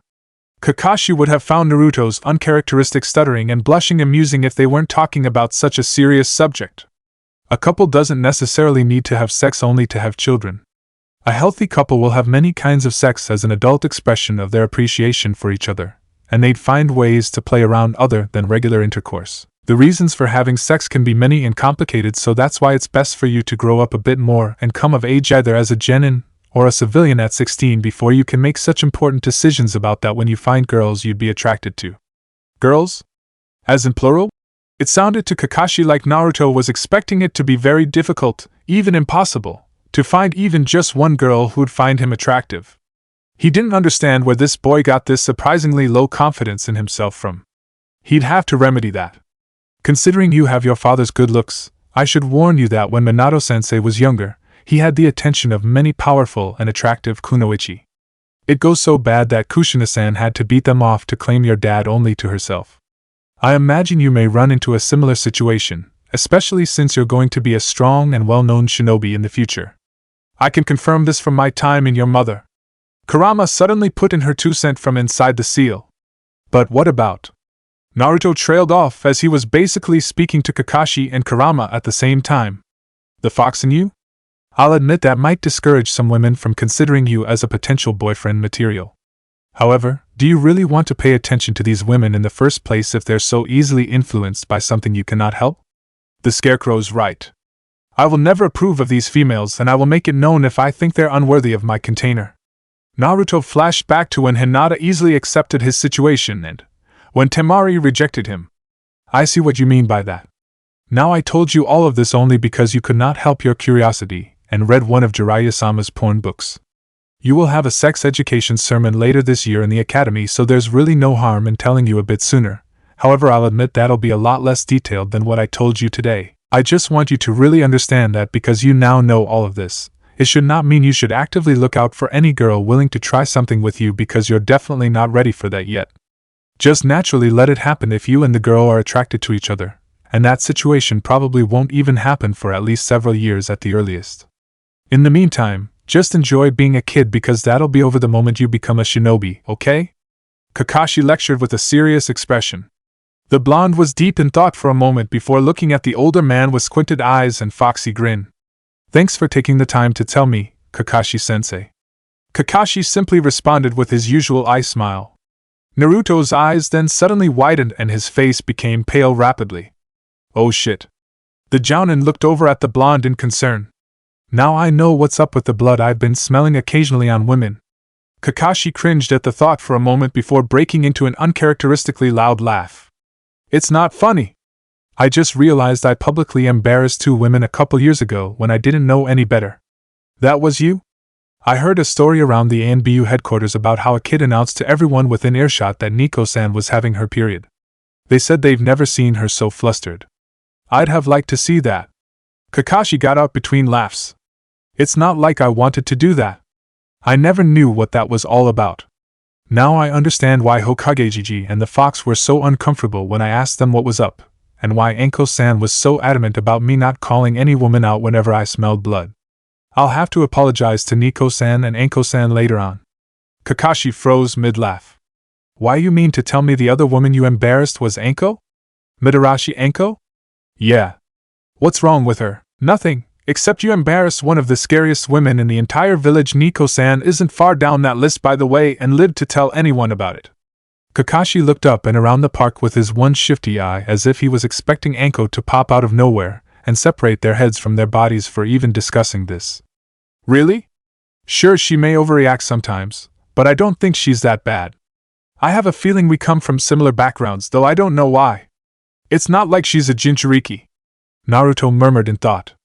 Kakashi looked at the blonde with an appraising eye. You have no idea how close you hit that nail on the head, kid. One doesn't have to be a jinchuriki in this village to be hated by most of the populace. Perhaps seeing more of him will do you some good, Anko-san. Naruto-kun! Oniai-chan! Two familiar voices reached the men from the other side of the park. Both glanced up to see Hinata and Hanabi walking into the park from the street toward them, happiness apparent on their faces. Obviously they heard their favorite blonde was back in town. They were smiling so brightly upon seeing him again after so long that it seemed to have lit up the darkening evening air. Naruto flashed a smile and waved at them. Hanabi managed to have grown a couple more inches, though she was still petite even for her age. Other than that, she was beginning to lose her childish features, and it would be only a couple years before she began to bloom into a young woman. Naruto knew she'd be devastatingly beautiful as an adult.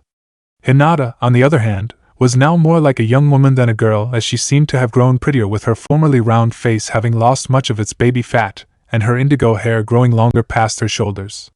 Her outfit was different, having become slightly less bulky with a new light blue overcoat that wasn't as baggy as her fur-lined pink overcoat. It was clear to even the usually oblivious blonde that she was an early bloomer on the cusp of womanhood now. Remembering what he just learned about women over the past couple hours, Naruto had to fight hard to push down an intense blush as he easily imagined the two cute Hyugas standing before him maturing into beautiful women in the future. Kakashi noticed a barely visible tinge of red on the blonde's cheeks, and didn't need his Sharingan to see the bright red cheeks on Hinata's face all the way across the small meadow as the girls stopped and stood at a distance in polite deference to the male's privacy unless invited. Naruto stood up as if ready to meet and greet them, but had to stretch out the soreness in his body from sitting on the bench for so long. He took this moment to whisper. Before they overhear, you said women secretly think a lot more about men than they'd admit when it comes to sex. They just hide it better than men can. What about Hyuga women? They seem to be raised a bit differently. Immediately, Kakashi thought back to several flings he had with Hyuga women when he was younger. The main similarity between these Hyugas was that they were all insatiable and kinky. Especially when he entertained two of them at the same time. Thank Kami he learned the Kagebun Shinjutsu by then. Grinning secretly behind his face mask, he stood up as well and ruffled Naruto's hair, much to the blonde's chagrin. I wouldn't know. He lied smoothly. I guess that's for you to find out if you have a Hyuga woman after you in the future. Now go and be a kid. I'll leave you to it. He finished as he waved goodbye to everyone before disappearing in a shunshin with one final thought. Kami really has blessed you if you already have earned the Hyuga heiress interest. There's going to be a lot of kinky stuff for you in the future. I'm so jealous. I'll have to ask Jiraiya-sama to keep an eye on you for potential research material. Next day in Yamanaka Flowers, Yamanaka Ino was bored. Normally, that was never a good thing for her friends if they were nearby. Fortunately for them, she was stuck behind the flower shop's sales counter, her parents having decided earlier this summer that she was old enough to mind the register now.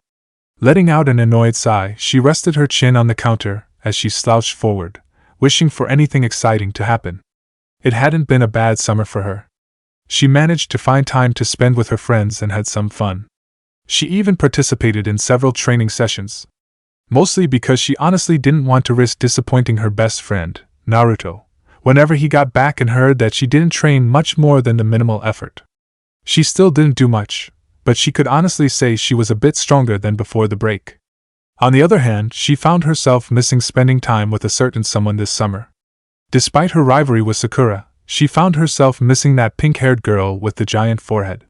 Sometimes she wished they haven't broken off their friendship just because they liked the same boy.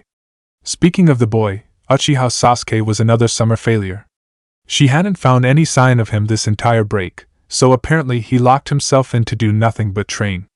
Thanks to that, she hadn't made any progress in getting to know him more. Sure, she might have accepted that there'd be a degree of difficulty in dealing with the antisocial Uchiha, but this was getting ridiculous. Was she, Sakura, or any other girl their age not worth a few seconds for him to even remotely grunt in their general direction? Yo, Ino-chan!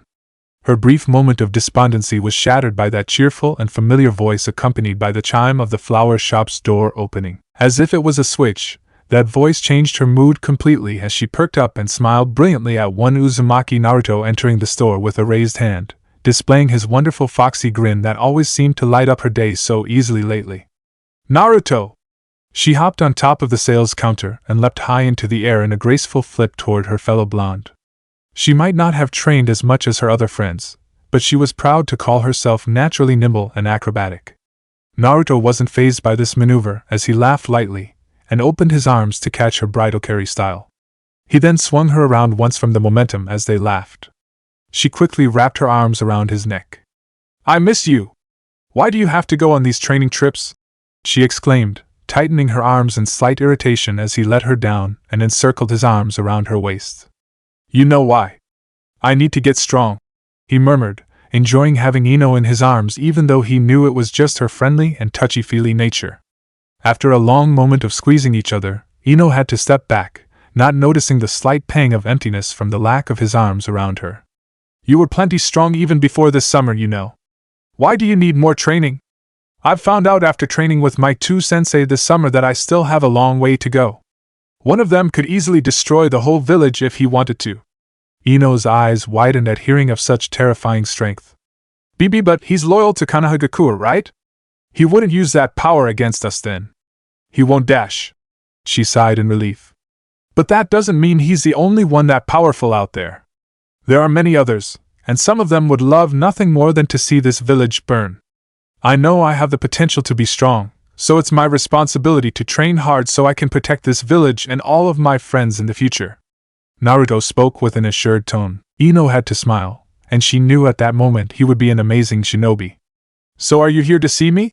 She inquired shyly and couldn't help the elation rising within her that he was taking time to stop by. She knew he was busy training most of the time, yet he still wanted to see her once in a while anyway. It definitely made her feel appreciated. Yep. I heard from Hinata-chan you've been roped into working in the shop over the summer. I thought it'd be cool if I stopped by and see you at work, maybe even help you out some if you'd like. That sincere offer made Ino blush. He wanted to just spend time with her for no reason other than to keep her company? She had to shake it off and assumed it was just him being friends with her like usual. Fighting down the blush that refused to go away, she nodded with a smile. Sure. It's been slow lately, and you've got to tell me all about your summer, she exclaimed as she tugged on Naruto's arm to pull him into the store so they could get settled in. She never noticed that she hadn't thought once about a certain Uchiha until the first day of the new academy term began a week later. Academy classroom around the beginning of third year. An outside observer would have noticed that this classroom was as silent as a crypt, which would have made sense if it was empty, but since it was full of at least over 30 usually loud 12-year-old teens, this was unnatural. Another thing the observer would have noticed was that the students in the classroom were split into two distinctive groups, females on one side and males on the other. They were all staring straight ahead with bright red blushes, refusing to make eye contact with anything, especially with one of the opposite sex. And so, that's how a new life is created. Any question? An elderly-looking woman finished in a dull tone. Behind her, on the blackboard, were images and diagrams of both female and male sexual organs labeled with many terms that made the young and innocent students all uncomfortable to learn. Right then, let's move on to sexually transmitted diseases. The woman continued in her bland tone when no one spoke after a long and painful minute of silence. Up the rows of desks on the left side, 3 young and cute girls were huddled together with bright red blush visible on their cheeks. We have to do that with men if we want babies? Sakura stuttered nervously as she did her best not to glance over at Sasuke, whose cheeks were pink and glancing pointedly away through the window next to his desk. For some reason, the thought of doing that with the Uchiha made her feel unsure, instead of excited. I know! I'm definitely never going to be ready for that. Ino hissed, too embarrassed to look at either Sasuke or her male friends, especially Naruto. Just the thought of doing it with him made her imagination heat up, and it was too confusing to understand what that meant. Ayano. I already knew all this beforehand, but it's still embarrassing to hear this subject be so casually talked about like today. Hinata murmured as she poked her index fingers together nervously with red cheeks. She wouldn't stop glancing over at Naruto, who was also busy glancing everywhere but his female friends. Why do you know already? Ino quizzed. I already began it not too long ago. Tomo-chan took it upon herself to teach me all about what we covered today. Hinata replied in a whisper, her blush intensifying. Though she neglected to mention that her information was much more detailed than this. Sakura and Ino had to suppress a small pang of jealousy for their fellow female being able to mature just a bit quicker than them. Oh, no wonder why you couldn't be in the same room as Naruto without blushing for a couple weeks at that time, the blonde exclaimed quietly. It was no secret for all girls in the class that Hinata liked Naruto something fierce. The indigo-haired Hyuga let out a squeak of eep, before seemingly shrinking into her large coat. On the other side of the room, 5 boys were huddled together. This is troublesome. How the hell was I even born? I can't imagine my dad having the energy and motivation to do that with mom. Shikamaru muttered as if contemplating one of life's great mysteries, which, to him, might literally very well be. Choji, for once, wasn't munching on his bag of chips, too disturbed by the lecture to have an appetite, or even speak. It is logical. Why? Because they must do it in order to continue their legacy. Aburaim Shino, the heir of the bug-using clan, spoke in a composed tone even with a hint of pink on his cheeks. Doesn't change the fact that our parents did it to have us, and that we're going to have to do it ourselves in the future if we're gonna have kids as well. Inuzuka Kiba, heir of the dog-using clan, spoke up in a disgusted tone. He wasn't quite ready to move on from being worried about the cooties just yet. He glanced over at the last male in the group. You don't seem so bothered by this. He pointed out Naruto's somewhat bored expression while listening to the lecture and his friend's discussion. The blonde shrugged. That's because I've heard all this before, though in much more details than this one. This granny only covered the basics, he admitted, though he still couldn't fight down the blush on his cheeks as he tried not to glance over at his female friends, more specifically Ino and Hinata. Shikamaru's eyes narrowed in interest. What aren't part of the basics? Naruto blushed and glanced away. I'm not sure if I should tell you. Come on. If it's something we should know. Kiba insisted, not taking a no for an answer. The blonde let out a resigned sigh and beckoned the others to huddle together tighter for him to whisper. On the other side, the 3 young women were now intrigued by their male friends huddling together, as if trading secrets. Wonder what they're saying? Ino inquired curiously, and Hinata blushed. She could read lips even from across the room, and she caught the gist of the male's conversation a moment ago. She had a feeling she knew exactly what Naruto was going to explain. No. I think it's to expand on what we've learned in this lecture. Sakura snapped to her sharply with wide eyes. Why, you mean there's more to this? Ino had a gleam in her eyes at the potential juicy information this would provide. Like what? Can you tell us? She insisted. Hinata blushed brilliantly as she remembered a particular tidbit Tomo told her. They... She tried to get out only to be interrupted. What? They do it in the ass too! Kiba screamed from across the room, shocking all the students into either fainting or blushing so hard it looked like their heads would pop. Naruto was busy frantically trying to shush Kiba even though it was already too late, while his other male friends were stunned into absolute immobility. Something like that. Hinata finished needlessly, watching Ino and Sakura's faces glow bright red as the images went through their minds, before they fainted. Sometime later during the first term of the 3rd academy year. So what happened here, Naruto-kun? The Hokage spoke evenly as he rubbed his eyes with his thumb and index finger. He was standing in full Hokage outfit in front of an obviously embarrassed and distraught Naruto with Kakashi standing next to him.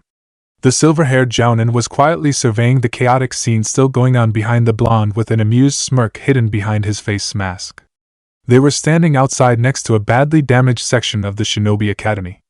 Distraught and frazzled students were everywhere. Chunin, Jounin, and A and B were running around doing damage control. Well, you see. I should have realized it was a drill.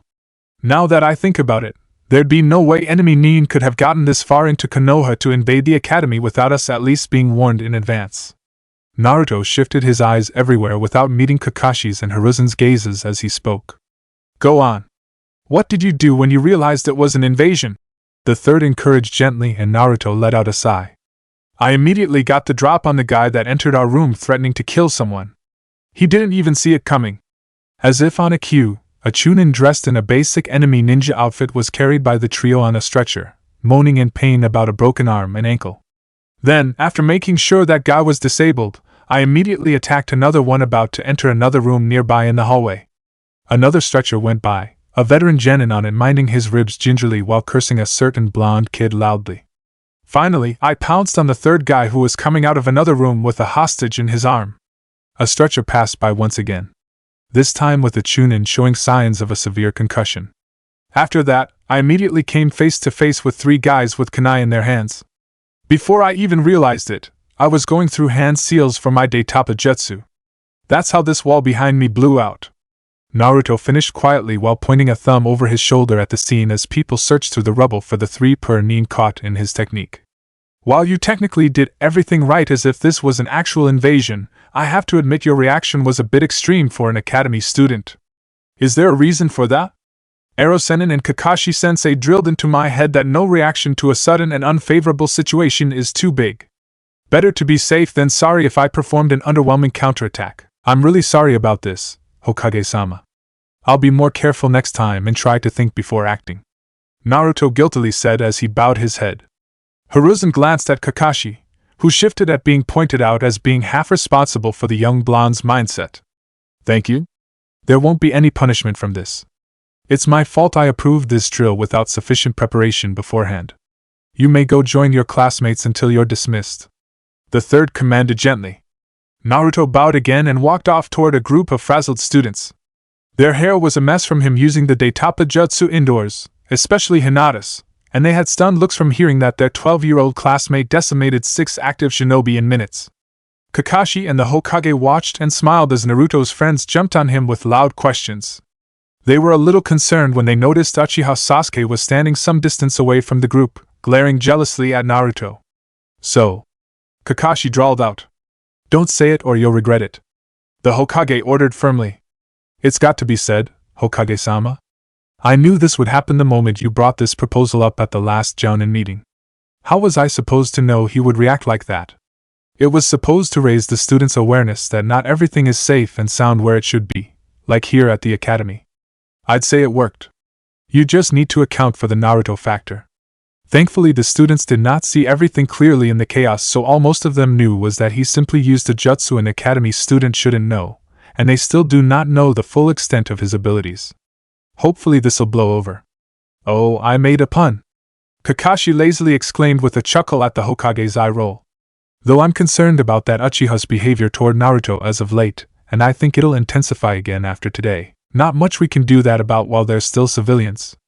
We'll let the boys work it out if they have to. Since you've so clearly disobeyed my orders on calling me out on my admittedly poor decision, and you were responsible for training Naruto to react like that, I assume you will repent for this by picking up the bill for the damages, the third said almost good-humoredly. Kakashi's one eye widened for a moment before he shrugged. Bah. Still worth it, and I'm filthy rich from all the S-rank missions I took as an ANBU. It's a small price to pay for telling my powerful and wise leader I told you so. 2 weeks before Naruto's departure for his 3rd training trip, it was a quiet moonlit night in Konoha as the village began its usual nightlife activities. A certain purple-haired 18-year-old female chunin was already ahead most of the night crowd with her 5th cup of warm sake as she sat at the worn counter in a somewhat shady bar located in the seedier part of the village. Already beginning to feel the buzz, she stared at the small crowd in the bar and scowled slightly as she watched groups of friends chatting and laughing together. She let out a barely noticeable but dejected sigh. Mitarashi Anko had a terrible year.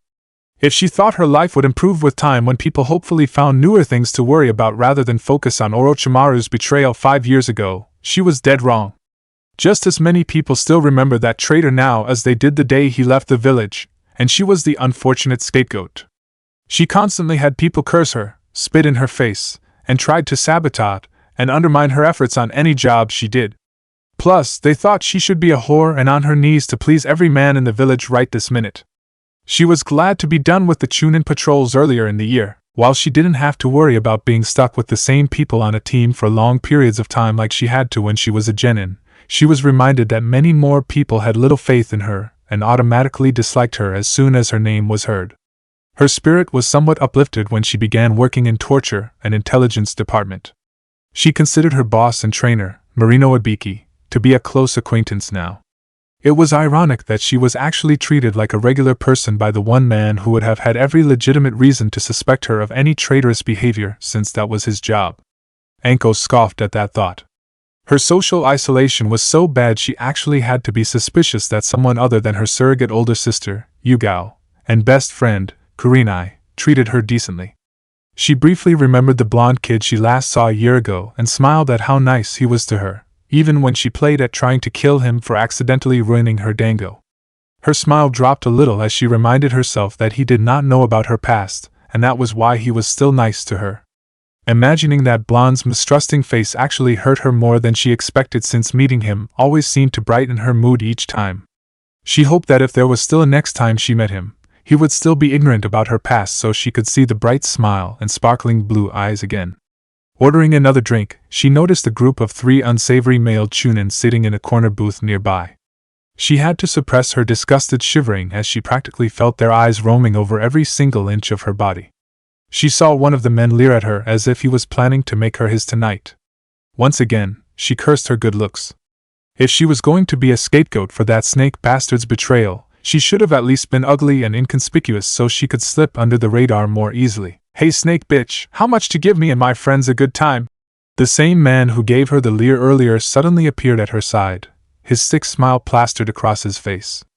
Anko cursed loudly at her lost piece before she gave him a cold glare. "If that's the best pickup line you can come up with, I feel sorry for you. Also, kindly fuck off and die. You're ruining the taste of this sake with your stink," she growled as she took out several of her saban to make her point. "Whoa. I don't know why you would be so sensitive. I didn't think whores had feelings."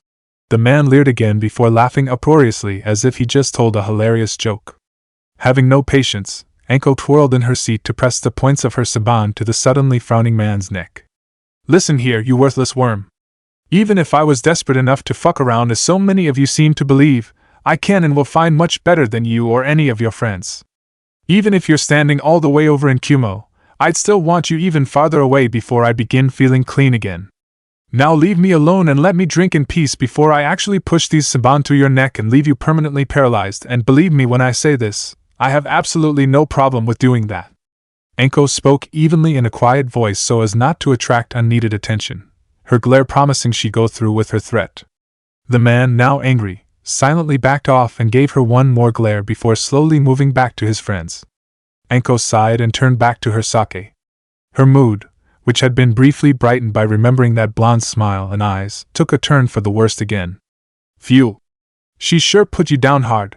One of the other chunin cracked up when the man returned from being shot down by Anko. "I don't know why that bitch keeps her legs closed together so tightly. You'd think after being with that snake bastard she'd be easy, but no, she had to pretend to be a decent woman and make it hard on us men. Why does that snake bastard only get to have that nice and curvy body while she's denying the rest of us?" The first chunin grumbled. "In any case, I think we're going to help her loosen up tonight, especially her legs. I spoke with the bartender and paid him quite a fee to put something in her sake. He said it'll take effect in about an hour. We'll just bide our time until then." The third chunin interjected. The first chunin smirked with sick anticipation, but the second chunin wasn't as receptive of the plan. "Wait, that's illegal. What if the bartender turns us in for trying to bribe him?" "Don't worry, he's a friend of mine and he hates that bitch as much we do. We're finally going to get a piece of that amazing body, and no one's going to care about her afterward. There'll be no backlash for us. What have you got to lose?" The third spoke in a serious tone, indicating he won't take no for an answer. They were all in this together now and there would be no backing out. The second chunin knew this and relented with a nod. The other 2 men grinned as they turned to watch Anko drink another cup of sake. The bartender gave the men a barely discernible hand sign before walking off. About an hour later on the other side of Konoha at a Chiraku ramen stand. "That's the stuff," Naruto declared as he polished off his 10th bowl of ramen. "Even though your sensei's being a meaner restricting your ramen intake, you're certainly making up for it on your 2 trips here per week." I am teased with a giggle as she leaned on the counter across from the blonde sitting on his usual stool. "Yep, my sensei's such a meanie. Keep on telling me how much of a meanie she is being right now, I am-chan." Naruto encouraged with a knowing grin. "You do remember I'm right here in your head, don't you?" "I heard everything," Kurama spoke up with an annoyed tone. "Really? No way. I totally forgot about that, he replied in monotone, barely keeping from laughing out loud.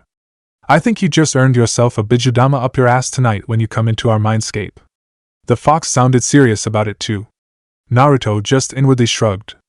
As long as he didn't die from it, he'd take anything his tenant dished out. Damn it. I remember I could scare you shitless with just my presence alone. Where have the days gone?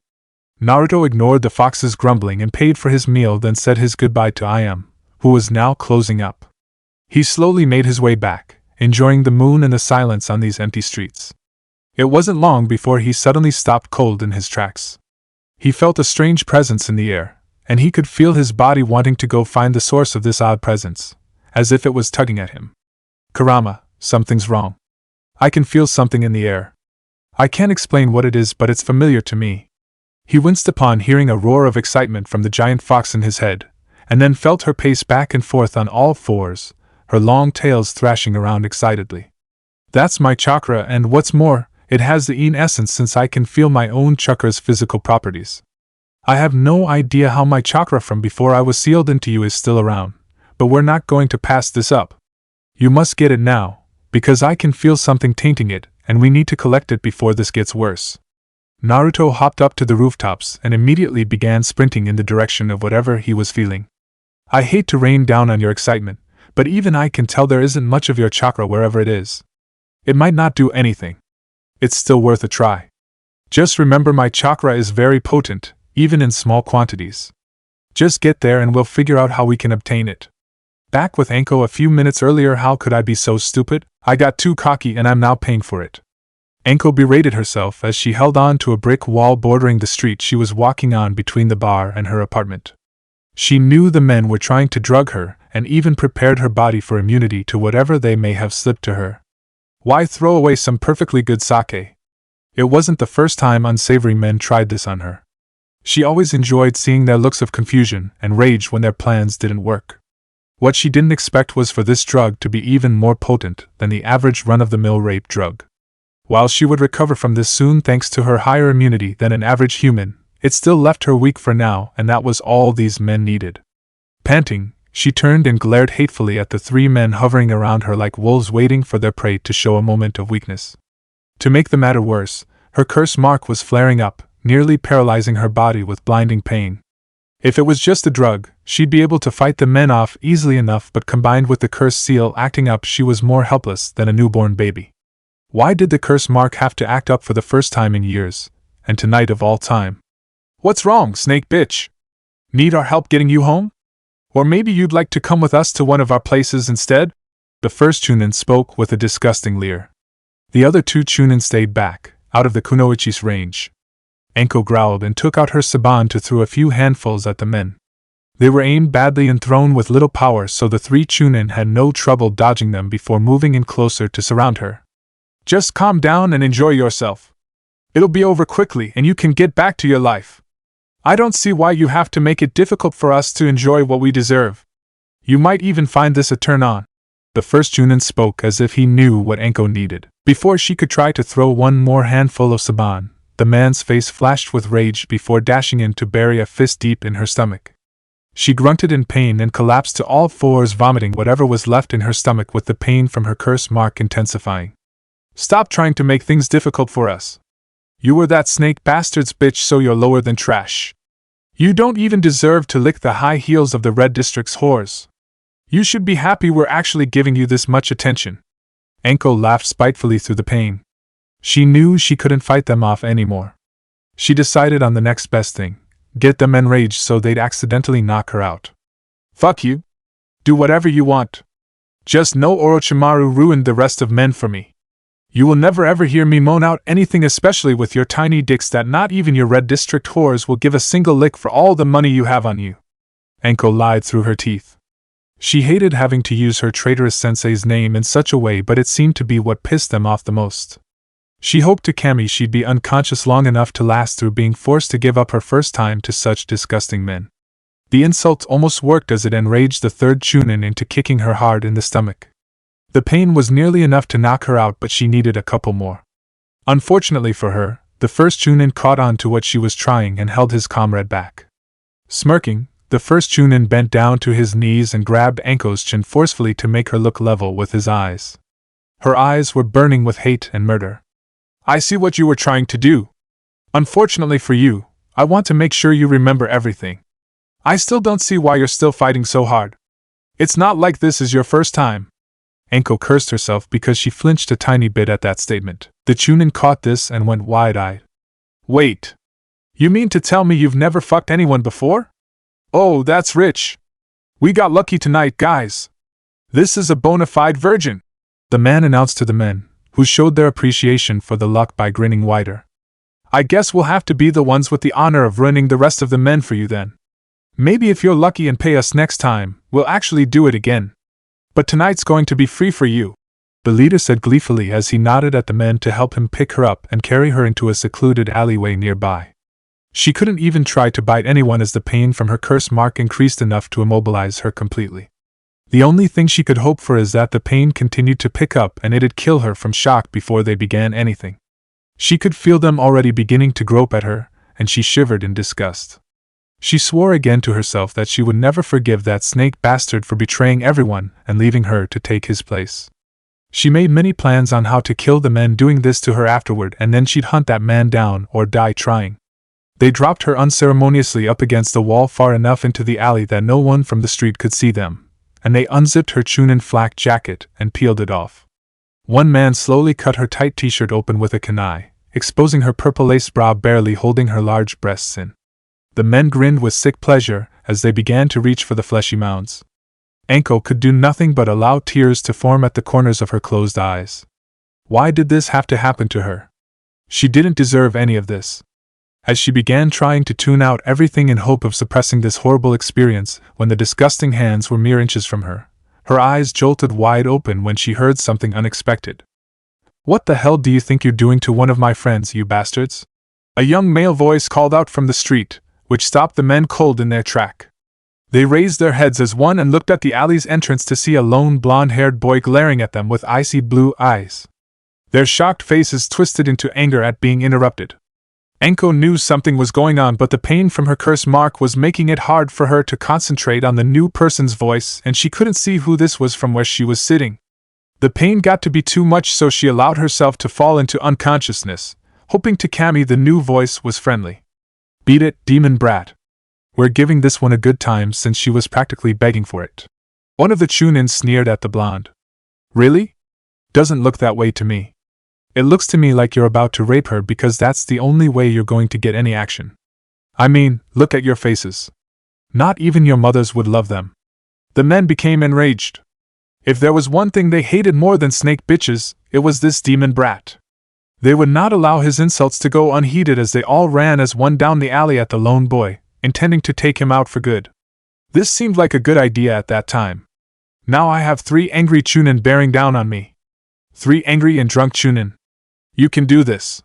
Just make them pay for making that woman suffer. If I have to pick one thing I hate about humanity, it's the rapists. And you humans call us monsters. Yeah, and I'm sorry on behalf of decent humans everywhere. I'll break these bastards down. Naruto swore as he began avoiding their flurry of clumsy punches and kicks when the Chunin reached the boy. He was going to use their drunkenness and rage against them. He continued to dodge easily while waiting for an opportunity, and he saw it when one of them almost overextended himself on a badly aimed punch, but it was all Naruto needed. The blonde easily grabbed the wrist in a vice-like grip and twisted it upward to lock it up at the elbow, making the man cry out in discomfort. Still holding on to the arm, Naruto stepped in to deliver a vicious upward palm strike directly to the elbow, shattering it and tearing up the tendons, making the arm bend unnaturally upward. The man, reeling from the pain and shock of seeing his own arm bend in the opposite direction of it where it was supposed to go, did not even notice Naruto doing a hard foot stomp on one of his knees, shattering it. This made the man fall down to his only good knee, still in daze. The man finally felt all the pain from his broken elbow and knee rushing through him, shaking him out of his shocked haze. He was about to scream shrilly in unbearable agony when Naruto decided to give him sweet unconsciousness by slamming his head sideways into the nearby alley brick wall with a hard shove. Naruto smoothly stepped over the unconscious man's body to engage the last 2 men standing still in shock at the brutality a 12-year-old boy inflicted on their friend. One of them snapped out of it, and he saw the blonde glaring up at him, his icy blue eyes alight with vengeance in the moonlight. Instinctively, the second man took out a kunai and tried to slash at the boy wildly. The boy easily sidestepped the swipe, the blade sparkling as it hit the alley wall next to them. Naruto took this chance by whirling into a roundhouse kick that crushed the man's wrist against the wall, shattering it into a million pieces and making him drop the kunai. The boy deftly grabbed the kunai out of the air and whirled around again to smash its knobbed end into the man's ribs, knocking the air out of him before he could scream in pain and forcing him to his knees, clutching at his broken ribs with his one good arm. Dropping the kunai, the blonde grabbed the man's head by the hair and pulled him into a punishing knee blow to the nose. As blood exploded from the man's broken nose, Naruto forced the dazed man's head up to level a menacing glare with him. After this, it'll take a lot of work just to be able to throw any weapon straight with that hand of yours. Just remember you brought this on yourself. The boy's tone was as terrifying as his glare. The man's eyes widened when his opponent quickly slammed both hands hard on his temples as if using a pair of cymbals. The second Chunin was already unconscious before he even started to fall limply to the ground at Naruto's feet. The blonde glanced over at the final Chunin with a scowl. "You're the leader, aren't you? I bet you're the one who started this." Naruto spoke evenly as he trained his cold eyes on the lone man, who jolted out of his shock and snarled angrily. "You! Of course a demon's spawn would protect someone like that snake bitch!" The boy narrowed his eyes. "She's my friend. Of course I'd protect her, and she hasn't done anything wrong." The man burst out with a crazed laugh. "You didn't know, huh? This woman worked for Orochimaru before he betrayed the village and this whore left with him. Only for her to come back 3 years later like it was nothing. And she had the gall to go ahead and become a nin for the same village she betrayed. I don't know what they were thinking allowing her near this village's secrets, as it's obvious she'd pass them down to her master eventually. She deserves everything we're going to do to her." Naruto was stunned. He always knew there was something familiar between him and Anko, but for their situations to be so similar, like being hated by the village for something they had no control over, being mistrusted constantly, having to work to earn each and every person's respect, and many other things. He shook his head to glare at the man with determined eyes. "You're a fucking moron then. If that was true, the Hokage would never have allowed her into the shinobi force. There's a reason he's the Hokage and you're just a pathetic lowly 30-something Chunin clinging to his petty hatred. How dare you, you fucking demon! I'll make sure they have your head for this. They'll never believe a demon's words against mine. First of all, I'm not the Kyuubi. Get that right, moron. By the way, the fox inside me thinks you're worse than trash. That you don't even deserve to be a one-celled slime. How do you like hearing that from a real demon?" Naruto shot back with a sadistic grin. The man growled as if he was offended at being considered worse than even the Kyuubi itself. "Second of all, they won't have to believe my words. The ANBU up there will take care of that for me." The blonde pointed a thumb upward, directing the man's gaze up to see a Bormast ANBU sticking to one of the alley's walls with chakra, watching the scene impassively. You're going to help this demon against me?" The ANBU continued to remain silent as if he wasn't being addressed. "It's useless. He saw everything since I've arrived. Benefit of having a detail on me for my safety, though I'm sure he'd think I don't need to have guards on me anymore after tonight when I've kicked 3 Chunin's asses. He knows you 3 were the ones in the wrong. I imagine he'd only jump in if I actually tried to kill any of you. Frankly, I think death is too good for you 3. I really despise people who hurt my friends, especially if it was attempted rape, so I'll have you all survive this so you'd have your assholes reamed by large burly men in prison. I hear they don't like rapists." The man roared wordlessly, instead opting to take a kunai out and go for the kill against the blonde demon with his eyes full of hatred and rage. Naruto sighed at this being too easy before creating a shadow clone. The man apparently didn't notice this when one ducked under his swipe, allowing the other blonde to counter with a painful punch to the stomach. This didn't deter the enraged man much as he dashed back in for another swipe, only to be countered effortlessly once again when one Naruto made him miss while the other countered with a kick to his neck. This went on for a long half-minute with the 2 Narutos effortlessly playing the Chunin like a fiddle. The man continued to get more bruised and battered the longer he tried until he couldn't keep up his reckless charge, and it was at that point both Narutos went on the offensive. One Naruto would focus on attacking the man's torso and groin while the other would occasionally leap to one of this narrow alley's walls and strike his upper body on the rebound to keep him off balance. Finally, the man became dazed and about to collapse, and this allowed the two Narutos to hop back, and they both leaped to a wall each and rebounded to deliver two full-force flying kick, one aimed at his face with the other going for the stomach. This powerful combined attack finally knocked the last Chunin off his feet when he was sent flying back down the alley, passing over Anko's unconscious body on the way. He crashed into the dead-end wall hard enough to break bones. Everything in the alley fell silent finally as both Narutos landed from their final attack. After a brief exchange of nods, one of them dispelled, leaving behind the original.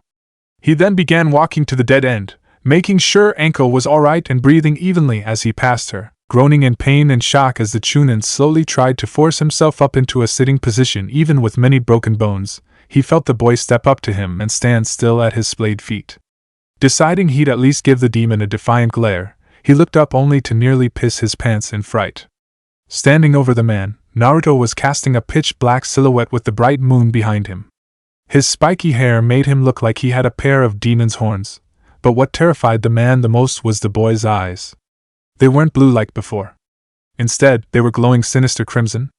They glowed with such intensity that they promised the man would see hell in them if he stared too long. Despite his broken bones, the man was shaking violently before this demon's overbearing presence. Without warning, the blonde forcefully wrapped a hand around the man's mouth and gripped his cheeks to pull him in closer, making the man's body scream in pain at being moved roughly. "Know this, you fucking scum! If you manage to get out of prison despite every man there trying their best to have you playing for the other team, I will know every thought you have. If you ever think of going after any helpless woman, or even leer at one by accident, I will find you and I will make you regret it." The boy snarled as he leaned in closer to get nose to nose, his glowing crimson eyes growing even more menacing. At this point, the terrified man pissed his pants and fell unconscious. The blonde let go of him, and he slumped over to the side. Inwardly, Naruto was laughing. "You're right, Kurama. Channeling you chakra into my eyes not only improved my night vision, it made them glow red. I'm surprised I didn't notice this before. Well, now you know. Imagine using this against enemy shinobi in darkness like just now. Just the psychological impact alone will help you win battles easily. Anyway, I wish you made these worms suffer more, but hearing their bones breaking, especially the tendons tearing in that man's elbow, was music to my ears. You humans are pathetically fragile, but you make good sounds." Kurama punctuated this with a sinister grin. "Glad to be of service, though I should tell you that your evilness is leaking out a little. Oh hoopsie. I just don't know how to control that sometimes." The fox deadpanned. Naruto heard the soft sound of a pair of feet landing on the alley's ground behind him. He turned around to face the ANB that was watching over the scene. "Am I in trouble, Bor-san?" Bor shrugged his shoulders. "These men deserve worse, and they'll get it from Marino-san. Even if she was new to his department, no one messes with his subordinates and gets away with it. I'll have to report this to Hokage-sama, however." "That's fine. I'll gladly take any punishment if there's going to be one. It's a small price to pay for this. I have to say I'm surprised a young boy like you even knew what these bastards were about to do, let alone what men in prisons do to each other." Naruto shrugged. "In case you hadn't noticed, my life so far wasn't exactly filled with childhood innocence and naivety. It also helped when a perverted silver-haired jounin explained every single thing in every single detail, and suddenly, all the double entendres and vague conversations I've heard in passing about anything relating to more adult subjects made sense." The young boy's numb nonchalance at his previous treatment and mature knowledge made even the hardened ANBU grimace, but recovered quickly. He nodded before turning toward the unconscious woman as he picked up her discarded Chunin flak vest and carefully put it back on and zipped it up so it would cover her exposed brock-clad chest. Naruto had to look away with a slight blush as this went on. "She looks unharmed, though she'd complain about losing her shirt and the bruise on her stomach tomorrow. I have to go get my squad to pick up the trash. Would it be alright if I asked you to take her home tonight? She's in no condition to answer any question, and she just needs a good night's sleep, so it makes no sense to have her remain here when we could just come by for her report tomorrow. She doesn't live too far from here." Naruto nodded his consent and picked up her surprisingly light body to drape over his back. Because of his shorter stature, her feet were dragging lightly against the ground. He was thankful she was wearing her padded flak vest, or his face would be bright red with her large breasts pressed tightly against his back. Getting the address from the ANBU, the blonde set off for her apartment. On the way, he was deep in thought as Anko instinctively tightened her arms around his neck and snuggled her cheek against the boy's soft hair. So we get to where we felt your chakra only to find 3 men attacking Anko-san here. Was that a coincidence, or did what happened just now have something to do with your chakra suddenly flaring up? I think it's somewhere on this woman's body because the chakra died down just when she fell unconscious. I can still feel a small trace of it in her body now that she's close to you. I wonder why she would willingly carry it on her body. Your chakra burns everyone except me. One of the bastards said she was associated with Orochimaru, the one who likes to experiment on humans. If she was dumped by Orochimaru like these men said, it's easy enough to deduce that he did some experiments on her and tried something with my chakra just to see what it could do. Again, I wonder why I'm the evil one when you humans have someone like that thing running around. You think that Hibiki might have forced it on her somehow? Then that means there's a seal somewhere. That's the only way I can think of that would make your chakra at least coexist within a normal human's body. And this isn't a very good seal because she certainly was in a lot of pain before falling unconscious when we still sensed your chakra. This raises a couple questions. How the hell did that snake get his hand on your chakra? Was anyone even able to collect it? We'll figure that out sooner or later. Back to the matter at hand, you know what we need to do, Naruto. We'll have to search for the seal and break it to absorb my chakra into your body. My old chakra will be naturally attracted to my presence, so you will need to channel my chakra into her body, and the best way to do that is to bite her on the seal with my chakra active. It's not a gentle, or even probably the best method, but we need this to get stronger. If not for our sake, then to absolve this female of any further suffering. Yeah, though I'm sure Hokage Gigi will be pissed at me, and then Ero-Sennin will pummel me into nothingness after this for doing something so reckless without enough preparation. Let's get her home first. Apartment of the Purple Sisters. A few minutes later, Naruto gingerly opened the front door and sighed in relief to find the apartment empty. He searched around for a light switch before turning it on to show a surprisingly well-decorated living room. I wouldn't mind living here compared to the shithole we live in. Focus. Put her down on that couch and we'll get started. We'd better hurry. From the photos on the wall, Anko-san lives with another person.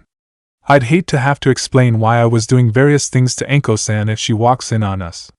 Naruto quickly and gently laid her down on the couch. He had a little bit of trouble when Anko wouldn't let go of her grip around his neck, hungrily grasping for any close contact she could get. As soon as she let go, she began to wail and groan in pain as she started to clutch uselessly at a certain spot on her neck. Naruto and Kurama also felt the familiar presence of the fox's chakra intensify again. Confused, the blonde looked at where Anko was clutching at and saw a small piece of a seal. Immediately, he had a clone pop into existence to hold her down, while he unzipped her flak vest just enough to reveal 3 tomos surrounded by an odd circle of intricate seals. I've never seen the 3 tomos part, but I know that circle. One of the books I read calls it the evil sealing method technique. It must have been put in place to keep the seal from acting up depending on the user's willpower. Whatever these guys did to weaken her earlier tonight must have also weakened her willpower enough to have this seal flare up high enough for us to sense it. That's why we never noticed this when we met her before now. Unfortunately for Anko-san, I'll have to remove this barrier to allow us access to your chakra. It might hurt her badly for a few minutes until we finally get your chakra out of her. Something tells me she wouldn't mind if she could be rid of this afterward. Naruto nodded inwardly as he remembered the details of the evil sealing method technique from the books. It was a pain to set up, requiring an entire sealing room to write seals on the floor with the person at the center. However, in comparison, it was shockingly simple to dispel the seal. All he needed to do was to go through several hand seals as a password before channeling a lot of chakra into the barrier to break it. Usually a good seal master would invent his or her own password with their own seals, but he didn't think that was the case here. However, before he could begin, he created 4 clones to have them go around the living room, closing doors and windows before they took some papers from Naruto to draw some seals. Before long, the clones slapped a seal on each of the room's 4 walls, effectively keeping everything that happened in the room from getting out: sound, sight, smell, and more importantly, chakra. No one outside would be able to detect whatever was happening in here, and Naruto would need that for what was coming up. Before we begin, I want to make sure you're not feeling forced to do this. While we need the chakra inside this woman's body to make it easier for you to control my chakra, we can wait for another way of obtaining my infused chakra now that we know it can still exist.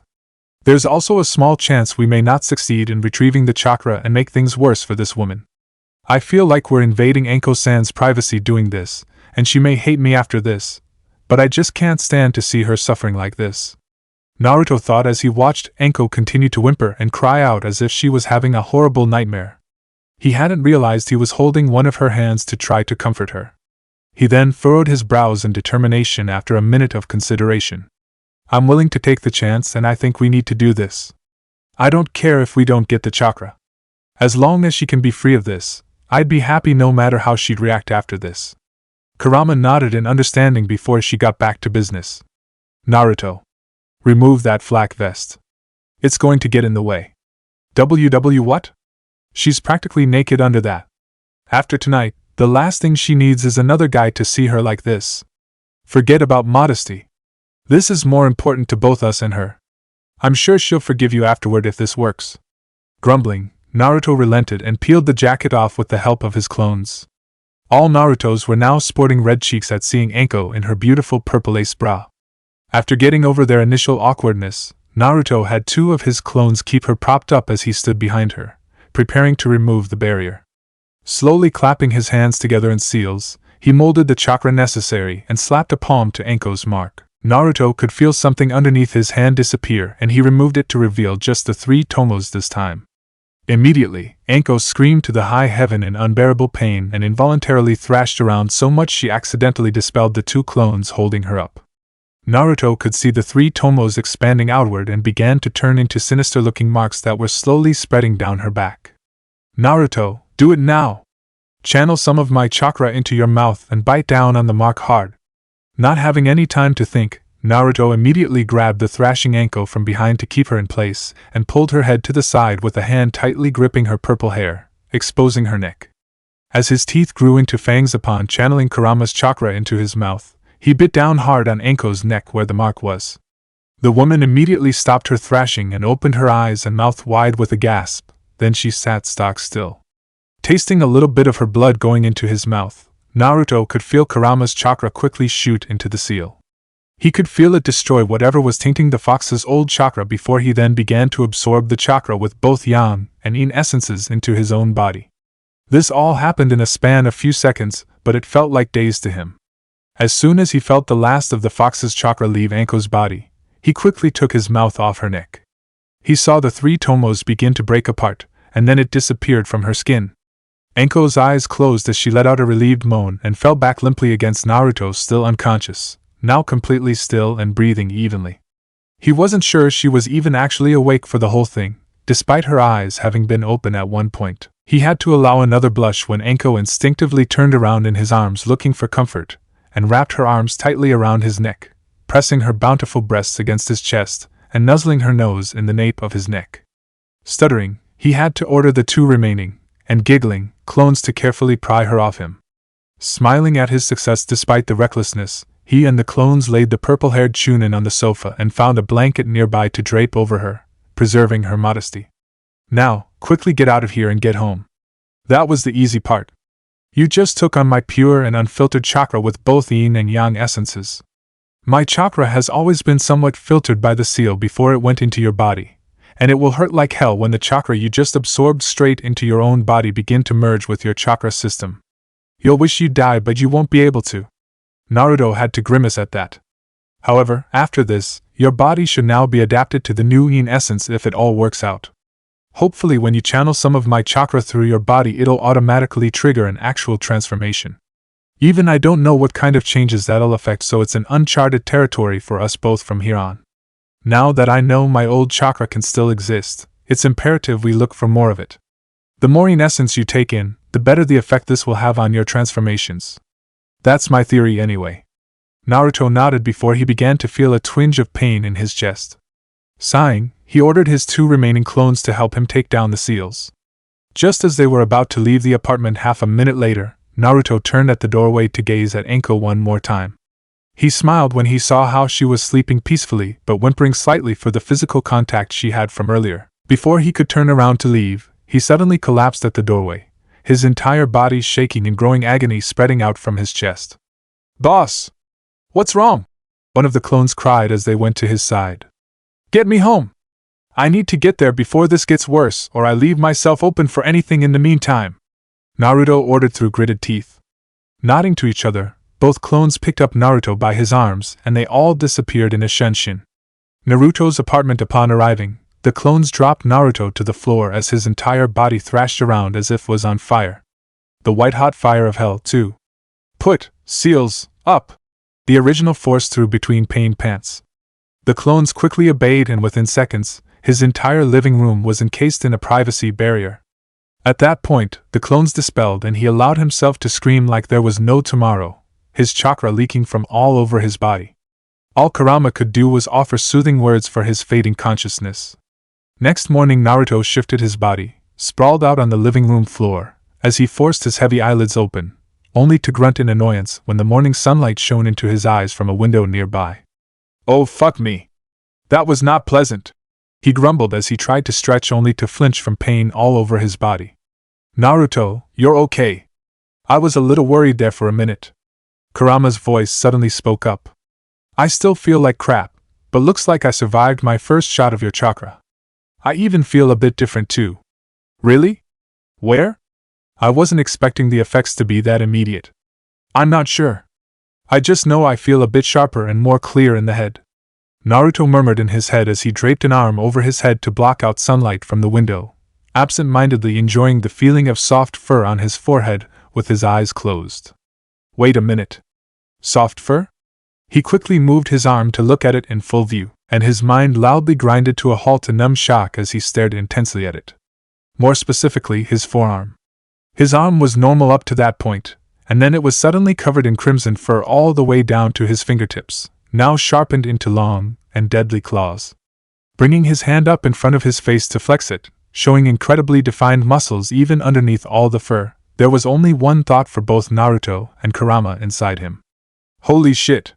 Holy shit! Immediately afterward, there was loud knocking at the front door. The blonde flinched and snapped his head toward the offending door. Oh shit! Oh shit!